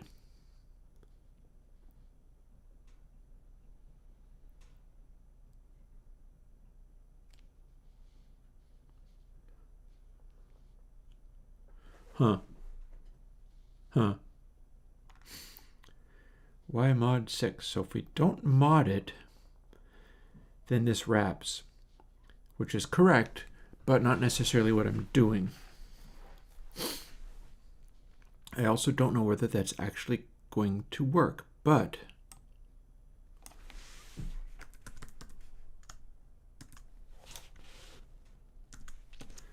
in theory, that's correct.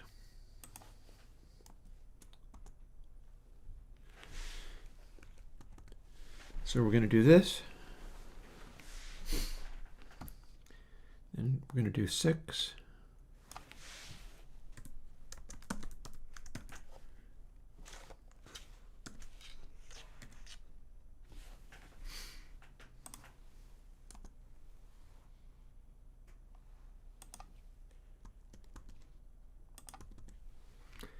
And we're going to do 8.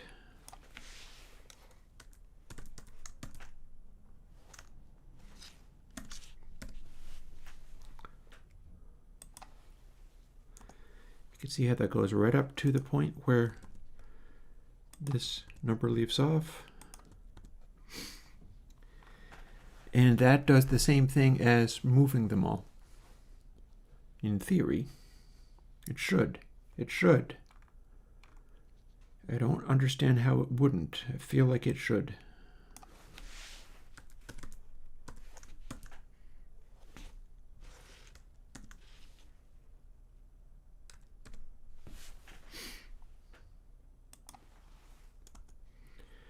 An interesting side effect is that the y is going to always be the case statement unless we're wrapping around, and we're getting to where it's pointless to bother wrapping around.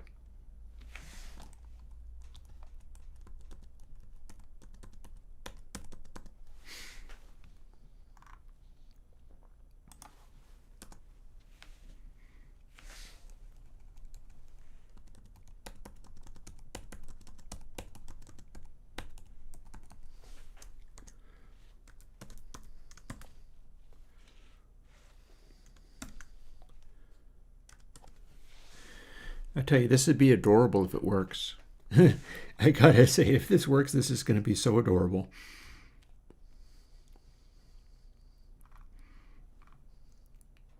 I'll be able to make all of this stuff happen so quickly and easily.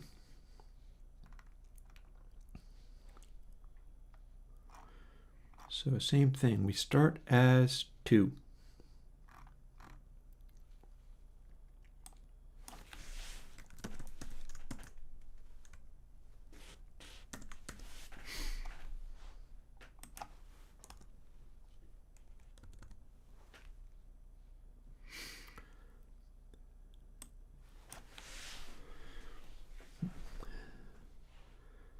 Let's do a copy and pasting on it.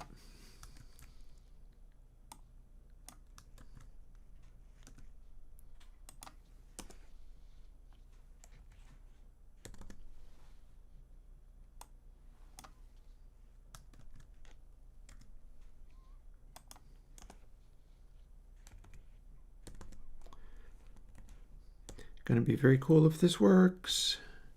Look at all the assigning I'm going to not have to do. It should work. This actually should work. I'll be sad and frustrated if it doesn't. And then I'll figure out something else or put this stuff back. That's also a possibility. 8.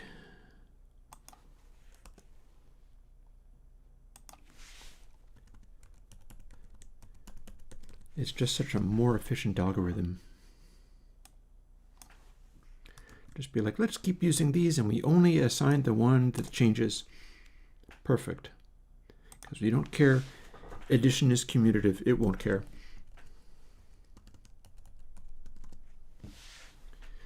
And 10. Let's not forget to put the number there. Then 12.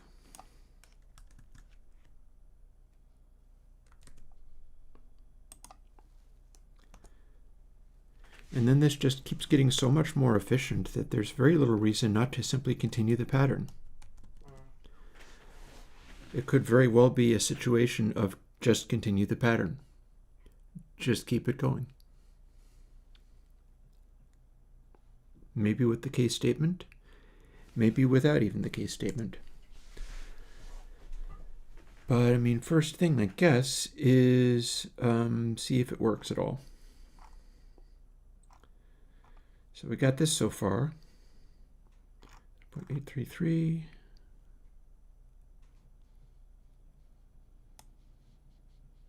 There it is.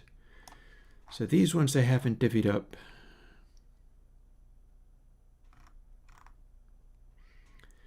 but I feel like we might as well.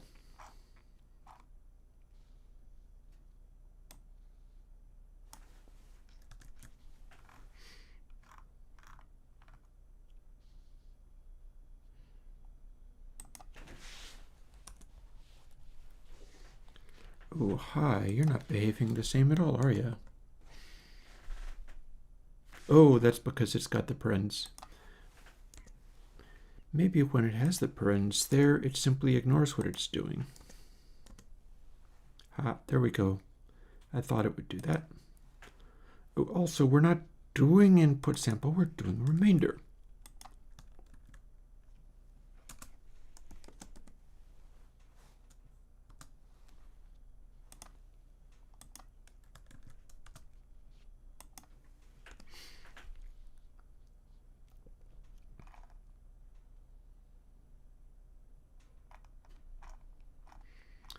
How did I mess these up?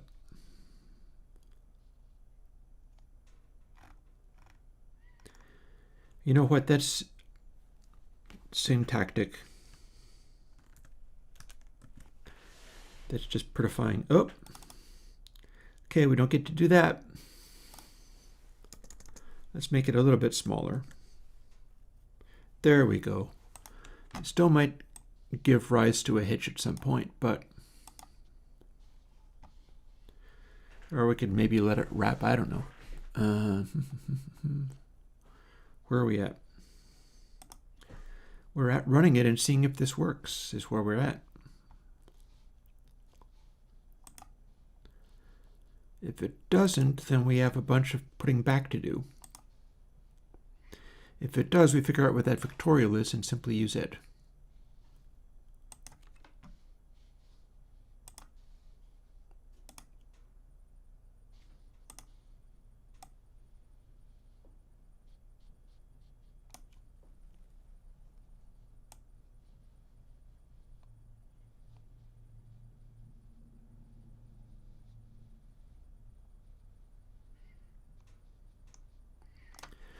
Signs point to it worked.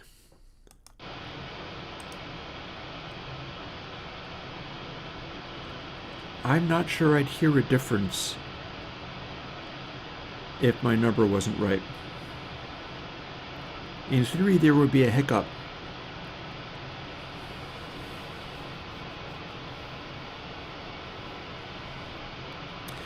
It has to be large enough to cover all of these. And it is. It worked. It worked.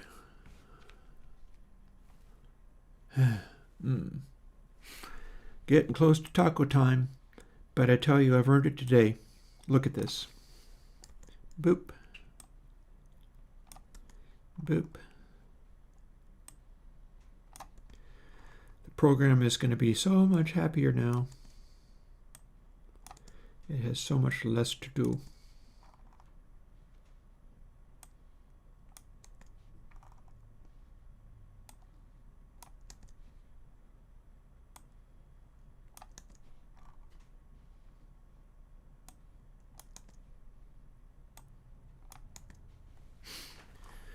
There, isn't that more simple?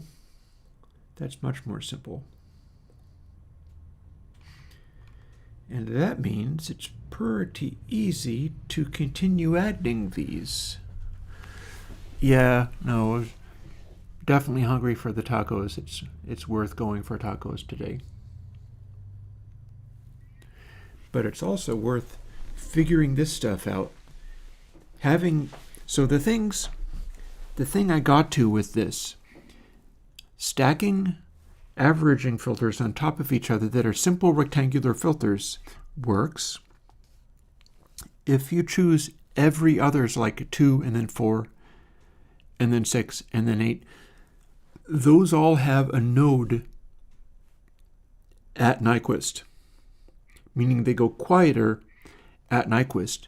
And since they also have, like, they're not infinite steepness nodes, that means they all increasingly suppress signal around Nyquist. Like each one squishes the funny artifacts and things down further. So this can just kind of keep going in this direction. We can just keep adding this stuff and it'll just work. It'll just keep going.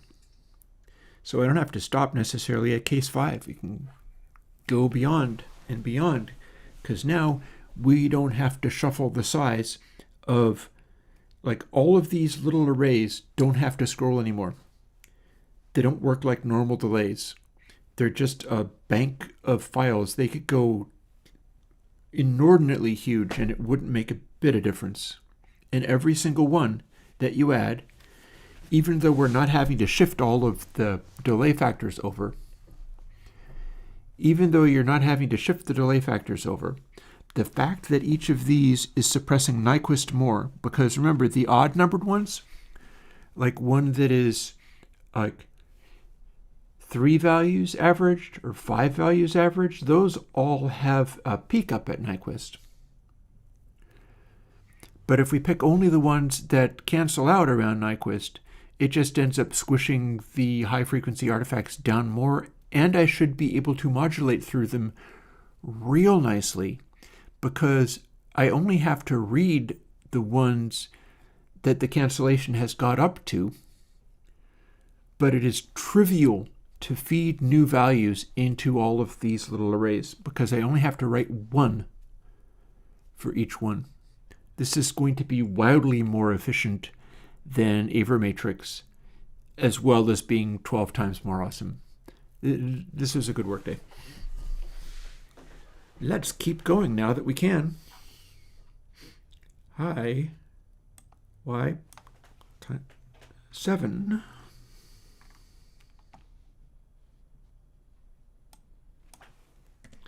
And 7.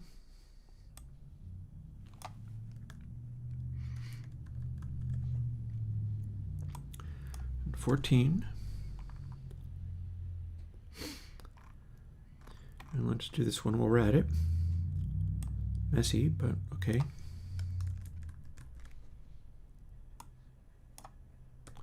Did I remember to change the case statement? Well, I did now. Oh, I didn't remember to change that case statement.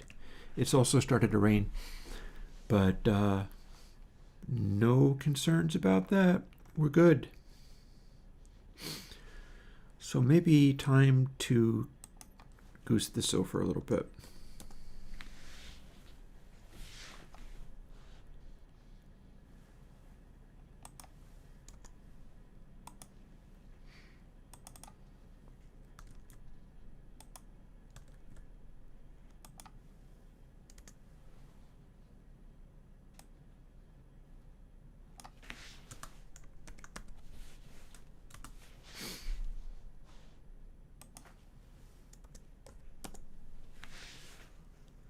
And do I have? Yep, I do.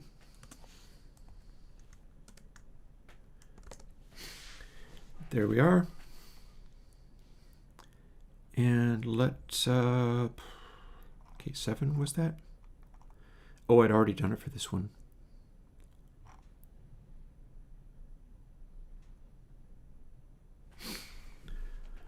So now I need the number for 1 divided by 14.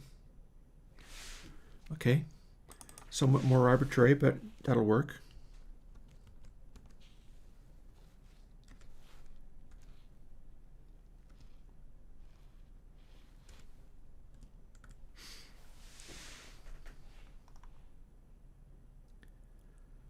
Looks good.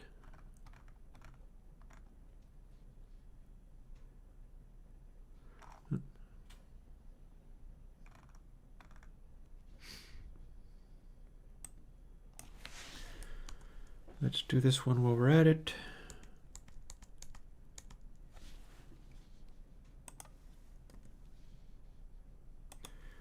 Doesn't like the parens being there. Fine, neither do I.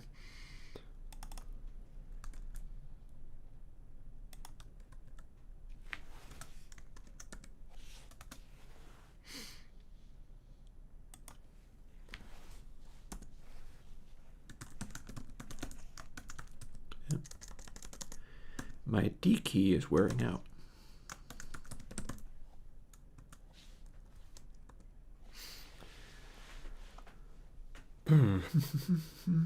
And here's my new number.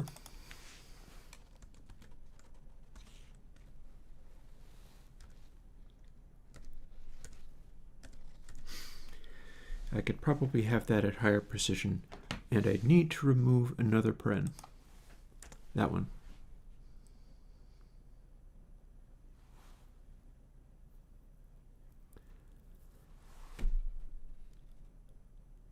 I think that'll work. But I have not yet added the relevant values.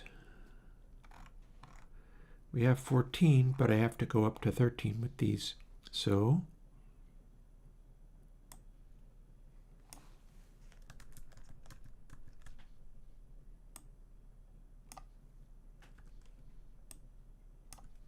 boom. Okay. Oh.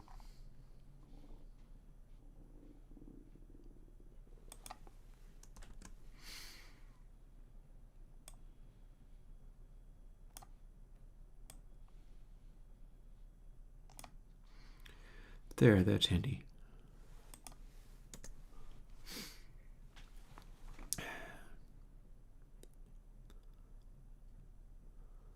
Okay, looks nice.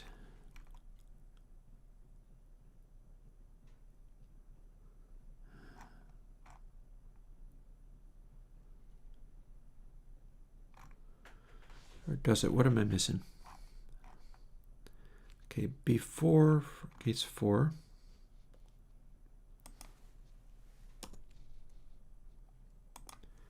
It always acts weird when we have that there. Oh, maybe that's because it's just making the white space be what it would be if it was busting it into, meaning I don't actually, well, maybe I do. Bear with me, confuzzled.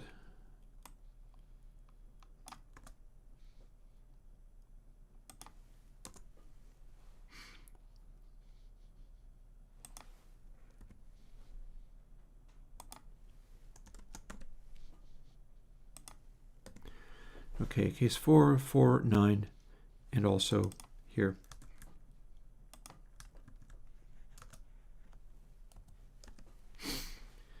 There, it's doing it in a couple of goes, but that's still a lot of work. There's other, I could do it in a loop. That would be even simpler. I'm not sure if I love that, but I could probably afford to do it.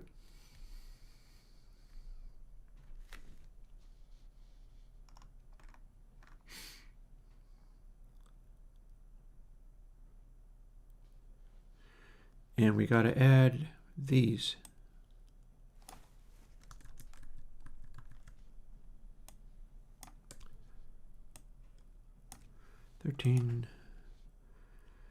Okay. If it doesn't build, I missed something. It did build. Do these now look the same as they 7 to 13? 7 to 13, 5 to 11. Well, that's not actually what I'm doing here.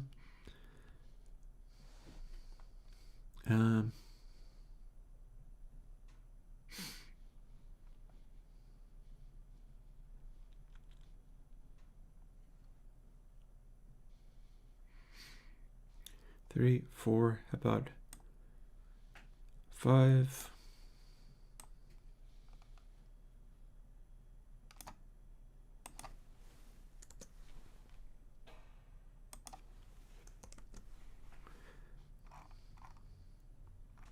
Okay, that looks prettier. I could go from here, but I'm not sure I need to. I could. Yeah.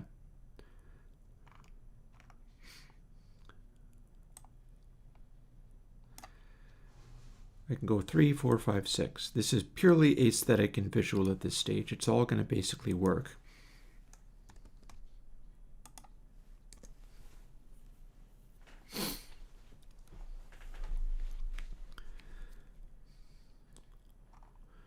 And like I said, 3.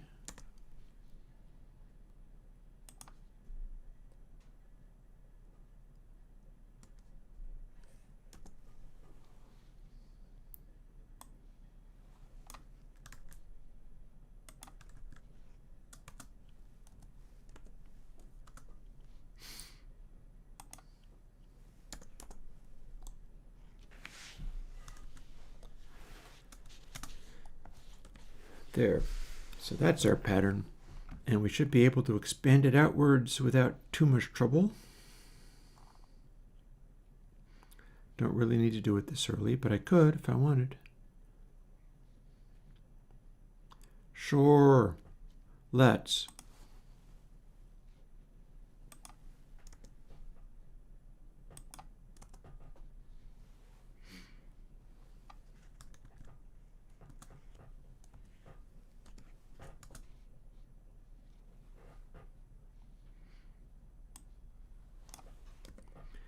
Do need to remember my semicolons, though.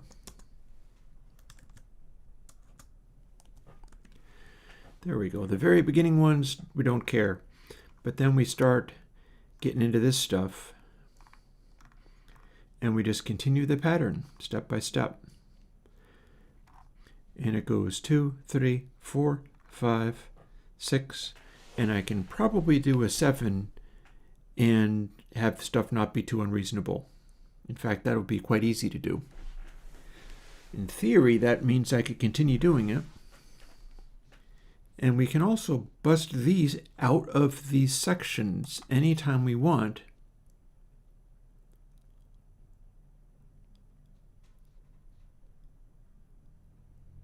Because they each need to be done exactly once. Although granted, that is slightly... Okay, here's 2 again.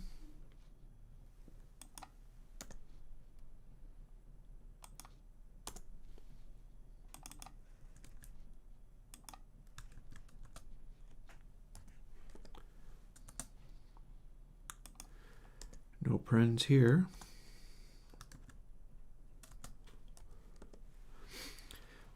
And semicolons needed everywhere.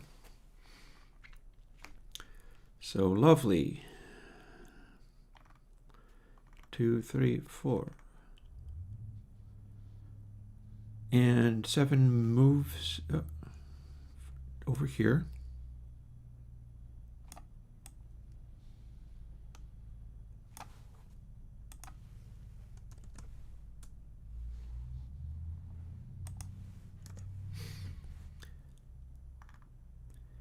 And that's neat.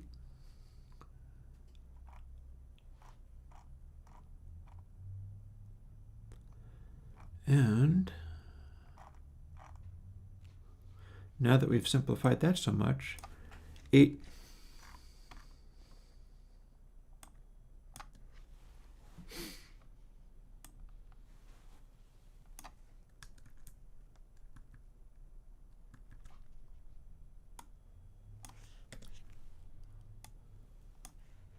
$16.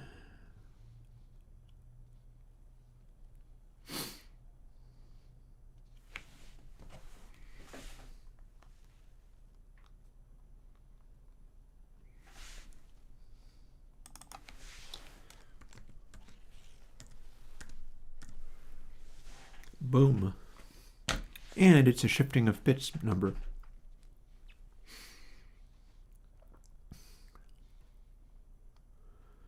So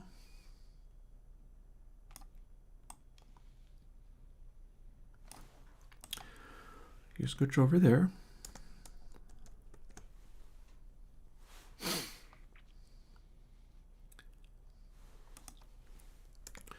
You get left off, and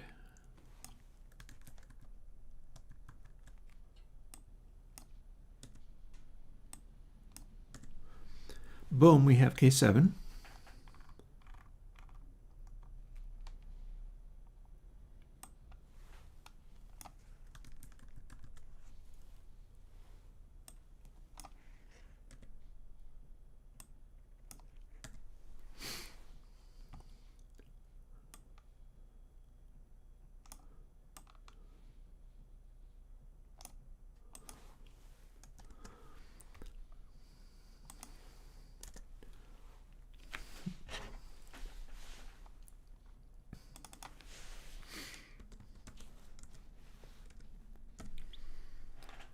0.0625.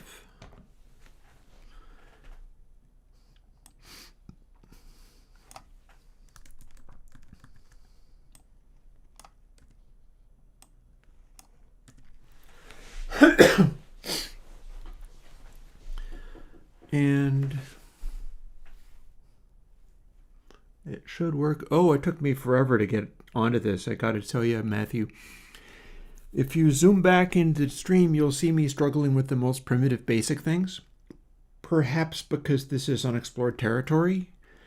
I don't know of anybody who's tried to stack even numbered averaging windows on top of each other.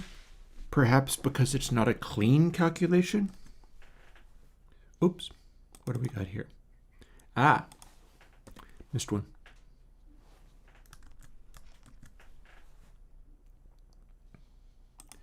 Got there. And let's fire up. Like, there's a lot of addings, but this is foolishly efficient. This is. Here's our noise. Here's our effect stack.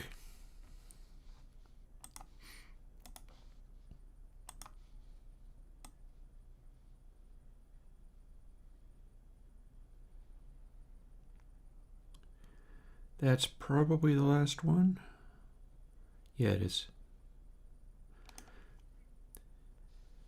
So we have a stupid amount of cancellation at 20K. It's way more than 180 dB. It's unmeasurable. And we're at 120 dB down at 6K.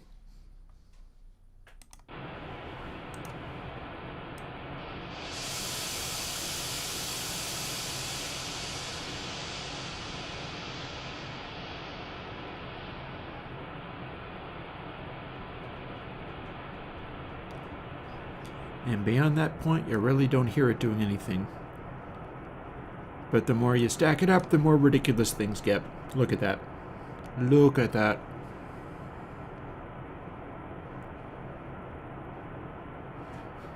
God bless, it's a fair thought. I'm not entirely sure.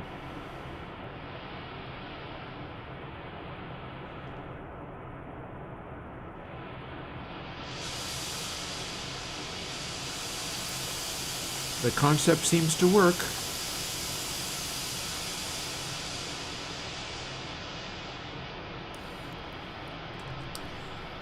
So I think one quick change here.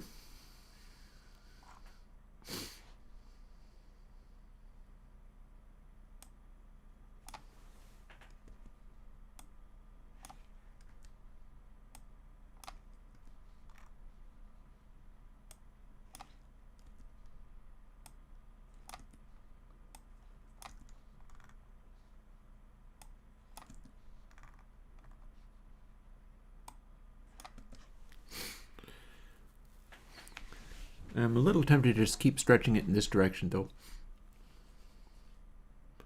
But it's so cheap to keep adding more of these. I could go to 32 and it would be fine. Mostly fine. Relatively fine.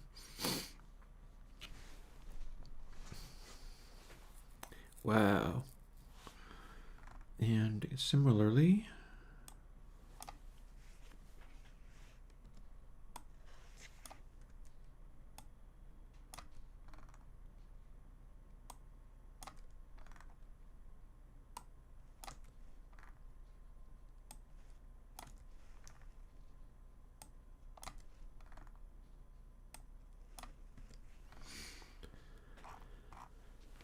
And having done this stuff doesn't need to be in the loop.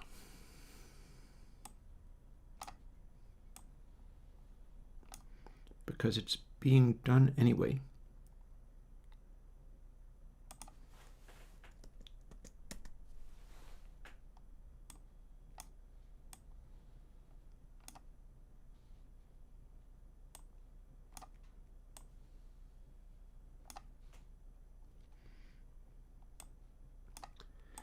We're going to do it regardless, and I'll tell you why. Because we're going to be sweeping into this for loop y is going, or z rather, is not going to be static. So we need to generate the ones even that we're not using.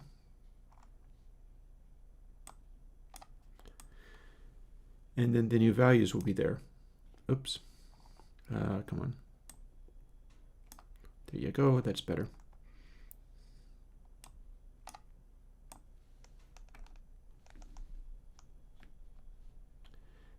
You jerk. Didn't let me.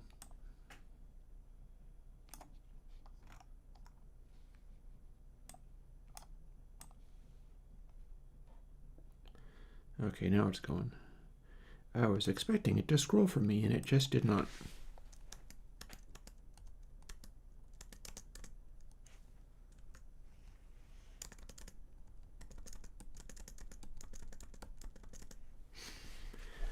But we do always need to put those in.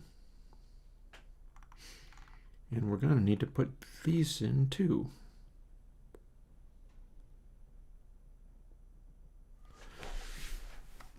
Or do we?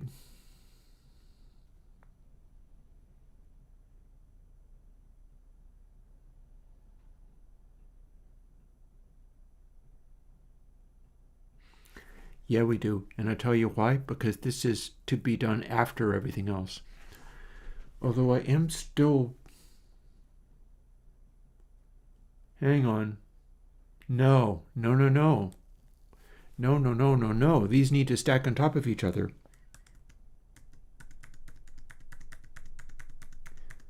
I am mistaken that these can go up here. They can't.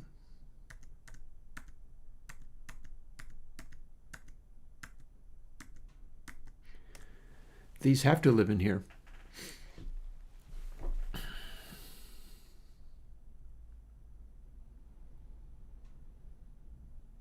But then what does that mean about my ability to iterate?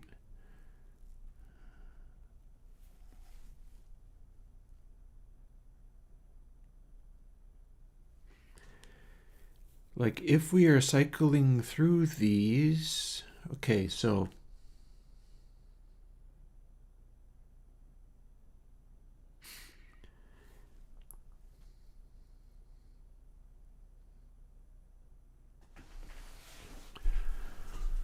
what does this mean? If I am rapidly oscillating this, here, give me a second, it's 4:05. I'm gonna throw on a goofy jam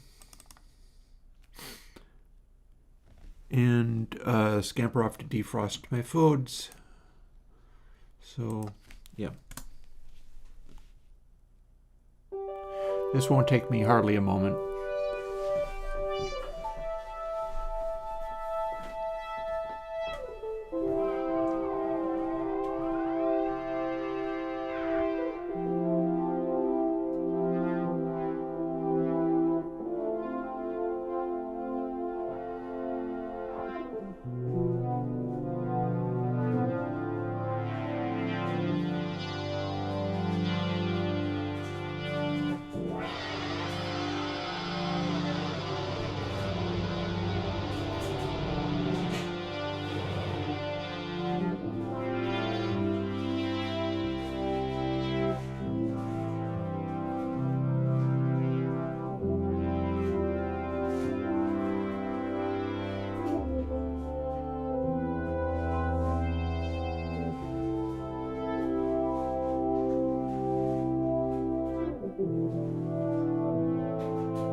Hey, anybody would think I liked this keyboard.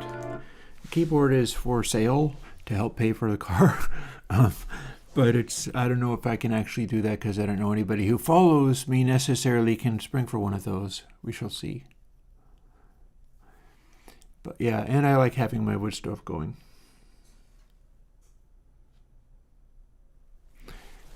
Alrighty. So let's see where we're at. Although, just for funsies, let's throw the new plugin on a string sound and see what kind of noises it makes when it does.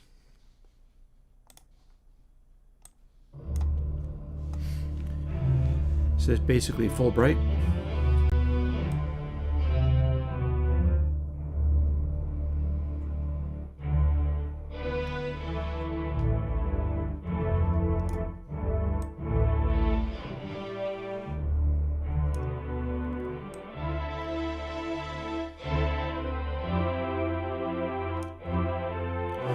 This does a very good job of debrighting.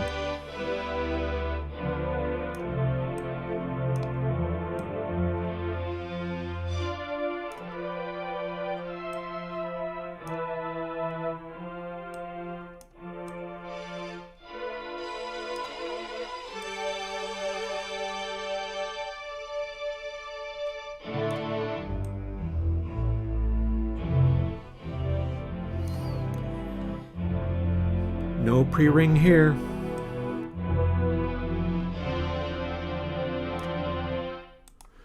Sweet. This experiment is working. I am glad that I figured this one out before I dove too deeply into it, because that part would not work.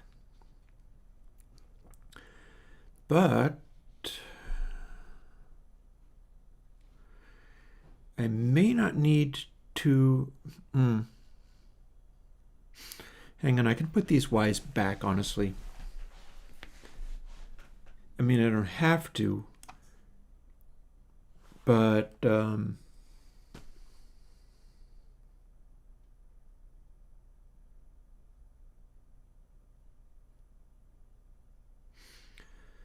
we're doing this in a loop as far as we need to, and we keep stacking these on top of each other.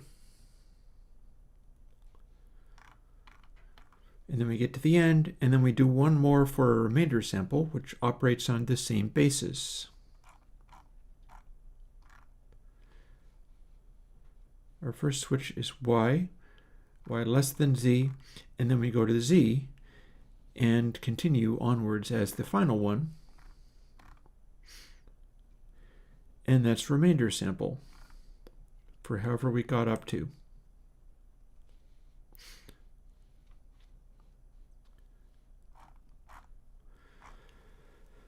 And I'm going to assume that I can use the numbers of these for my integer thing.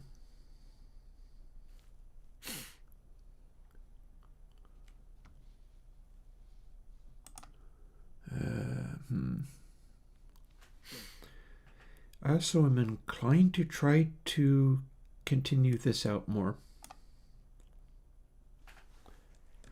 So 9.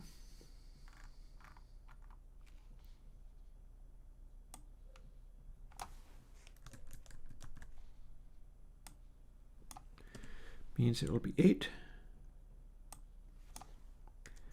It'll be 18, not 118 though. That was a mistake. Oh, and I need to put those Y's back. Hang on. It would be able to compensate for that automatically if I only had that.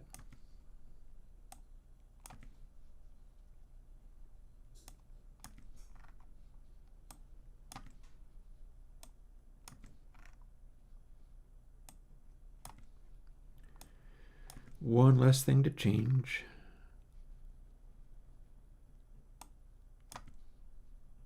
Oh. Ah, this one becomes Z, not Y.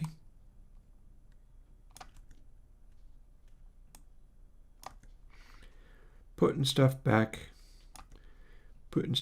after trying to change a thing.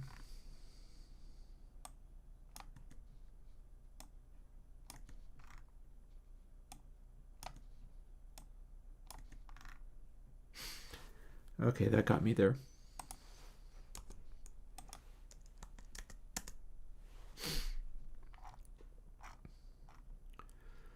So case 8, 18, and then we're going to add, let's see,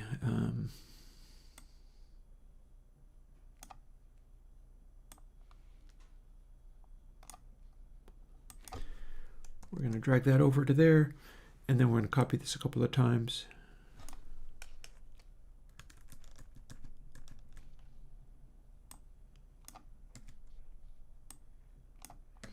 And that's all we need, except for 1 divided by 18. Oh, neat. Another continuing fraction.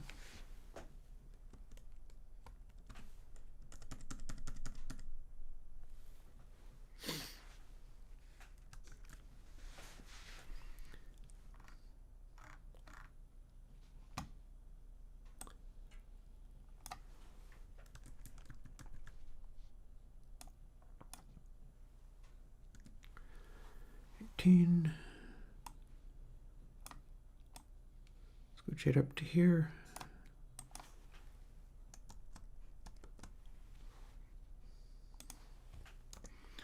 I should check and see whether I did those bits.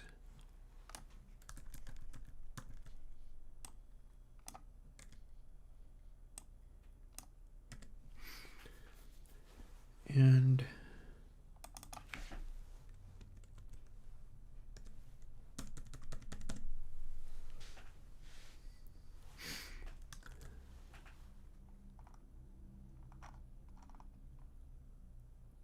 I did not.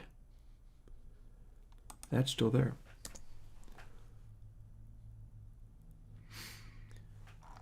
And then just for laughs, oh, did we?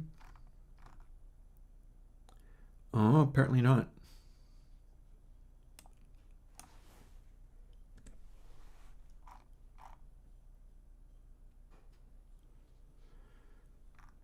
Okay, now is that actually correct? I think mod 9 gets you 0 to 8.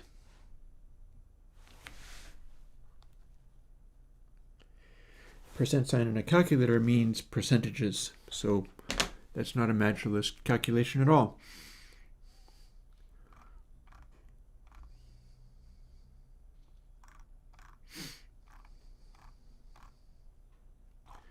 Well, wait, I can calculate this out.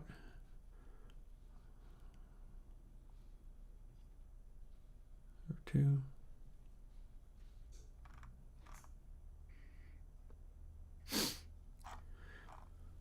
Let's just live dangerously. I'm going to assume that I actually need to go to 10 for this. If that doesn't work, something will crash. And I'll know that it was actually 9 that I needed to do.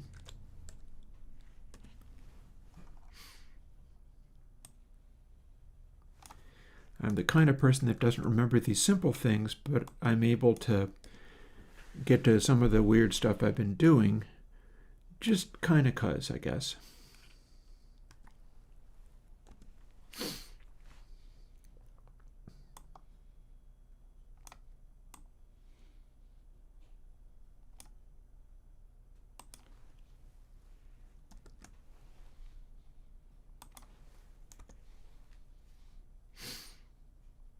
Here.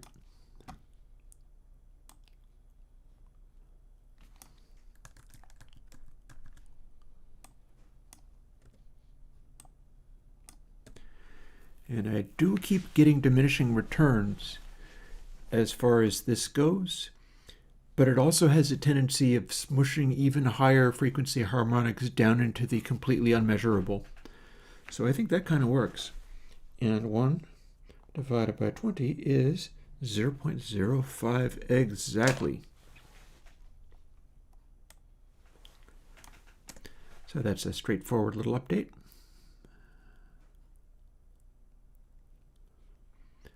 Looking good so far. Oh, hi, you're supposed to say case 8. There you go. Apart from that, everything's copacetic.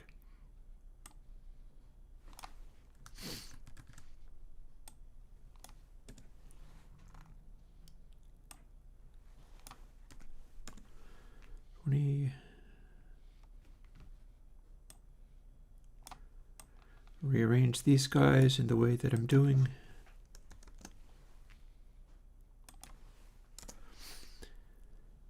And add my 2 on the end.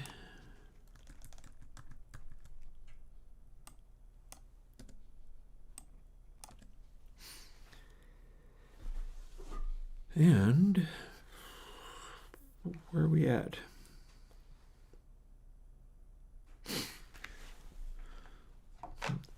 I wonder if I can do my factorial thing here, or if it's even a thing.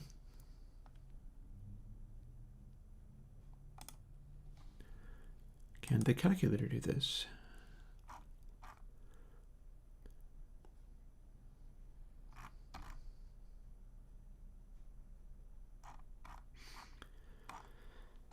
So if I count from 2 to 20, that should include 10, 20. Every instance of a variable in there. So 2 times 4 times 8 times 10 times 12 times 13 times 16 times 18 times 20. Presumably that is the magic number after which I am compelled to wrap. I don't know whether that's a legal number, so we'll find out. I guess it was. Okay. Only question is this an efficient way of running modulus numbers that far? But you know what? It's probably fine.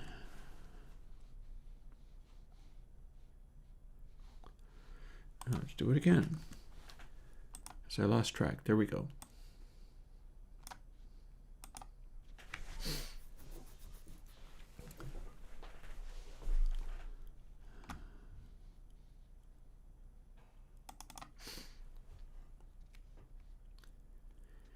And here's where we came in. Test for tape compression. And this is not a sound we want to actually hear, but I'm going to see how it acts. Again, we're on Control 2 to do anything about it.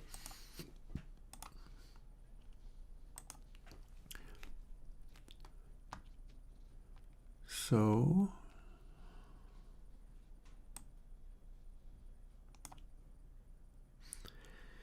we fairly quickly are obliterating the levels of these high-pitched ones by lots of dB. Oh, it became unhappy. Something went wrong. Let's find out what went wrong. I don't think it was this. Could it have been that? Oh, I didn't update this. That needs to be 0.5. Could that have been all that was wrong with it?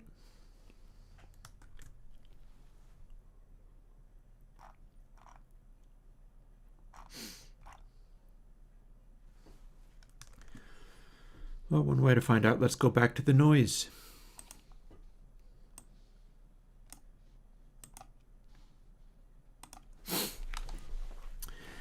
If this doesn't work, I can probably figure out a way of getting it to work or something.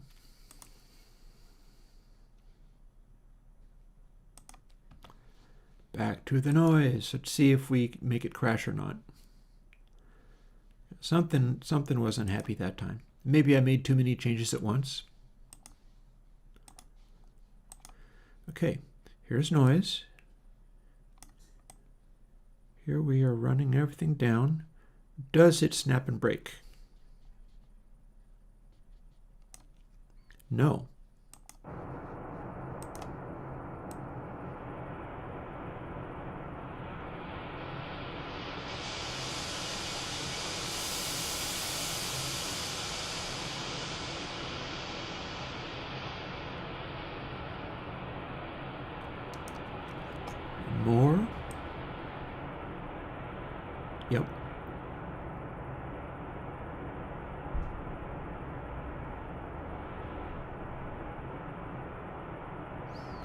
And then that's about as far as we can go.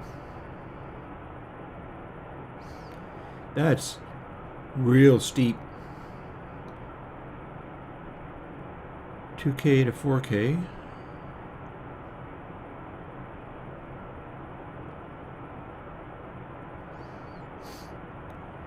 .2K is at the appropriate level. 4K is at 88 dB down. That's like a hilarious 40 or 50 dB per octave. Then 8K is 100 more than that, roughly. Crazy. And you can't really hear it going any farther than that.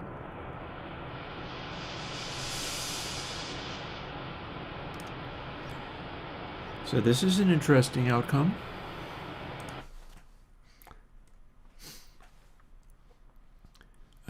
Where's my... Oh, did I simply just close that? Probably. No, here it is. Now let's see if the other one does the same thing again. Don't listen to it this time.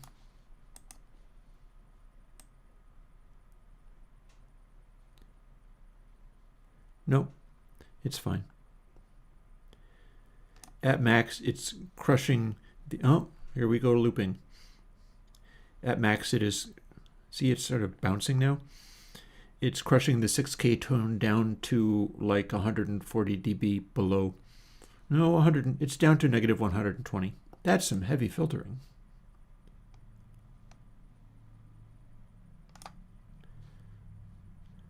We are pretty capable of rolling off very aggressively this way. That is what I'm going to call a pretty goofy but effective cutoff. It really is bouncing way the heck down.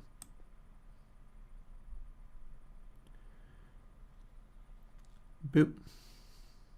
That 6K starts dropping, I tell you. Down we go. Into our funny bounce, but it's not that big of a bounce, really, relative to what it's already happening. And no crashing. Yay.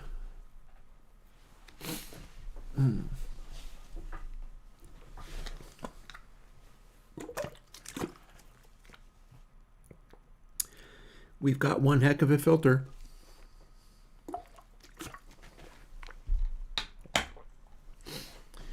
We've got one heck of a filter.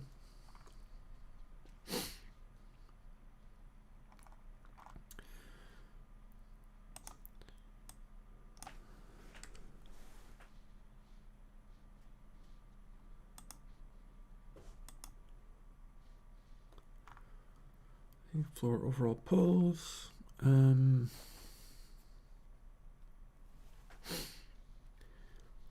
Okay, so floor of 10 is 10.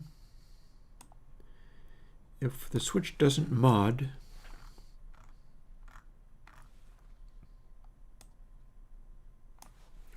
because we're not bothering to loop anymore, it has to be 9 max. It says plainly enough. So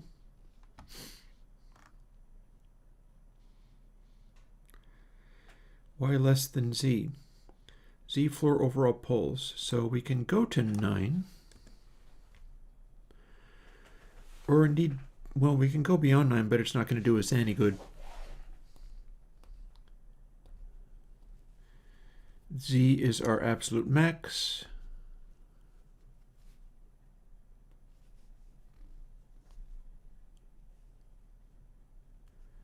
Meaning our wet becomes nothing.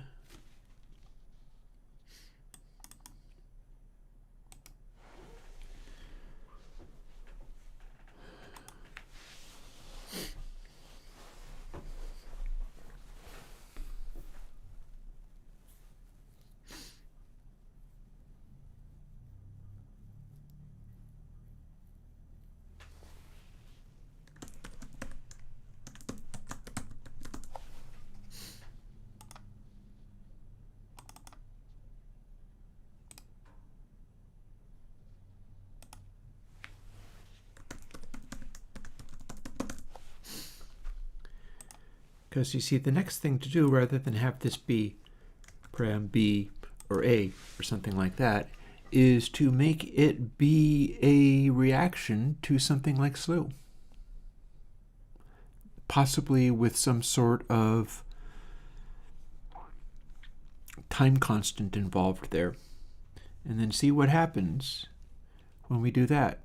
And we've got another half hour of stream, so we're going to play with this in the last half hour of stream. Because the ultimate hope here is to be able to throw it at that weird little high frequency thing and get something out of it.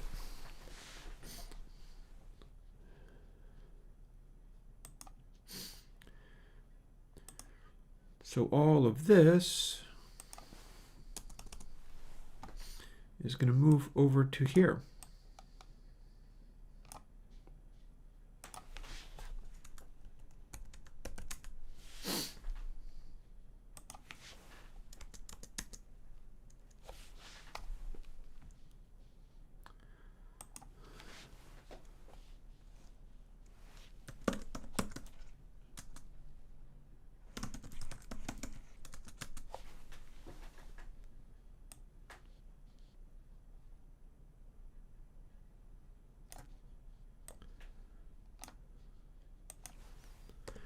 Like that.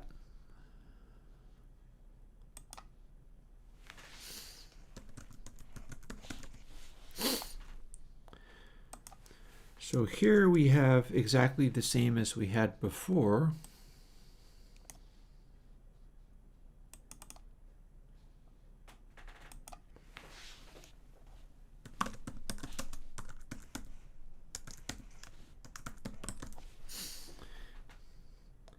I think we only count up to 10 here.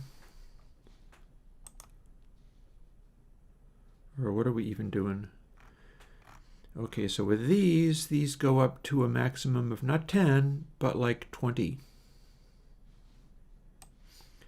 See, B19 there. So they all need to go up about that much. Which clearly I'm not doing quite yet, so let's make sure that that gets fixed. Maybe that's what crashed. Igor, I wouldn't, you're not wrong.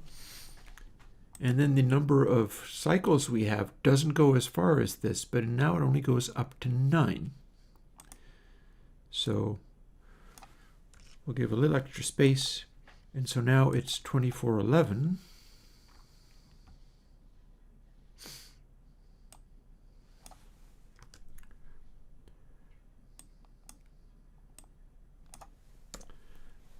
Oh, 2412, how about? When I'm pushing it too close to the edges of the boundary, sometimes that's when I miscalculate and go over. Need a semicolon.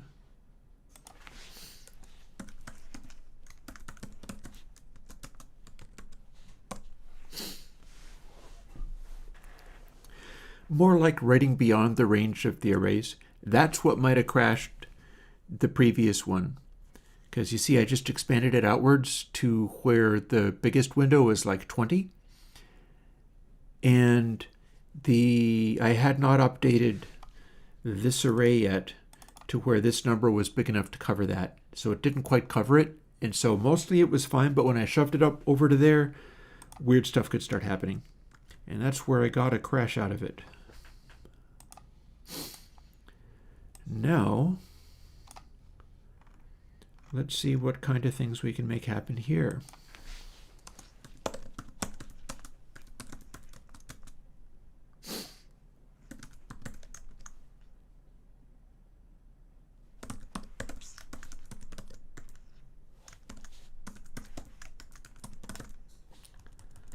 Oh, is my S starting to fail too? Funky thing.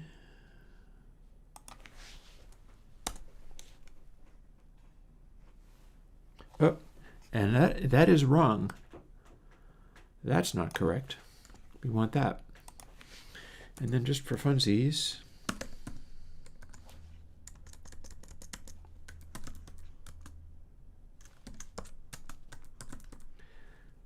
Let's exaggerate it.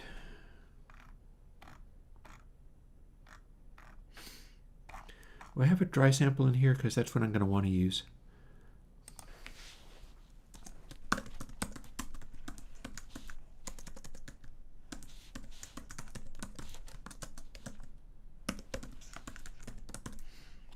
We're going to save that to the end and use it as last sample.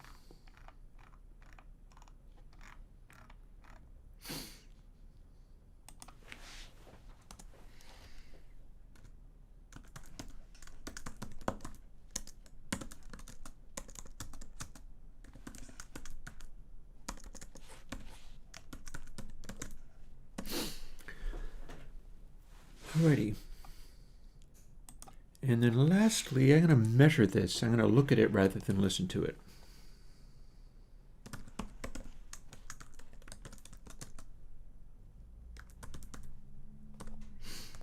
As I want to see what happens under certain circumstances. This completely bypasses what I'm doing, and I don't care, because this is time for me to look at a certain thing.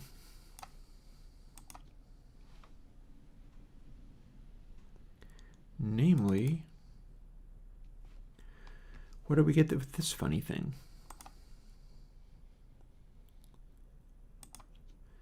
It no longer will care what any of this does, because all it does is draw a picture. Having drawn this picture, let's normalize.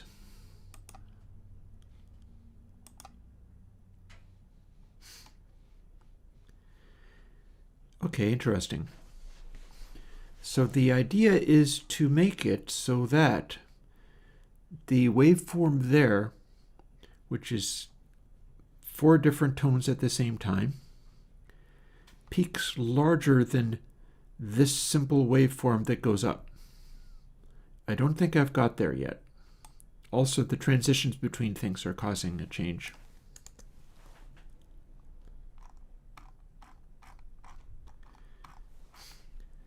Like this is now the one of the things that's affecting matters is that I have intersample peaking showing on this meter.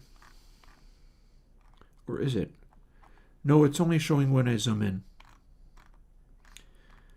So the hope is to have it undo all of this stuff. How about?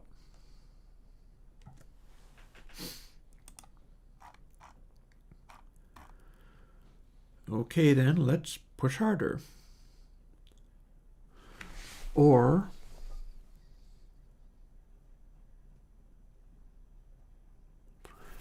two layers of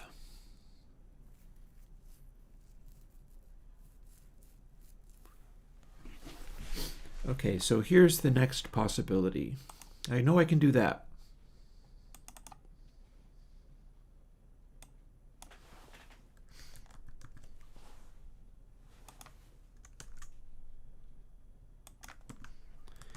I can also do this. This is going to cause it to be an even smaller thing, but this is something that I did with like DS and dBs and acceleration. So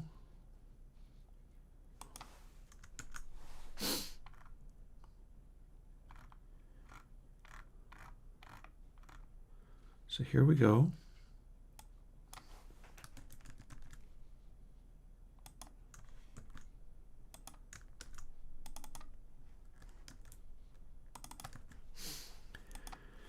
We're keeping a little running buffer here. And the hope is that I can chase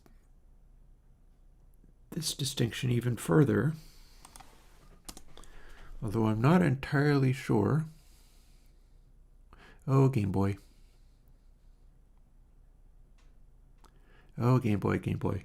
I think you're checking like ChatGPT or something to get your answers. That doesn't make any sense, sadly. So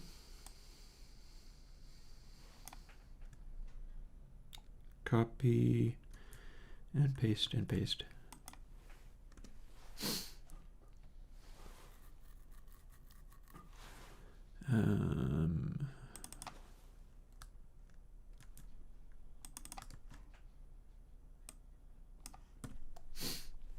Oops.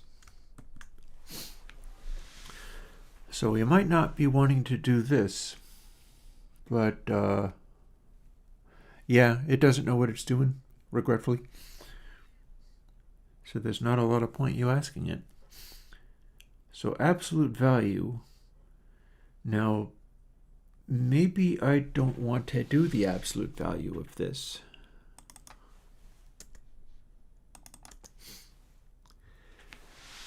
So what's going on is if these are going the same direction, we're going to get a slew factor from the first one, and then the slew factor from previously from the second one. So if we're subtracting it, then it will read high for anything that's really just reversing itself so much that it's completely out of control.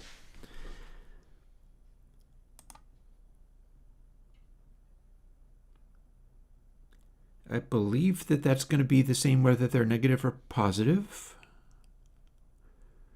-2. I'm not entirely sure.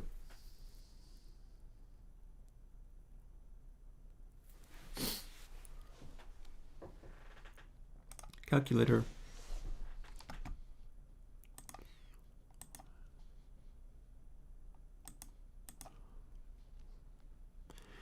Minus -12 would be adding 12. That gives you 0 again. So if these gave me a positive number both times, positive minus positive,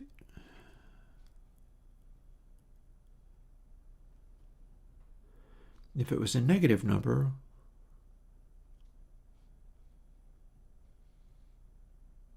okay.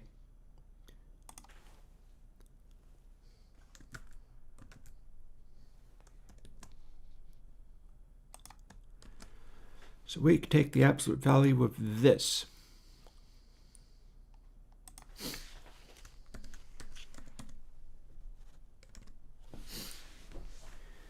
And boost it a lot. See whether that gets us anywhere. And then we are still outputting it because it might end up becoming a high. What's going on here? Oh, I know what's going on here. We haven't initialized everything correctly.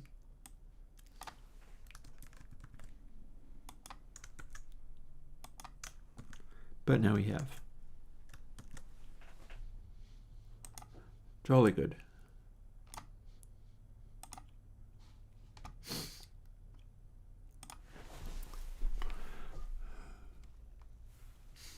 Yeah, you're fine, Game Boy, but that thing doesn't know what it's talking about, which is normal for it. Don't worry about it.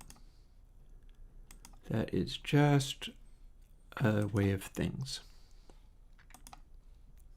Okay. Let's apply this. Okay, my adding of it was too much, but that's fine. We will quit out of there without saving. And I added too much.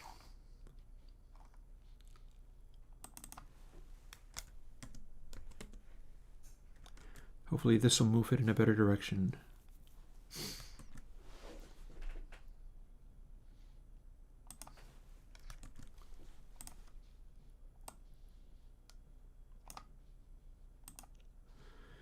Because if I can get a value out of this, I can always clamp it. Probably don't need that open.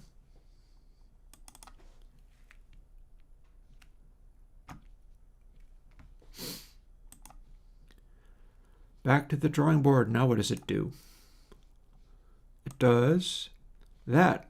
Okay, our numbers are still higher than I needed them to be.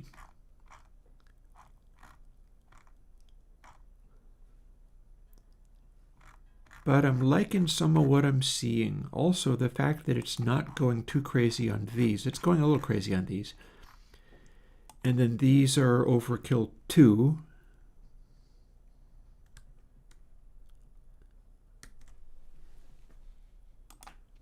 So we're quitting out of here. Let's just not adjust this. Let's just not adjust this.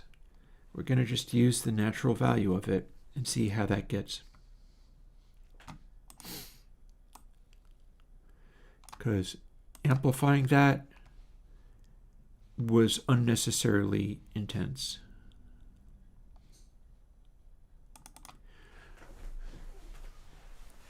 So here's our new waveforms, and here is what it does.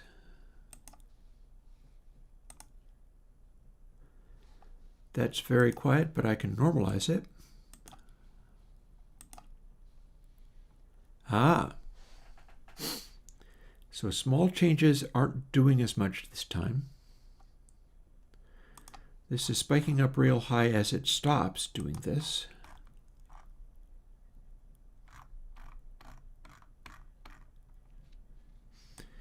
Here's what my signal looks like.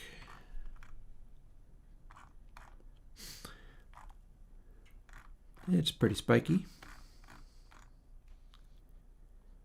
And currently, this is causing my sine to go even higher than the combination of tones, and that is a thing of concern to me, because this is not what it's supposed to be doing. But or is it? No, this is supposed to be triggering a cutoff.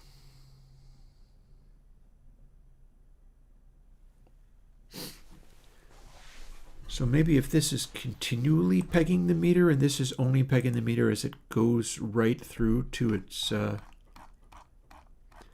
very highest frequencies, it's pretty close to, I mean, this goes to 96K. So that's well over supersonic at this stage. And then down here, 1, 2, 3, 1, 2, 3, 1, 2, 3. That's closer to a third of 96K.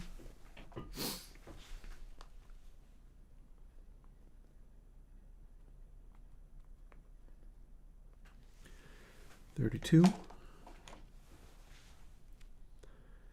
I feel like this went up to, well, long as we're playing with things, we could play with things even harder. Slow to the power of 3.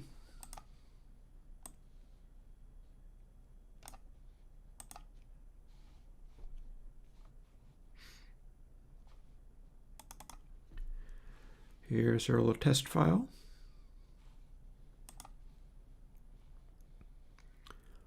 Here's what we get out of slow to the power of 3.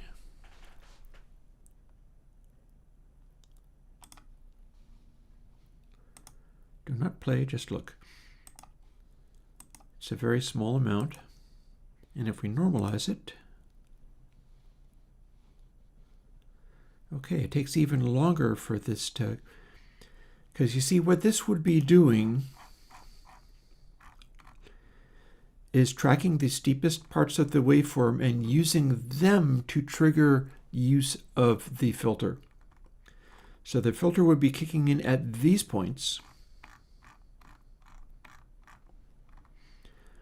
and then also as the sound goes to supersonic. But it'd be sweeping up a long time before hitting the sound suppression.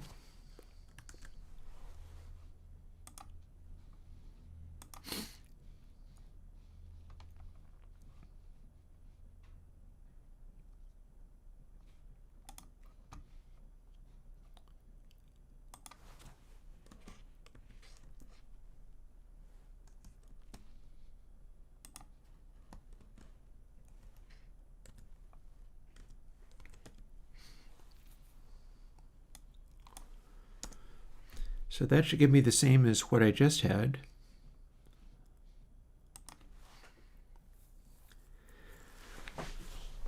And then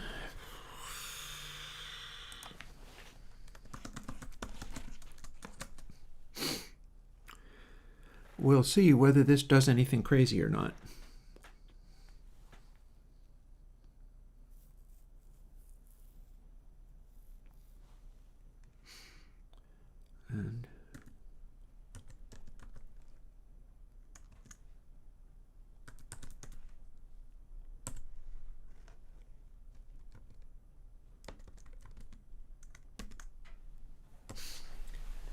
Okay, so now we're clamping it to slew, multiplying it by 9. So we're going to be rapidly modulating this to see what it does. And at this stage, it's not responding. Oh, hang on, I could make it be responding to this. Param A.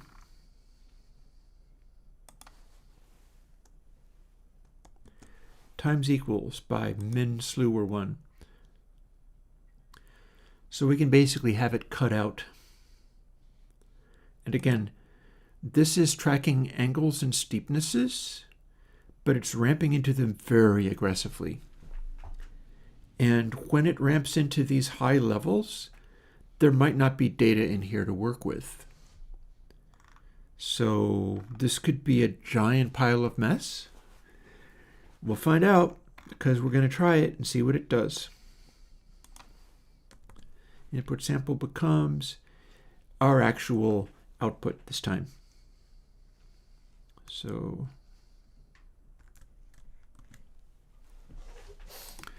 I don't expect this to work. I'd be very surprised.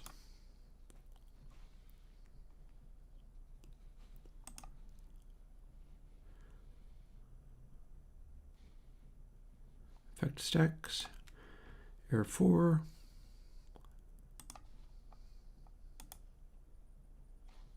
Oh, I should stop this so I can loop only the part with these nasty frequencies. Hi, what do you just do? How about you just stop and start over again so that I can work with you? Silly, annoying thing. Okay, only this section. This effect stack. Play. What happens when we do this?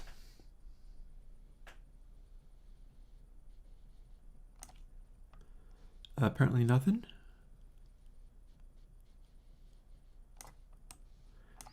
I feel like I put it to A.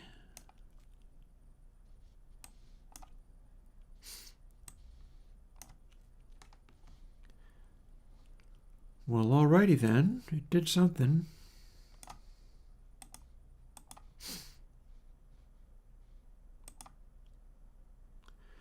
Apply and quit. Oh, it just made it be very quiet. That's not what I expected.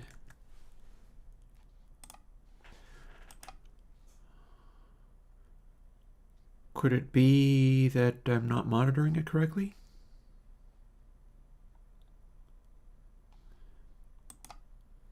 Here it is again.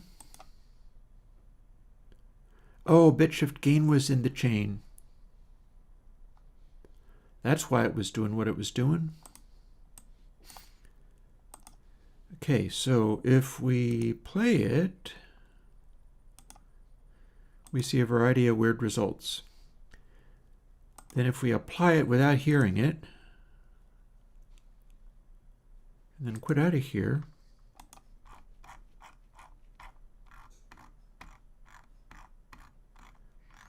I'm not sure if I see any difference.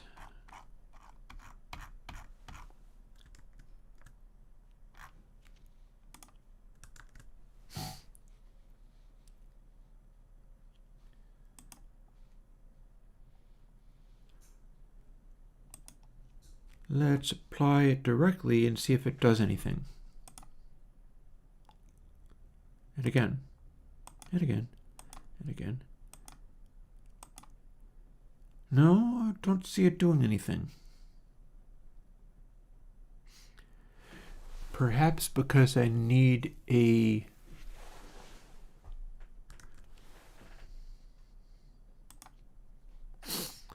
sustained there. Like it could be doing its filtering without there being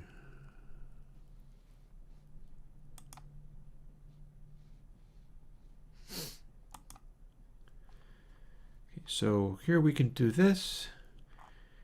Here's our remainders. In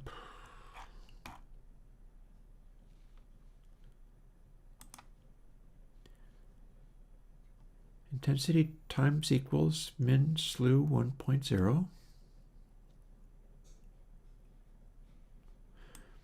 I need another constant in here.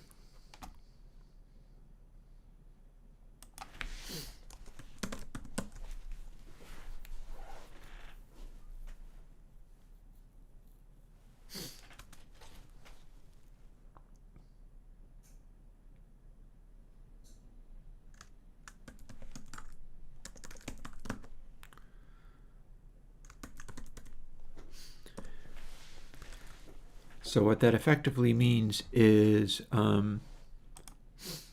keep that setting going for a little longer, please.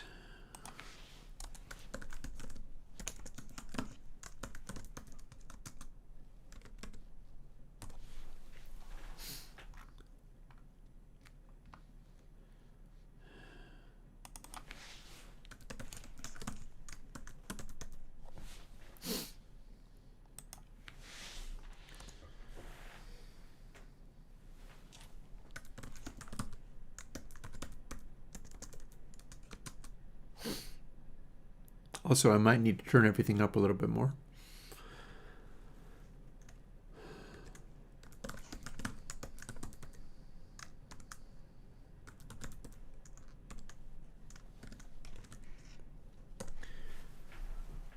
So that'll keep it going a little bit more. And we'll see whether that does anything.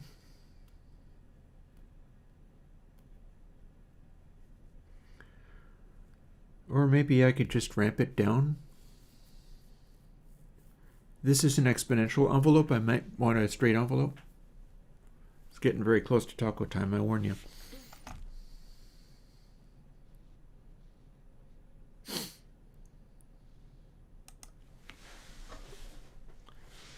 Let's do this.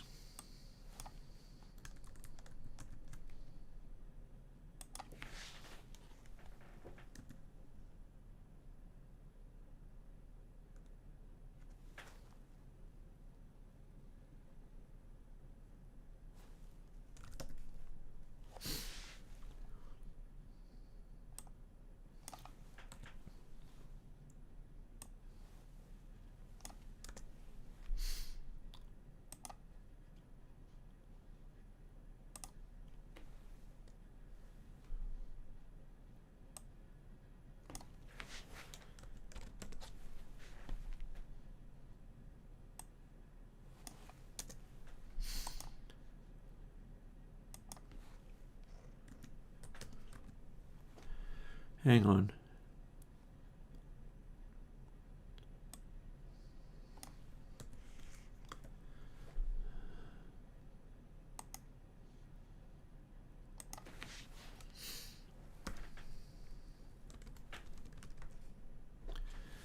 Just a temporary value. Fair. Yep. Understandable. I hear you.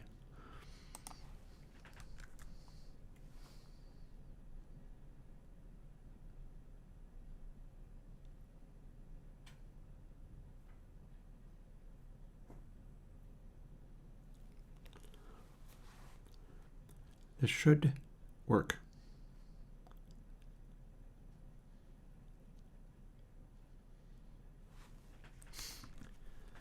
Although it's possible I simply need to make this stuff louder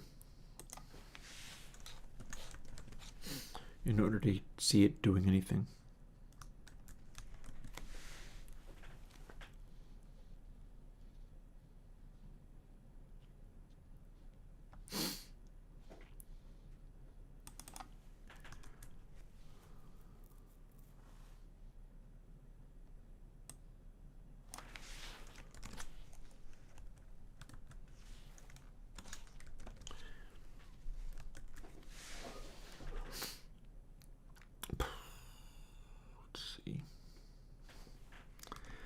Oh, nothing to it but to try it.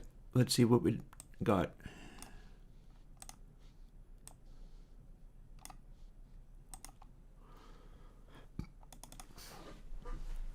The hope is to make it do something on this funny thing. question is whether it even will. But I can't test it like this.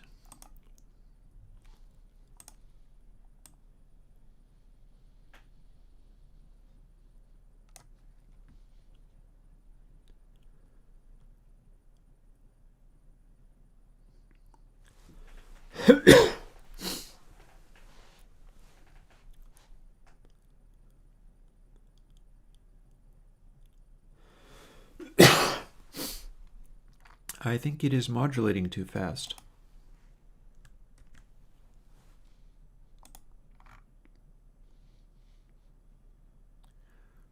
Sane slew. So that can get louder, but it basically is, it'll hold on to its volume.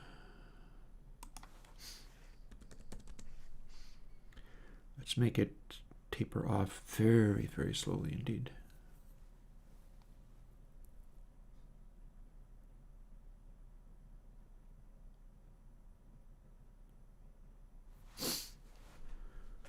And then intensity can shut right off this way, or go to its full volume setting.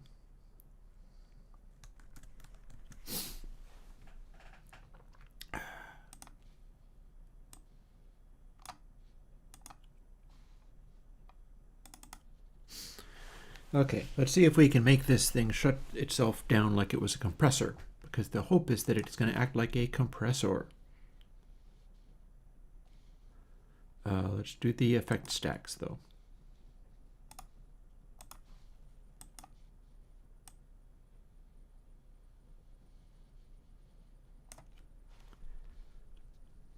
I do not think it's trying to do that thing. Though I'm getting some kind of side effect going on.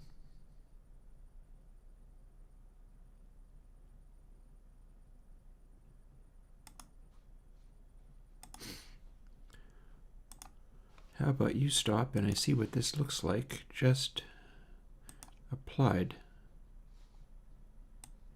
Full crank.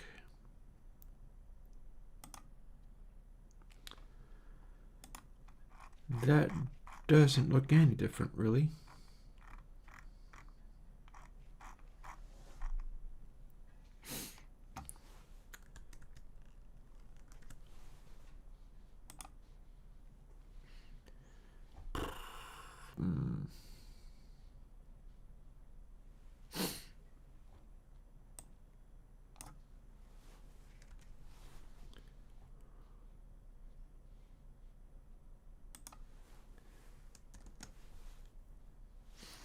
How about we add this as it goes, because it is an absolute value after all.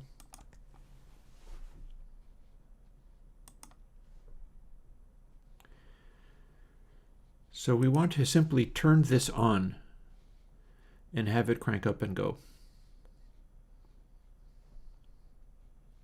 It should go to 1 at max, and I should be able to make it do that.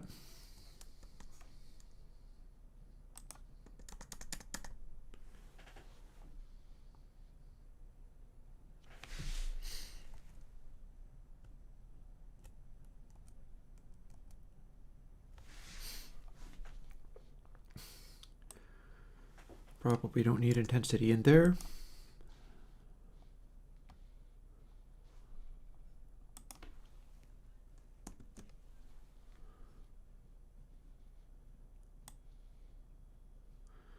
This time we'll make it just slowly fade down, far more slowly than it should need to. And intensity is being hit by the min of either that or 1. That should be able to make intensity go all the way to, well, it starts as per MA.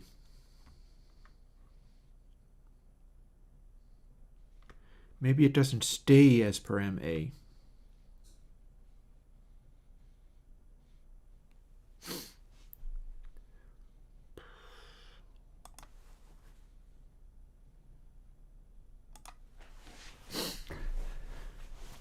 How about this goes here?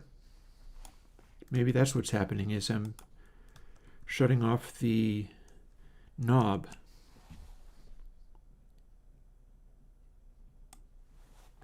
Rather than shut off the knob every time,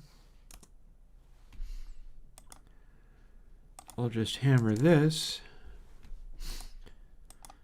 so that it becomes larger, or indeed just keep adding this.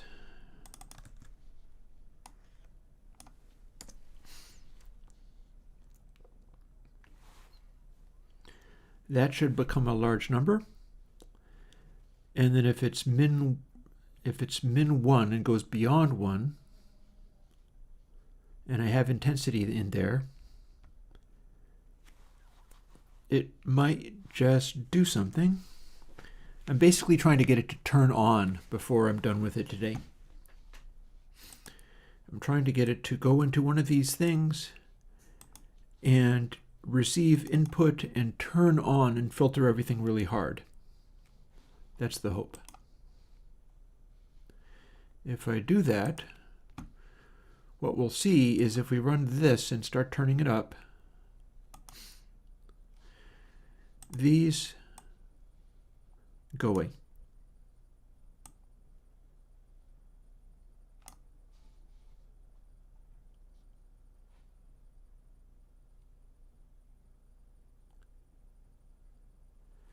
And then the question is, does that fall away faster?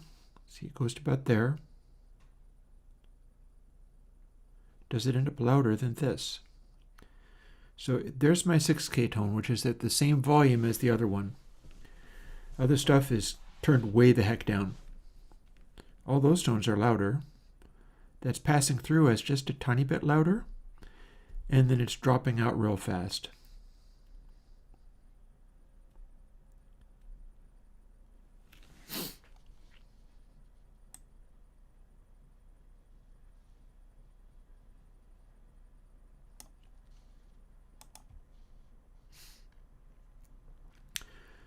So if I now apply this to our test tone thingy without having the shifting on,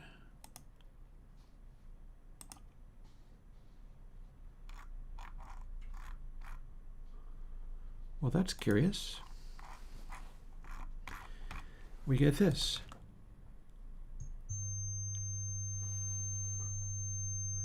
That's the combined tones, but now we don't actually get to hear the supersonics at all.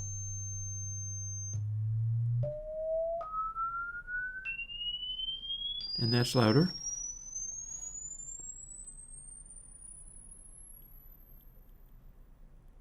And as we go into supersonics, we pretty much can't hear it anymore. That from, let's see. Oh, that's selecting all. I meant to hit Command Z. This came out of, see where this intersection is? It came out of this.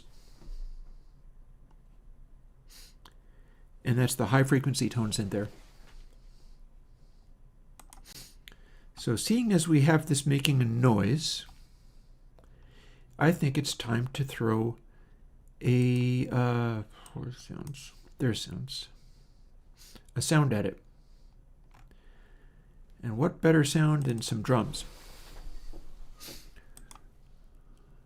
And these are safely playable.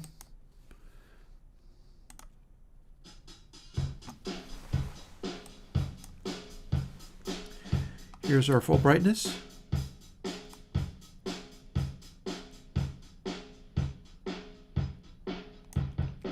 Here's the darkness coming on.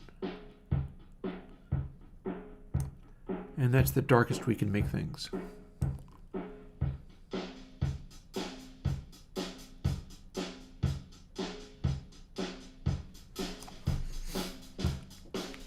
So, no effect. Arguably, tape compression style effect.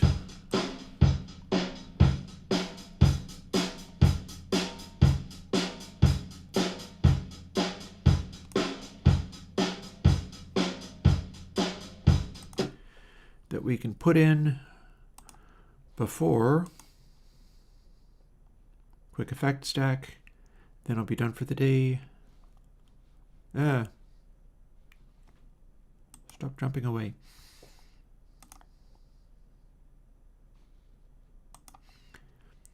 Boop. And a boop.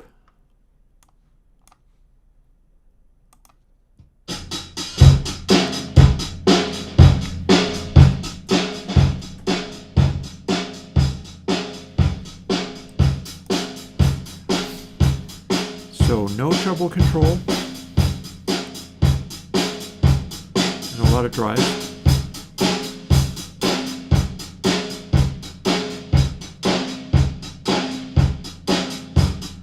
More of a trouble control.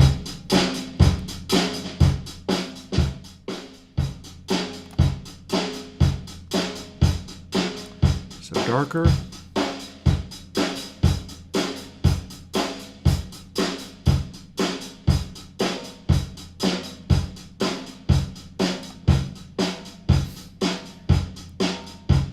So that'd be kind of getting into the zone.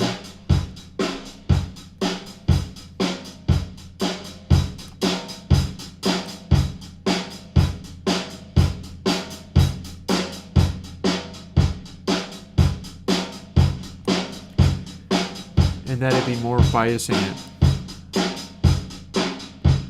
Or indeed heavy over bias.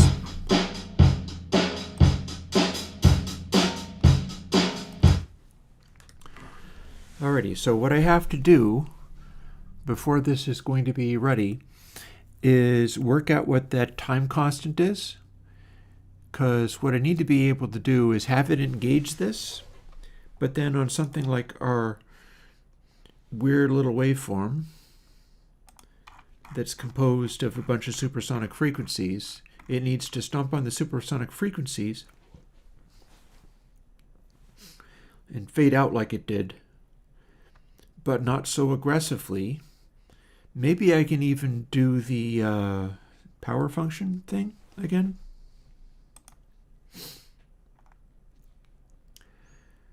Because again,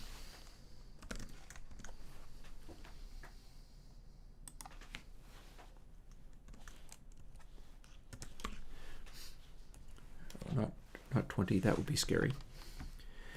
I can add a power factor to this. And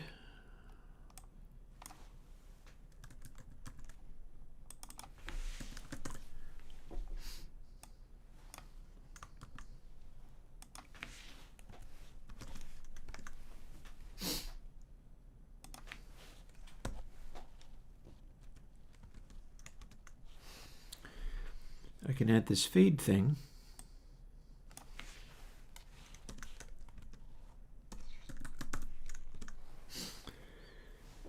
So it does not necessarily have to be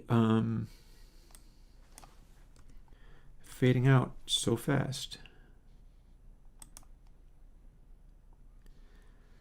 So that would do something.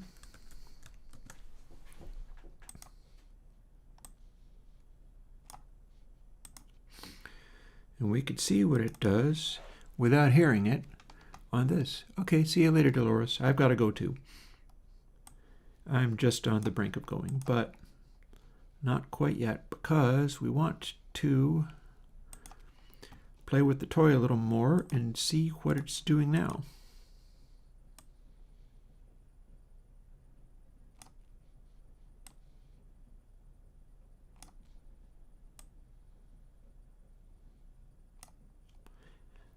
Okay, that's amusing.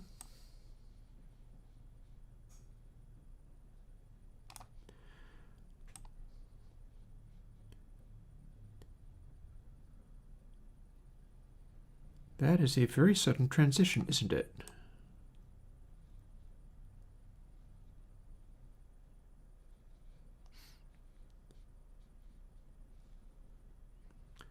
What does that even mean? Apart from crazy bad things. Can we...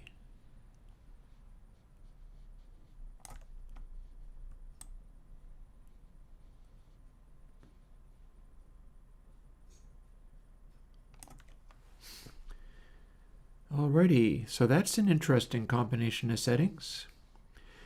If this level is very small, then we're not actually going to get this kicking in. Or rather, if this level is very small, then it's gonna not filter.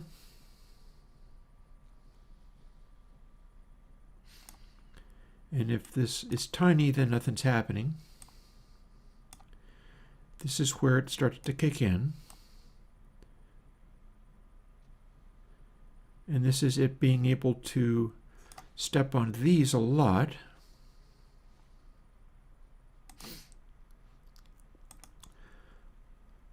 Oh, undo, bit shift gain was on. 185 it says. Oh, and I applied it only to this.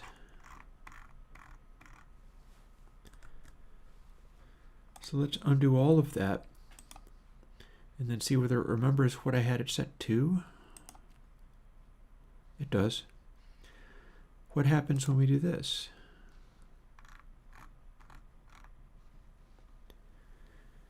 It didn't apply this much, and this became louder, and then it choked right out at this stage. Interesting. Undo, and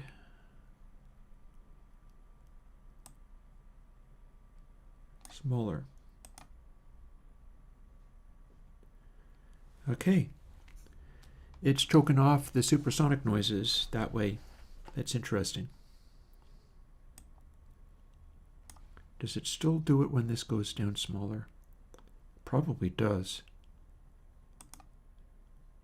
Oh yeah. So I'm going to want to put, and if we have it be much bigger, here's what happens.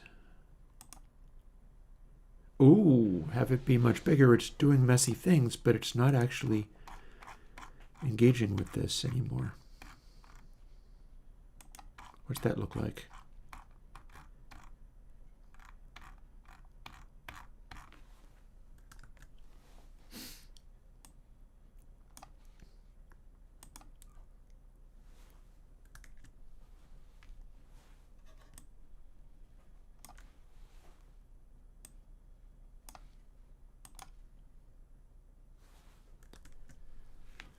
Musing.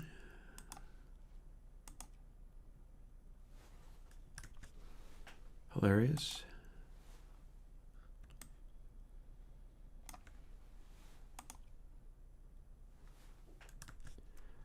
Entrancing.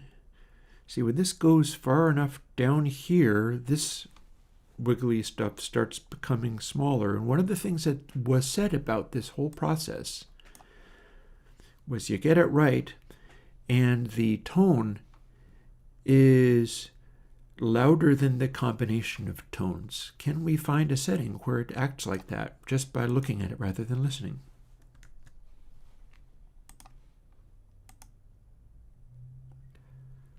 Well, you look at that.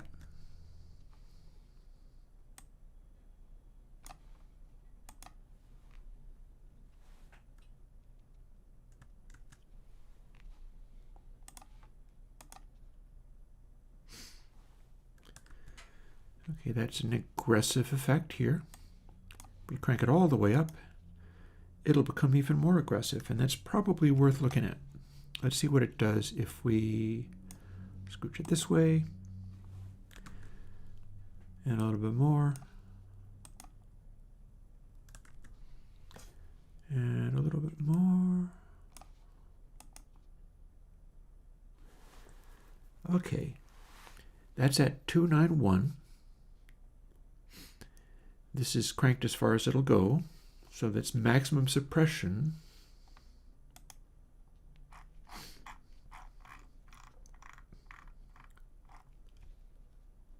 And it transitions from this to this, and it's acting like the highs cannot push it any farther than this, even if they are present. And then up we go into the high frequencies, and it starts to conk out around about here.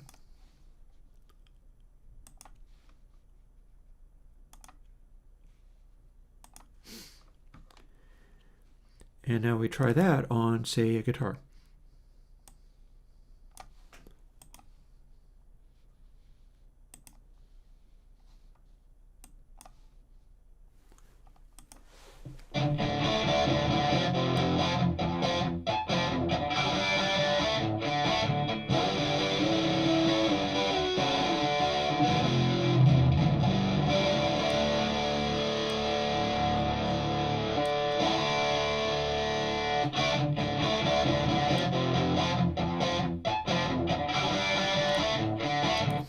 Can't tell. Not on guitar. How about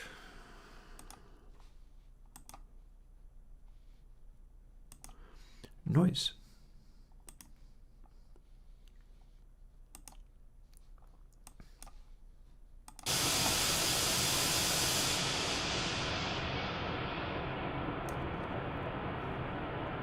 Interesting. Well, this is not subtle at all.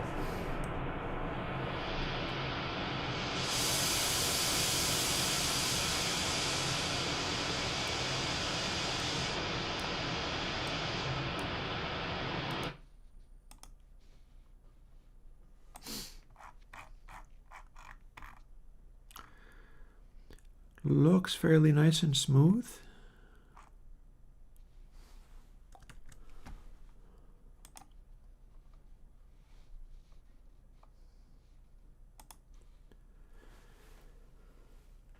What else? What else? What else? What else? It's time for me to have tacos. I shouldn't be messing with this. I still am. This is called Sweep Up.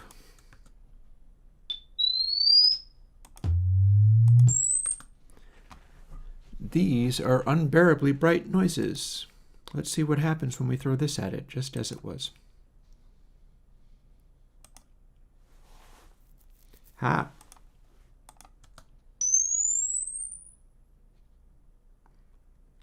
Just cuts out past a certain point.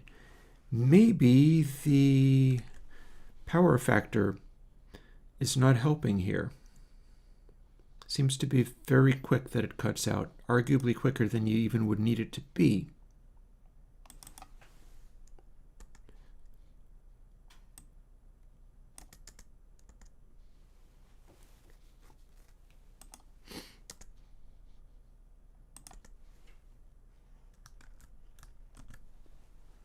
Oops. What have we here? There we go.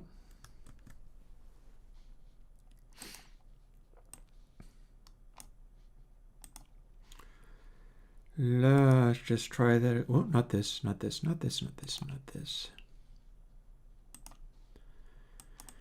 Let's see what that does now.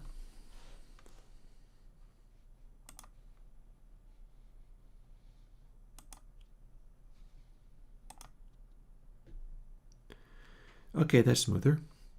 What does it do at that stage, though?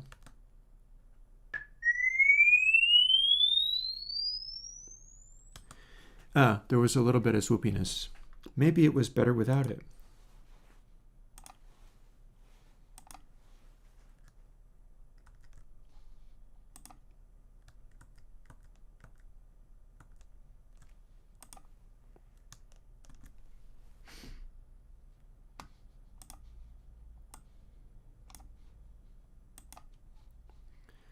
Oh, settle down, you. I know how this works. Gotta quit that.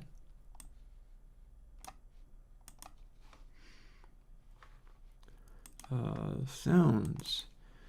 Sweep up. At what stage do we start not being able to record things as if they were on tape and it was a supersonic sound coming from digital? That counts. How high can it go, though?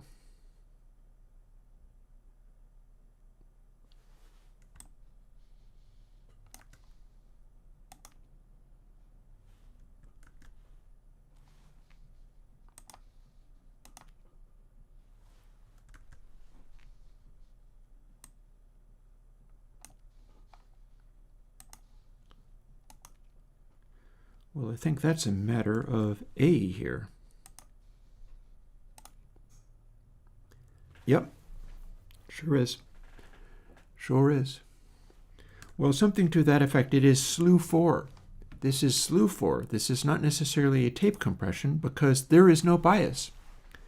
It's just faking a thing. Ooh, that's an interesting behavior. What have we got here?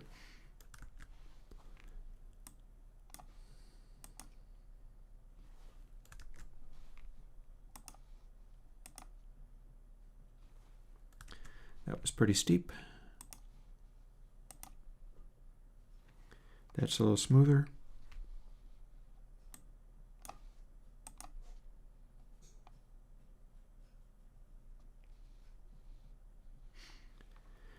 That is the shape of my nodes kicking in, is what that is.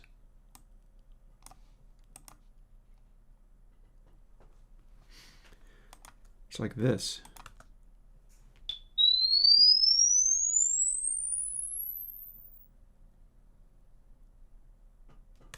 You barely tell it's even there.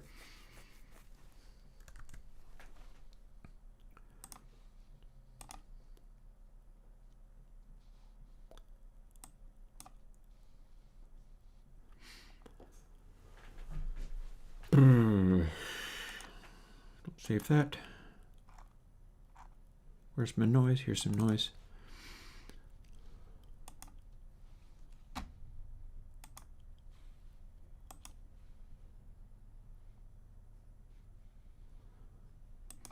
Now, what did this noise sound like as we play with it?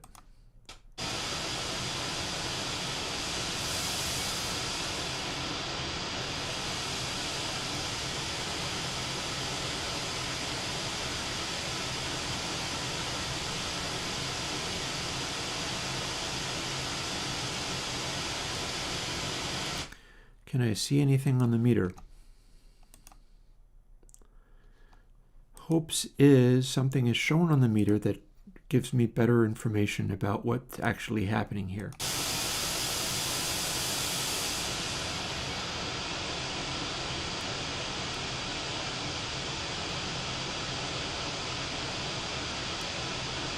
Or not.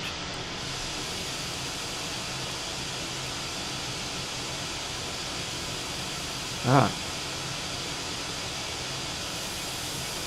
There we go. Okay, so there's a crackly noise.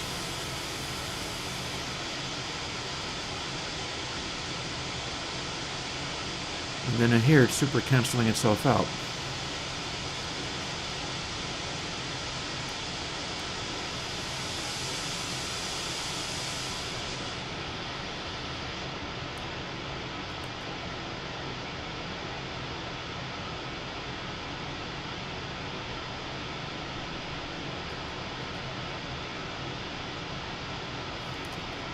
So we can get into a zone where it's failing to work here.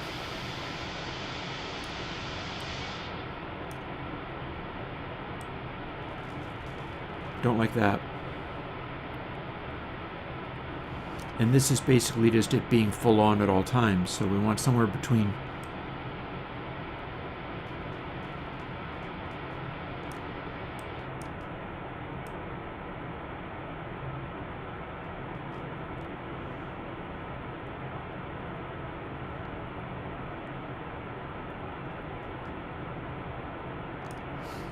Or I'm never going to have my tacos, man. Or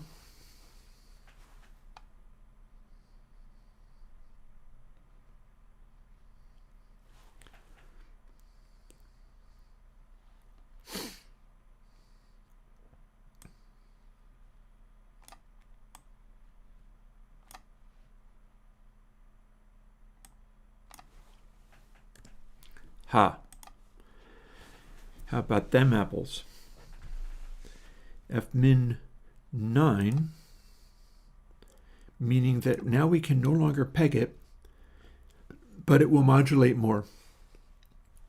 We've got more of a range on it now. Let's see what that did.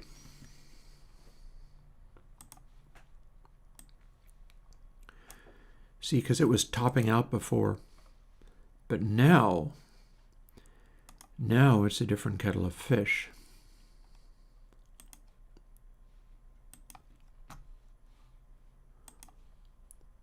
What have we here? Oh, wrong thing.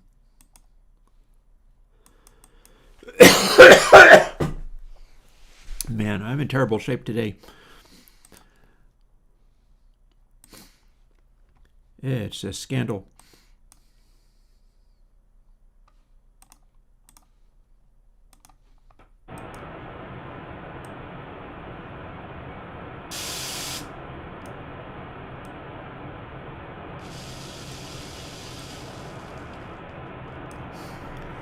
What have we here?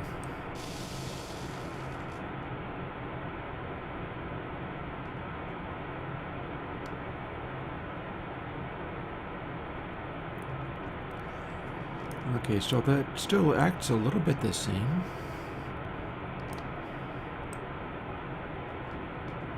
Oh, hi. Look at you.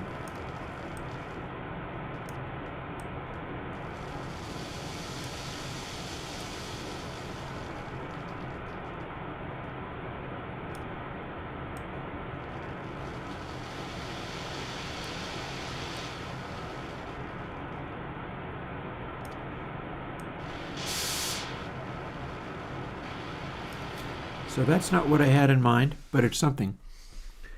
That is pegging itself real hard, and the responsiveness I'd like to see is not really there. But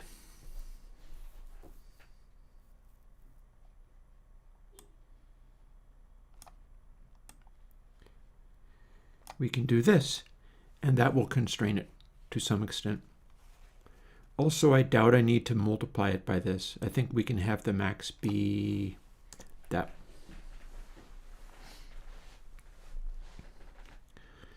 And then we are setting the total amount. There's also ways of putting curves on there. And fade. We've got a high power factor in there, so that's going to modulate that. Also, that needs to be overall scaled.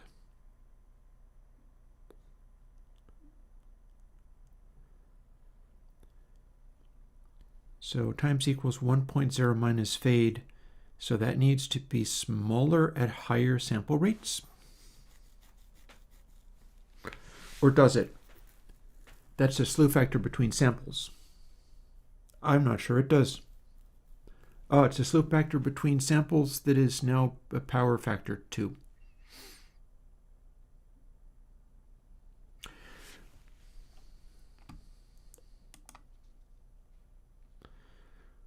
So that's weird. But we've just made a change, and we're going to see what the change does. Yeah, man, I ain't never going to have my tacos at this rate. But this is sometimes how it goes.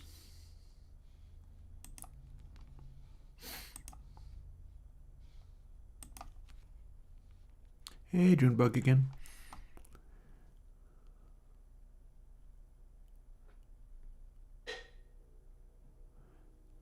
Oh, dear. KVR blocked me, I tell you. I can't do anything in KVR anymore. I am blocked from KVR. Let's hear what this does.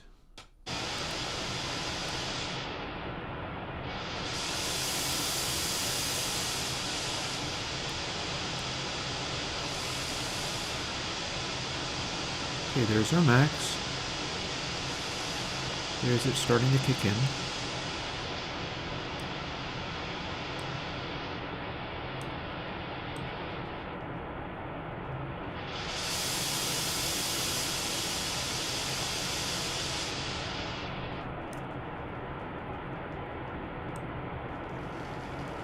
So we want it not to be doing this.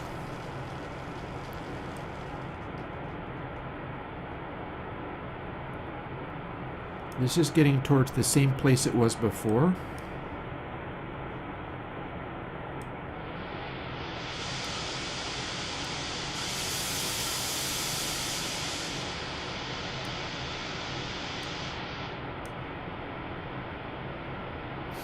$282A.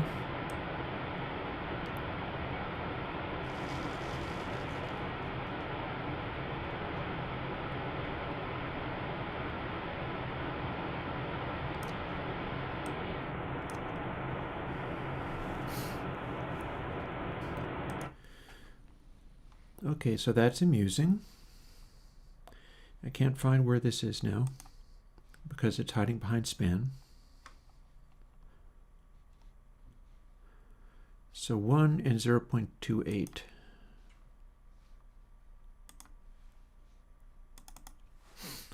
Here's our test thing.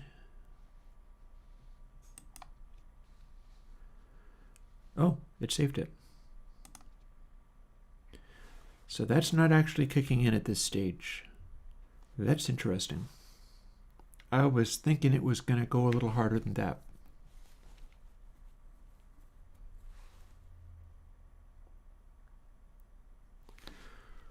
Although it didn't put any weird spikes or funny behaviors in here. So if we normalized it so everything was a lot louder, and then did this. I feel as if that might constitute tape compression. It's doing the thing where below a certain level, nothing much is happening. Above a certain level, the combined sounds are getting squished. That is looking like compression to me.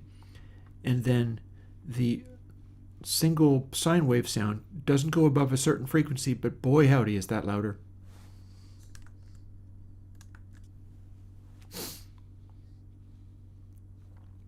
Interesting. And then I think lastly, our drums again. But now, the way we last had it.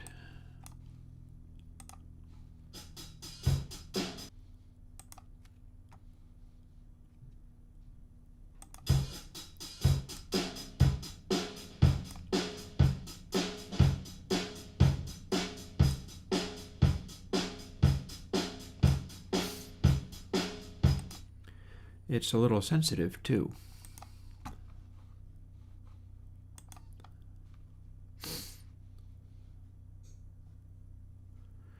What can we do to hype this up a bit?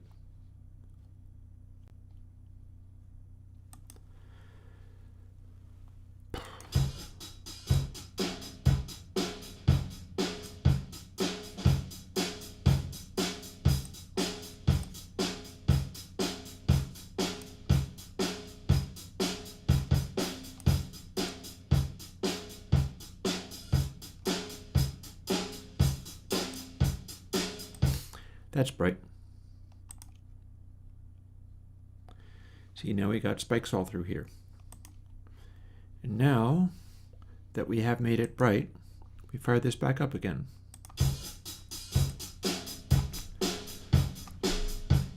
Oh, well, we're almost done.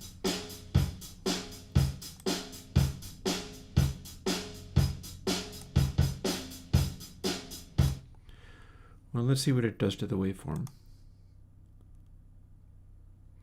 Yeah, it squished in the waveform a bit.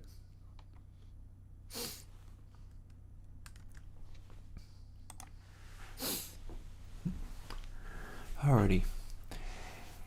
You know what? It's past 5:30. It's time for me to go and have my tacos. This might not be done, but I really got somewhere with it from scratch. So I call that a good day, a good work day. We shall see. We'll get back to you later. For now, I'll talk to you later. Thanks for hanging out with me through this weird day. Most of it was extremely negative and painful, and yet I think I got somewhere with it. It's just a question of what else I can do with it. And you will be seeing it as, what is it, Slew 4? Slew 4 or whatever it was. Talk to you later. Bye-bye.